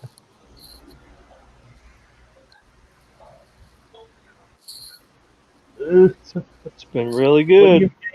When are you gonna be getting that Moto Edge Plus? Ask Carlos. No more hotspot life. Yeah, you know me, Sheep. I gotta work. I'm working on the fine details with it. Hey, Sheep, is that AT&T line working? Yeah, it's been working for hours, bro. Okay. GoatNet's back. It's still Goaty, goaty, goaty. Get the Sprint account back on, bro. All right. Well, we gotta clear that. You know what I mean. Yeah. 83 by 44. Damn it, Verizon 26 ping. Verizon's such a king network. They're so consistent. Yeah. Amazing. So, at least for my area, AT&T is the #1 carrier here. Under capacity just doesn't work that well when you don't have the most amount of sites. Mm-hmm. That's why Verizon is a solid #2 here, not the #1. At least we're not #4 like T-Mobile, though. All right, here's 6 o'clock in the evening. Rush hour. 70/22. Still king That's net. still good. 6 p.m. Yeah. Hey, what up, Tito? But the fact that there's There no you go. band 5, bro. No band 5 and KingNet's still doing this shit, bro. 5:30 in the morning. 55 by 17. Everybody's going to work. Visible's just killing it. Yeah. Yeah, here's another one. That's 6 o'clock at night. 62 Yeah. by 15.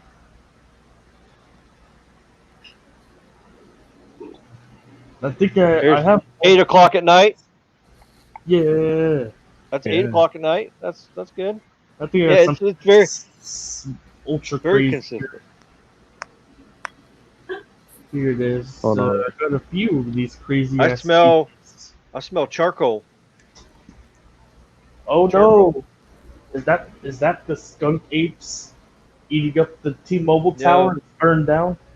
Well, the wind's coming out of the southeast, so that means my neighbor just turned on his barbecue pit. He put a bunch of barbecue in there, or a bunch of charcoal in there and lit it. Nice. Because I'm on the 2nd floor, so when the smoke comes out of his charcoal, it comes right up in here, and then my air conditioner picks it up, and then blows it right in here. So yeah. Oh. My eyes are burning right now. Carbon monoxide poisoning. Yeah. It's not good. All right, here's another one at 6 o'clock. Yeah. I've been testing out pretty good. That's still pretty good for 6 o'clock at night. This is at 5 p.m., bro. 5 p.m. What was that, AT&T? Yeah. So 225 and what? It's 236 by 20.2 with 29 ping, 2.8 jitter. There's another 6 p.m. See there? Very consistent. Yeah. That's KingNet Verizon for you. Consistent. Hey Tito, check your Twitter PM. Hey, we need your handle so we can throw it up, bro. I don't know if you created another one, so we can. What's that? You need to be interactive because we're very interactive on Twitter now. Like me, Sneed, we do a lot of the periscopes. Oh yeah. So you can join us. Yeah, it doesn't work very good for me. I always have issues with it. Well, bro, no, you got to use the app. Don't use the actual Twitter itself to do it. That's what we learned. When you watch it through Twitter and you do lives through Twitter, it sucks, dude. You have to download the Periscope app. Yeah, but the Periscope's what's not working. I have to do it through the Twitter, or I can't do it. Another thing is that it's set up a new one, bro. That's what I had to do on mine. I had to set up a new one because my old one didn't link up. So just set up a new one and you'll be good. Another issue, Periscope, is that it just runs terribly on Android phones. No, it just the battery drains quick. Well, yeah, but remember Steve's streams before he started using an iPhone? They looked horrible. Couldn't even see anything. Yeah, Jose, it's a Verizon jetpack. That's even prepaid, bro. You got the decryo and it still works. Prepaid jetpack. Get the ping that always works. Yeah, those must be on prepaid. That's not even the main. Imagine if you had a postpaid or a Moto Edge Plus. 250 plus is easy.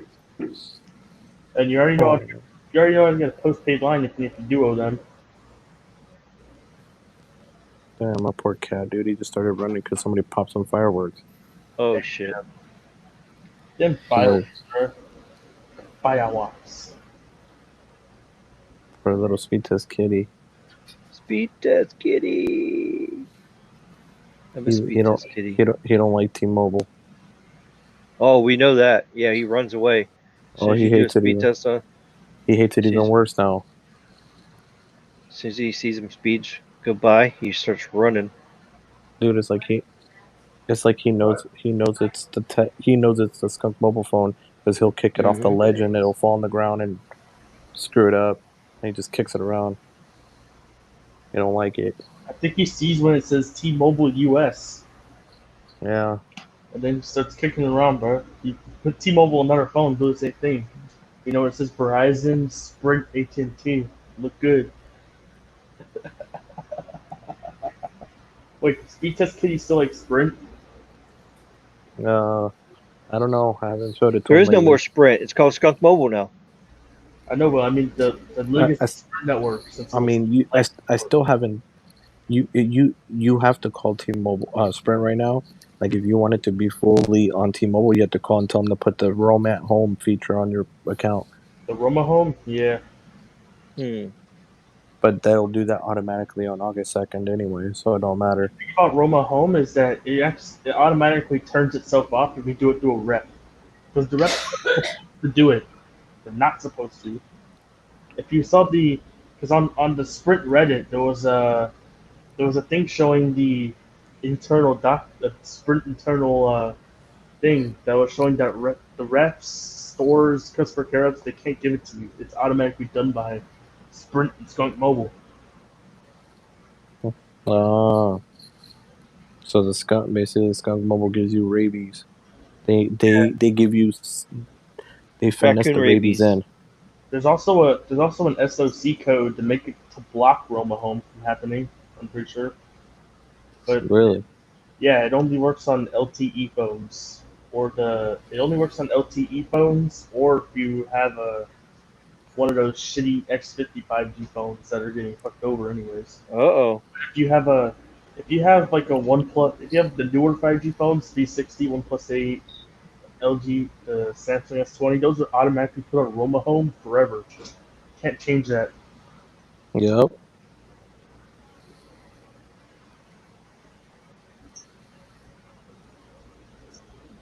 So basically, you're automatically skunked if you want a new phone that isn't an iPhone. Bro, it's crazy how they're doing this, bro, with the whole transition. Just doesn't make sense what they're doing. Yep. They suck. They're just finessing the rabies, bro. First they give you the raccoon infected. rabies, then they give you the skunk spray. Hey, and then they send the skunk ape to punch you in the face real quick to finesse it in, and then that's it. You want to see a tower that was extremely affected by the skunk apes? Oh. This got such a skunk apery. This tower is slow. This is at 1 a.m. by the way. Oh, nice. What, 6x1? 0, 0, 0. Oh wow. That's 400, nuts. 400 jitter. I have another. Jitterbug. I have another speed Jitterbug. test. I have another speed test at 1 a.m. Another same speeds. 0 by Jitterbug. damn, bro. 200 and some jitter, 1% loss. And this is Wow, look at all that 5G. 12 a.m. where's that at? It's Ohio. Look at all that 5G in Ohio. It's not real 5G. It's fake 5G, but The low band, yeah. Yeah, low band is that bootleg 5G. Hey, Not but the it real 5G like it's putting out. Rick, it helps out here though. Out here has yeah. been helping. Yeah, of course In they've done certain it right though. Yeah. in certain tower sites though. In other ones, the LT is still faster. So it's like a mix, you know? Like a 50-50. Oh, look at there. What is that? What Like, is that green? That is in northern Florida. Other AT&T coverage, what does that mean? Some That's HSPA areas. That's like a partner, network partner. No, that's HSPA. The orange ones are partner networks. Oh, okay, okay. It's AT&T HSPA. So what about on the keys, bro? You got other AT&T coverage, that's mostly HSPA. Other AT&T coverage is HSPA, and then off-network coverage is, I guess that's roaming, right? Yep, it is. Okay, roaming. Hey, what about the keys? Do they got 5G? The low band? Not yet. What about Fort Lauderdale? Nah. They just turned on Tampa. Damn. They just turned on Miami. I don't know about up here. They just turned on. Yeah, they just turned on Port St. Lucie. Ooh. Miami's on. This whole area is on. All of South Florida's on. Oh, it is on then. Nice. Yeah, Homestead all the way up to here is on. You see that highway, the US 41? Yeah. The only carrier that has 0% coverage on that highway is T-Mobile. 0%. Well, of course. Sprint has it covered like maybe 10%, and Verizon AT&T have it covered the entire way. Yep, of course, the King Networks too. AT&T on there is like 60% LTE, and then 30%, 40% HSPA. Of course. It's still good though. It's not like Skunk Mobile. Skunky. Yeah, nobody had Cell Mapper on their phone when they went across there. Yeah. Well, what do you expect? Hey. AT&T and Verizon are the most under-mapped carriers. Yeah. Yeah. I'm actually the only person who's confirmed the AT&T tower in Fort Lauderdale. Hey, put on T-Mobile USA, bro, and look at this shit. You see the highway down there? Where'd the coverage go, bro? There's none. From here to here? Oh, actually, it got like 1% better.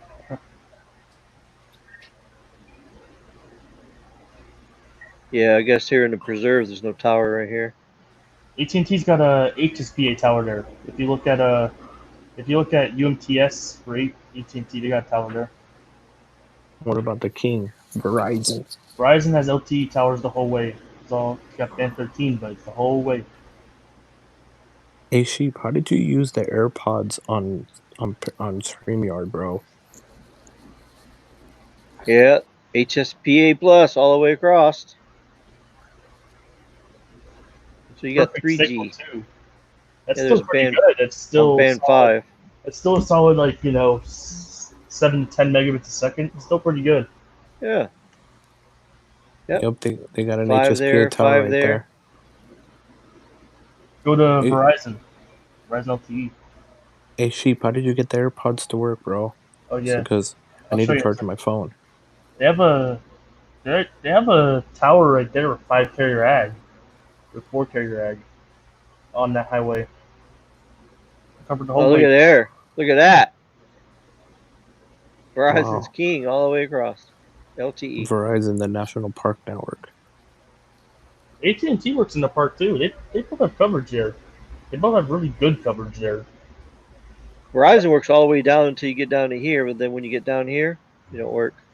AT&T's not mapped down there, but it does work going down that way. Yeah, AT&T does work here. Yep. And you know why it works there? They got a tower. There's a tower there, but where does it get its fiber from? I don't know. I'll show you where it comes from.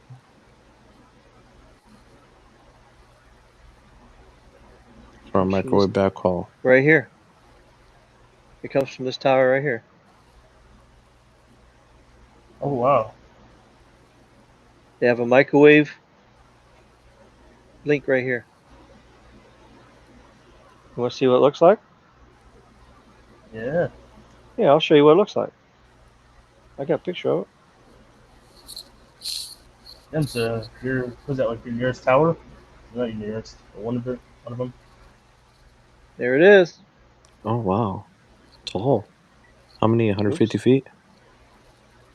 That's a 350-foot tower. Oh damn. Right there. Yep. That dish right there. One's transmit and one's receive. Wait, right so here. This is AT&T. This is AT&T. This shoots it over to that park I just showed you. Yeah. So it's something like 25, 30 miles. It shoots fiber, wireless fiber, backhaul. Yep. And then here's AT&T's antennas at the top. AT&T Now this is the Generation 1 tower. This isn't even the new tower. This still has coax going up to there. There's no RRHs up here. There's no remote radio heads. See? Here's a remote radio head right here. See? This is T-Mobile. Oh, I'm surprised T-Mobile upgraded it. Well, yeah, T-Mobile upgraded their shit a long time ago down here in the Keys. Why are they still so garbage in the Keys? Now this one here, see this panel? This panel's not there no more. This is a Band 71 panel now. This panel's gone. This is now a Band 71 panel. So it's the 1271 M71 combo panel? Yeah. I can show you my tower. You look up on go on Cell Mapper. This is AT&T up here. So now when they come down here and they upgrade this tower, they're going to upgrade this to band 14 and 30 also. Yeah. So they'll probably put an extra panel on here, and then they'll turn these all into RRHs up here. Yeah. Remote radio unit. Are they going to put more sectors too? There's only a 2-second tower. Well, that's all they really need up here. I mean, it's up and down the Keys, yeah. It's only two-way. Forgot about that. Yeah. But they might put another sector out towards the ocean, but this is the top of the tower, man. It's 350 foot up, man. Yeah. Band 5, band 4, band 12. I forget. Oh, it's right here. 2, 4, 5, and 30. Oh, it is upgraded. That picture's old. Yeah, so they must have come by and they upgraded it. So that tower's been done. Hey, look up 680725. It's under mapped. It has more bands than it says it does on Cell Mapper. I've actually never looked up. Go to tower search. Right here. Yeah. That puts 680. Hey, bro. I gotta charge my phone, so what? I'll catch you. I gotta charge my phone, so I'll catch you guys in the chat. All right. Oh, okay. Yeah, I'm gonna close this thing down here in just a second here. 680 what? 725. All right, then have a good one, guys. All right, good night to you. Thanks for jumping on. Dude, it was good to see you back. Congratulations. Oh yeah, it's good to be back. Wait, no, go back to All right, then search. later. Yeah, then click enter again.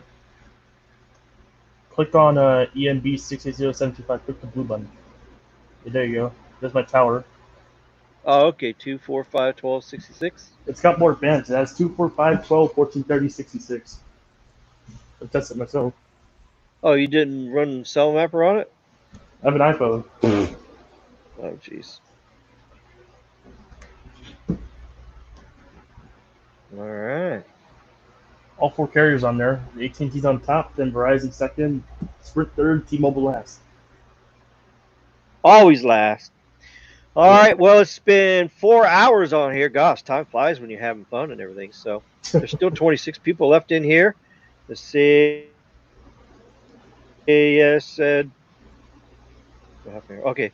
Frankie says good night. Good night, Carlos. Yep, we're going to get out of here. I'm going to make me some food. I'm getting kind of hungry. Let's see. Oh, you guys were saying to go all these different places and stuff. I could do that real quick. Yeah. 19365. 19365. I don't know where it's at. Zip code. Yeah, but you can't look it up by zip code, can you? Yeah, you can. Location search. Oh. I've never looked anything up by zip code before. I always just like go to it.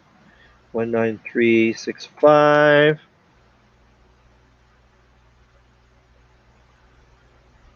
Oh, that's horrible. 2 and 12. AT&T is really good in the area because that's its carrier. It must be really out in the countryside because there's not very many bands. But it's got good coverage. There's quite a few towers there. Now remember, all these are not. If it's light green, there's really a tower there too. It just whoever mapped it didn't have that feature turned on to map the location of the tower. Yeah. I have it set up to the red dots don't come up here because red dots mean nothing because it's pointless. So you just look at the signal. That tells you here's your signal here. So bright green is like really good, and then darker, and then when you get down to red, that's when it's bad signal. T-Mobile. I've actually seen T-Mobile. Oh, it's Pennsylvania. Oh, okay, gotcha, Pennsylvania. Use it. You're already in Pennsylvania. Actually, I've actually had times where I've dropped to emergency calls only on Skunk Mobile. Oh yeah, we're gonna have a look. I'm gonna do some videos for sure. Okay, now let me look this up. Now you look up a tower right there. 90605. 90605. Okay. Wait, you trying to get him to look up a tower or area? Zip code. 90605 is the zip code. Well, yeah. No doubt. Santa Fe Springs. Oh, it's north of. Wait a minute, Santa Fe. Where is this?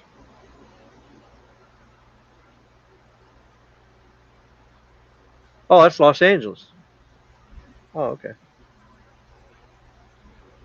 Yeah, for which carrier though? Oh, Verizon. You said okay. Verizon. Yeah. The king. The KingNet. The KingNet. Let's see, Verizon.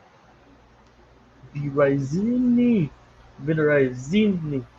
There, Verizon. There, that's what Verizon looks like. Bright green everywhere. The usual Verizon. Yep, bright green everywhere. Ooh, hey.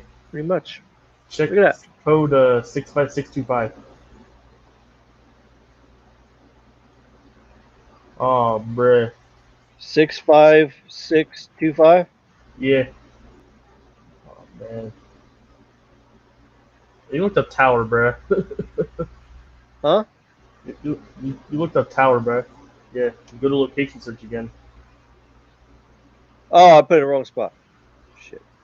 65625 on AT&T.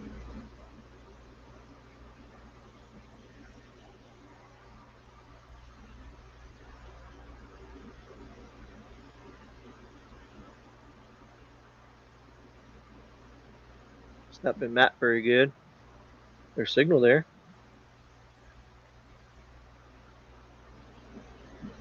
$412.66. It's not too bad. It's in a rural area, looks like. Kind of a little weak signals over here and there, but still it's going to be better than Skunk Mobile though. Oh my God, Skunk Mobile. Hey, Skunk Mobile climbed this man's Skunk Mobile climbed his tower, didn't even put AWS on it, bro. Well, if they don't have license for it, of course not. They have 15 by 15 AWS. It was Verizon. They have a 15 maybe they by just 15, maybe they just didn't have the money. No, it's just Skunk Mobile being Skunk Mobile and not wanting to. Oh, they're just being skunky about it. Okay. Yeah, because Skunk Mobile they only got band 2 and 71 there. All right. Oh, Frankie wants me to look something up too. Yeah. If he's still here. Hey, RJ, bro. Yo, RJ, you got any AWS and T-Mobile yet? 28904. What the hell is that? 28904. For which carrier? Oh, there's nothing out here. Oh my god, what the fuck is this? Nobody's mapped it yet. Oh, dumpster fire. I don't know. That's not in the United States. What? That looks like it's in Finland. What? Oh, that's some bullshit. Are you in Finland? Oh, it's in Czech. Check. Oh. Czech Republic. Oh, man. I didn't know that zip code was there. Oh, man. Still band 2 Oh, there we go. megahertz, band 71 by megahertz. They still ain't put up no AWS then. That's some dumpster fire shit. Yeah. Hello there, Michael. Yeah, they convinced me to start all over again. So, yeah, I'm going to start doing stuff. T-Mobile. T-Mobile. 34475. Okay. Imagine using 34475. 34775. Okay. Did we look that up already? Nope. Okay. Oh, Ocala. Oh, yeah. Oh, Ocala. Yeah, AT&T is good in Ocala. Definitely. Yeah, Look at all them bands. I know somebody who lives there with AT&T. 2, 5, 14, 17, 30. Look at 2, 5, 12, 14, 17, 30. So over in Ocala, T-Mobile's the worst carrier by far. By far, far, far, far, far, far, far. Well, of course. They are literally fucking terrible there. Yeah, look. Some places only have 66. Oh my and god. You got 12. 12 is a garbage band. The dude I know that lives there gets better speeds on Visible than T-Mobile. Sprint's better than T-Mobile. AT&T destroys T-Mobile. Oh, yeah. All right, did I get it? Did I get everybody? Hey, look up Sprint there. I want to see if Sprint has coverage in the T-Mobile dead zone. They do. Yeah, right. That's not much at all. Band 25. Sprint Band got better 26. coverage than T-Mobile there, by the way. Yeah, the speeds are slow, but at least they got coverage, yeah. Yeah, that's just crazy. I mean, one band with just a small bandwidth. That's crazy. Yeah. Well, the 41s might have a little bit more bandwidth, but only 3 panels on your rural tower, and the tower only got 3 sectors. 3 panels is enough for a tower that's go 10 plus miles a time. T-Mobile used to have way more panels. But what do you expect? T-Mobile's cheaping out, man. They can't put up more than like a couple of panels. Will carriers still have unlimited next year with the split technology you said earlier? Oh, the network slicing. Yeah, you'll have unlimited data. It just won't be. See, the network slicing just slows the speed and capacity down. So it just slows it down. That's all. Yeah, you'll probably still have unlimited. So they'll probably just end all that eventually with network slicing out. You'll just basically what they're going to sell you is speeds. They're not going to sell you like either 2 gigs, 4 gigs, or 8 gigs of data. What they're going to do is they're going to sell you speeds, kind of like what Cricket was doing for a while there. So they're going to do your speed. So you're going to have a plan. Okay, you got a plan for like 4 megabits down. You got another plan that's 10 megabits down. Another plan is it's going to be like that, kind of like Comcast cable. Comcast and Spectrum, because they can control the bandwidth. That's what they're going to do. It's going to be speed tiers. That's how the new plans are going to be. It's going to be coming out in 2021. As soon as they get all the systems upgraded and the network slicing done and get everything the way they want it, then that's what they're going to start doing. It's like when you walk in and say, oh, okay, I want 2 pieces of pizza. Okay, here's your 2 pieces. Now you're half hungry. So then you go back and say, no, that's not good enough. I need 2 more slices. So you go back, get 2 more. Then you say, okay, yeah, I'm good now. So now you eat 4 slices a month. So that's what they'll do. It's better because everybody's going to have a quality connection speed. I mean, which would you rather have? Would you rather have unlimited data and horrible speeds and horrible pings? Or would you rather have a set speed with a guaranteed ping and bandwidth?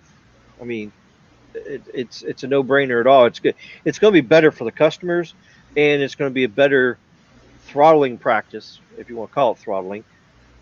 So network slicing is going to actually make the quality better. Oh, you're welcome, man. No problem at all. Yeah, anytime you got any questions, even after I'm done with live streams and stuff, you can always, I'll check the comments in here. So you can come back in this live stream and you can post questions in there and I'll answer everybody's questions. And if I don't know the answer, I'll find it because I do have a very good talent of finding answers. I have lots of resources and stuff. So yeah, these guys can vouch for me. They definitely know that. Yeah.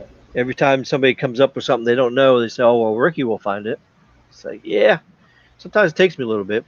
If you can find it, but there's sometimes the information is not out there yet. So, I mean, that's happened a few times before. Just like right now, 3.7 gigahertz, the new C-band for auction 107 is coming up. It's 280 megahertz of spectrum. We don't know what band number it's going to be called. The FCC hasn't made it. They haven't made a decision on what the band number is. So we do know that frequency in other countries is band 77. So don't know what it's going to be yet. We'll just have to wait until they officially release it. And since that auction ain't until December, I would say probably here in the next couple months, we'll probably get some more information on what it is. Because I just looked it up just the other day, and there wasn't nothing there. I can show it to you right now. Because I read all the documents, there's nothing there. Oh yeah, YFS, T-Mobile is gonna fuck it all up. That's how skunk mobile is. They're gonna fuck everything up. Of course. Skunk mobile. That's Skunky. Yeah, here's the FCC website right here. This is the FCC website, and this is it right here. See, auction number 107. See here, you can do this tab, and you can pick the auctions. These are all the auctions they had to sell spectrum. See, look at here. Auction 73 was 700 megahertz. See, here's auction 78, AWS 1. Here's all the different auctions. And you got more than just cell phone stuff. You got actually business band, FM radio. See, here's FM broadcast. Here's AWS 3 right here. So here's all the different auctions. And here's auctions that we just had not too long ago. Let's see, where's...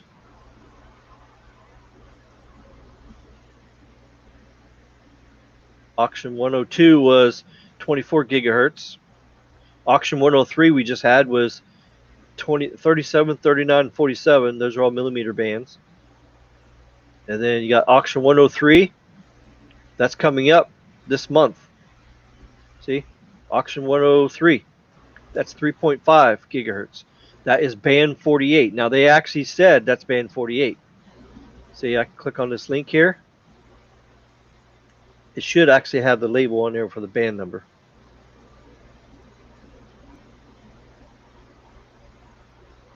And this is all the details about it. Yeah, I have to look around for it, but yeah. In here somewhere it does say band 48. I haven't found it yet here. But this has all the procedures about the bidding.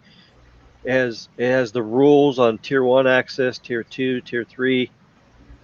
3 is unlicensed. The auctions for Tier 2 for 7, 10 megahertz channels. So it's Wi-Fi. Band 48 is Wi-Fi basically. It's LTE Wi-Fi is what it is. Your maximum power you're allowed to use is like a watt, like a 1 watt signal, and you can have no more or higher than like 25, 30 feet. So this is going to be small cells. That's all it's going to be. This is small cell Wi-Fi. This is just like band 46. It's just lower in frequency. Band 46 is 5.2 gigahertz. 5.2 gigahertz is right below the 5.8 gigahertz Wi-Fi band. So this will have a little bit more range, but not that much more range. But that's basically, this tells you all the rules about it and everything. Oh, These are all public documents. And then you go here to band 10 or the 107, auction 107, 3.7 gigahertz. This is the 280 gigahertz of spectrum. This is the big game changer. This is going to be the high power macro sites. This will be 30, 40 watt transmitters that you can put up 200-300 feet. These are the ones this is going to be equal to 2.5 sprints. Band 41, 2.5. This is going to be equal to that, but it's just a little bit higher in frequency. So that's what this is. See, there's a fact sheet here. There's nothing there. So until they actually put more information out, we're limited on what we can see. We don't even know what the band number is.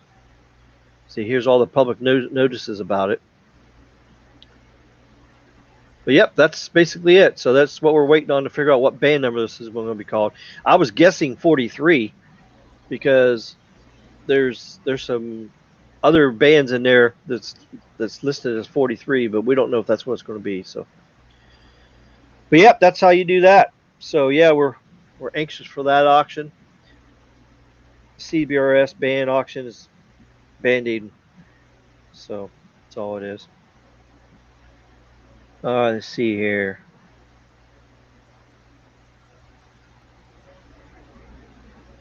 All right, T-Mobile will mess everything up. Yep. Said Verizon is the new uncarrier. Has been became. Yeah, I don't even like that term, uncarrier.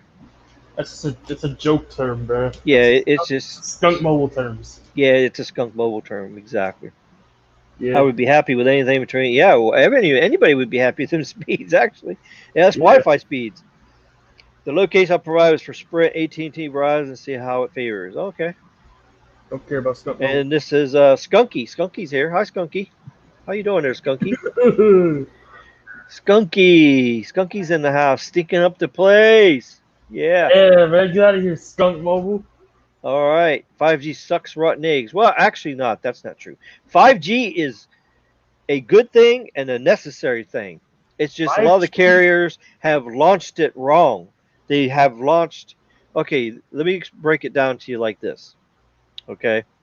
You walk into a bar and you say, I want a shot of Jack Daniels. So the bartender puts 10% Jack Daniels in the glass. Then he gets the rest, 90%, and fills it up with water. And then he hands you the shot, and here's your Jack Daniels shot. What are you going to say to him? That ain't a shot. Oh, yeah, it's a shot. It's got Jack Daniels in it. No. It needs to have 100% Jack Daniels in it. Then it's a shot. Correct? That's right. Now, what Skunk Mobile has done is they've launched 5G, bragging no signal travels further or faster, and it's nationwide and all that bullshit. But guess what? 5G is 10% 5G, 10% NR. It's non-standalone. The other 90% is what we already have, LTE, 4G. So it's 90% 4G, 10% 5G. That is why your statement is true. 5G sucks rotten eggs with Skunk Mobile. But now, when we finally get standalone 5G, January 1st, 2021, with AT&T, it's going to be 100% 5G, and it's going to be smoking fast. It's going to be 500-600 megabits easy. Very easy. And it's going to have pings under 10 milliseconds. And the reason they're doing that is because they're putting data centers in all 50 states. There are going to be pipelines running between them that's going to shoot the signal fast as hell. They're dedicated pipelines to go from each state. So when you go from Orlando, Florida, over to Los Angeles, it'll go from the tower to that data center. It'll zing it across high speed over to Los Angeles. It'll get to that data center. Then it'll go to your phone on the tower over there and there. So then when you do a speed test, you're going to have a 4-second ping or 5 second, 6 second, whatever it happened to be, and 600 megabits down. That's going to be AT&T true 100% 5G standalone mode coming to everybody in January 2021. AT&T is going to do it first. They're going to be number one. They're going to have real 5G. Everybody's opinion about 5G is going to change after AT&T launches this. So it's going to be awesome. So hopefully that clears everybody. And everybody on the replay, yeah, put a hashtag in there. Yeah, real 5G. I guess I don't even know what this hashtag thing does. I don't know, but whatever it does. Yeah. I see everybody else having fun with it, so why can't I have fun with it, right? Yeah, 4G is still 4G still superior if it's launched and done right. You're absolutely right. T-Mobile's LTE is superior to 5G, and their 4G is complete garbage. And AT&T knows how to launch a new network best. 4G, LTE, and 5G will run the same bands and spectrum.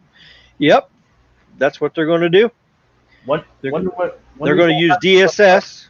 DSS is going to load balance between 4G users and 5G users, so both of them can be on there at the same time. So it's going to be pretty awesome.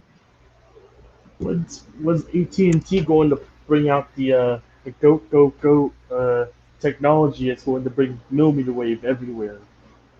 Oh, you mean the Project AirGig? Yeah, there's a lawsuit against them, so we'll have to see what happens. Of course, there'll be a lawsuit against it. Probably T-Mobile. If this lawsuit doesn't go anywhere, then of course they get FCC approval because they got to do all that yet. And once they get FCC approval on it and it's good, then they'll start launching it, and it'll go nationwide. And then anywhere there's power lines, there's going to be 5G millimeter wave and also small cells to get further past there. So because you got to remember, in the urban areas you got a street, so every street will be, you'll be able to cover the blocks because it's every street over. But now if you got a road going down through the countryside in a rural area, you're going to have millimeter wave going down along the highway. But then as soon as you leave 1,000 feet off the road, you're not going to have any more signal for 5G. So what they're going to do is they're going to put up small cells or towers up, and then what they're going to do is they're going to shoot the signal from the millimeter wave on the power pole over to the tower site to get its fiber 1 gigabit backhaul. And some power lines has 3 lines on it, like this one here. That's 3 phases. So basically, if they got 3 phases, they have a gigabit. So there's your tier 3 level right there. You got a gigabit here, a gigabit here. And then so now you got 3 gigabits that's feeding the tower. And then you put all the shit up on the tower and you're good to go. And it's going to be really awesome.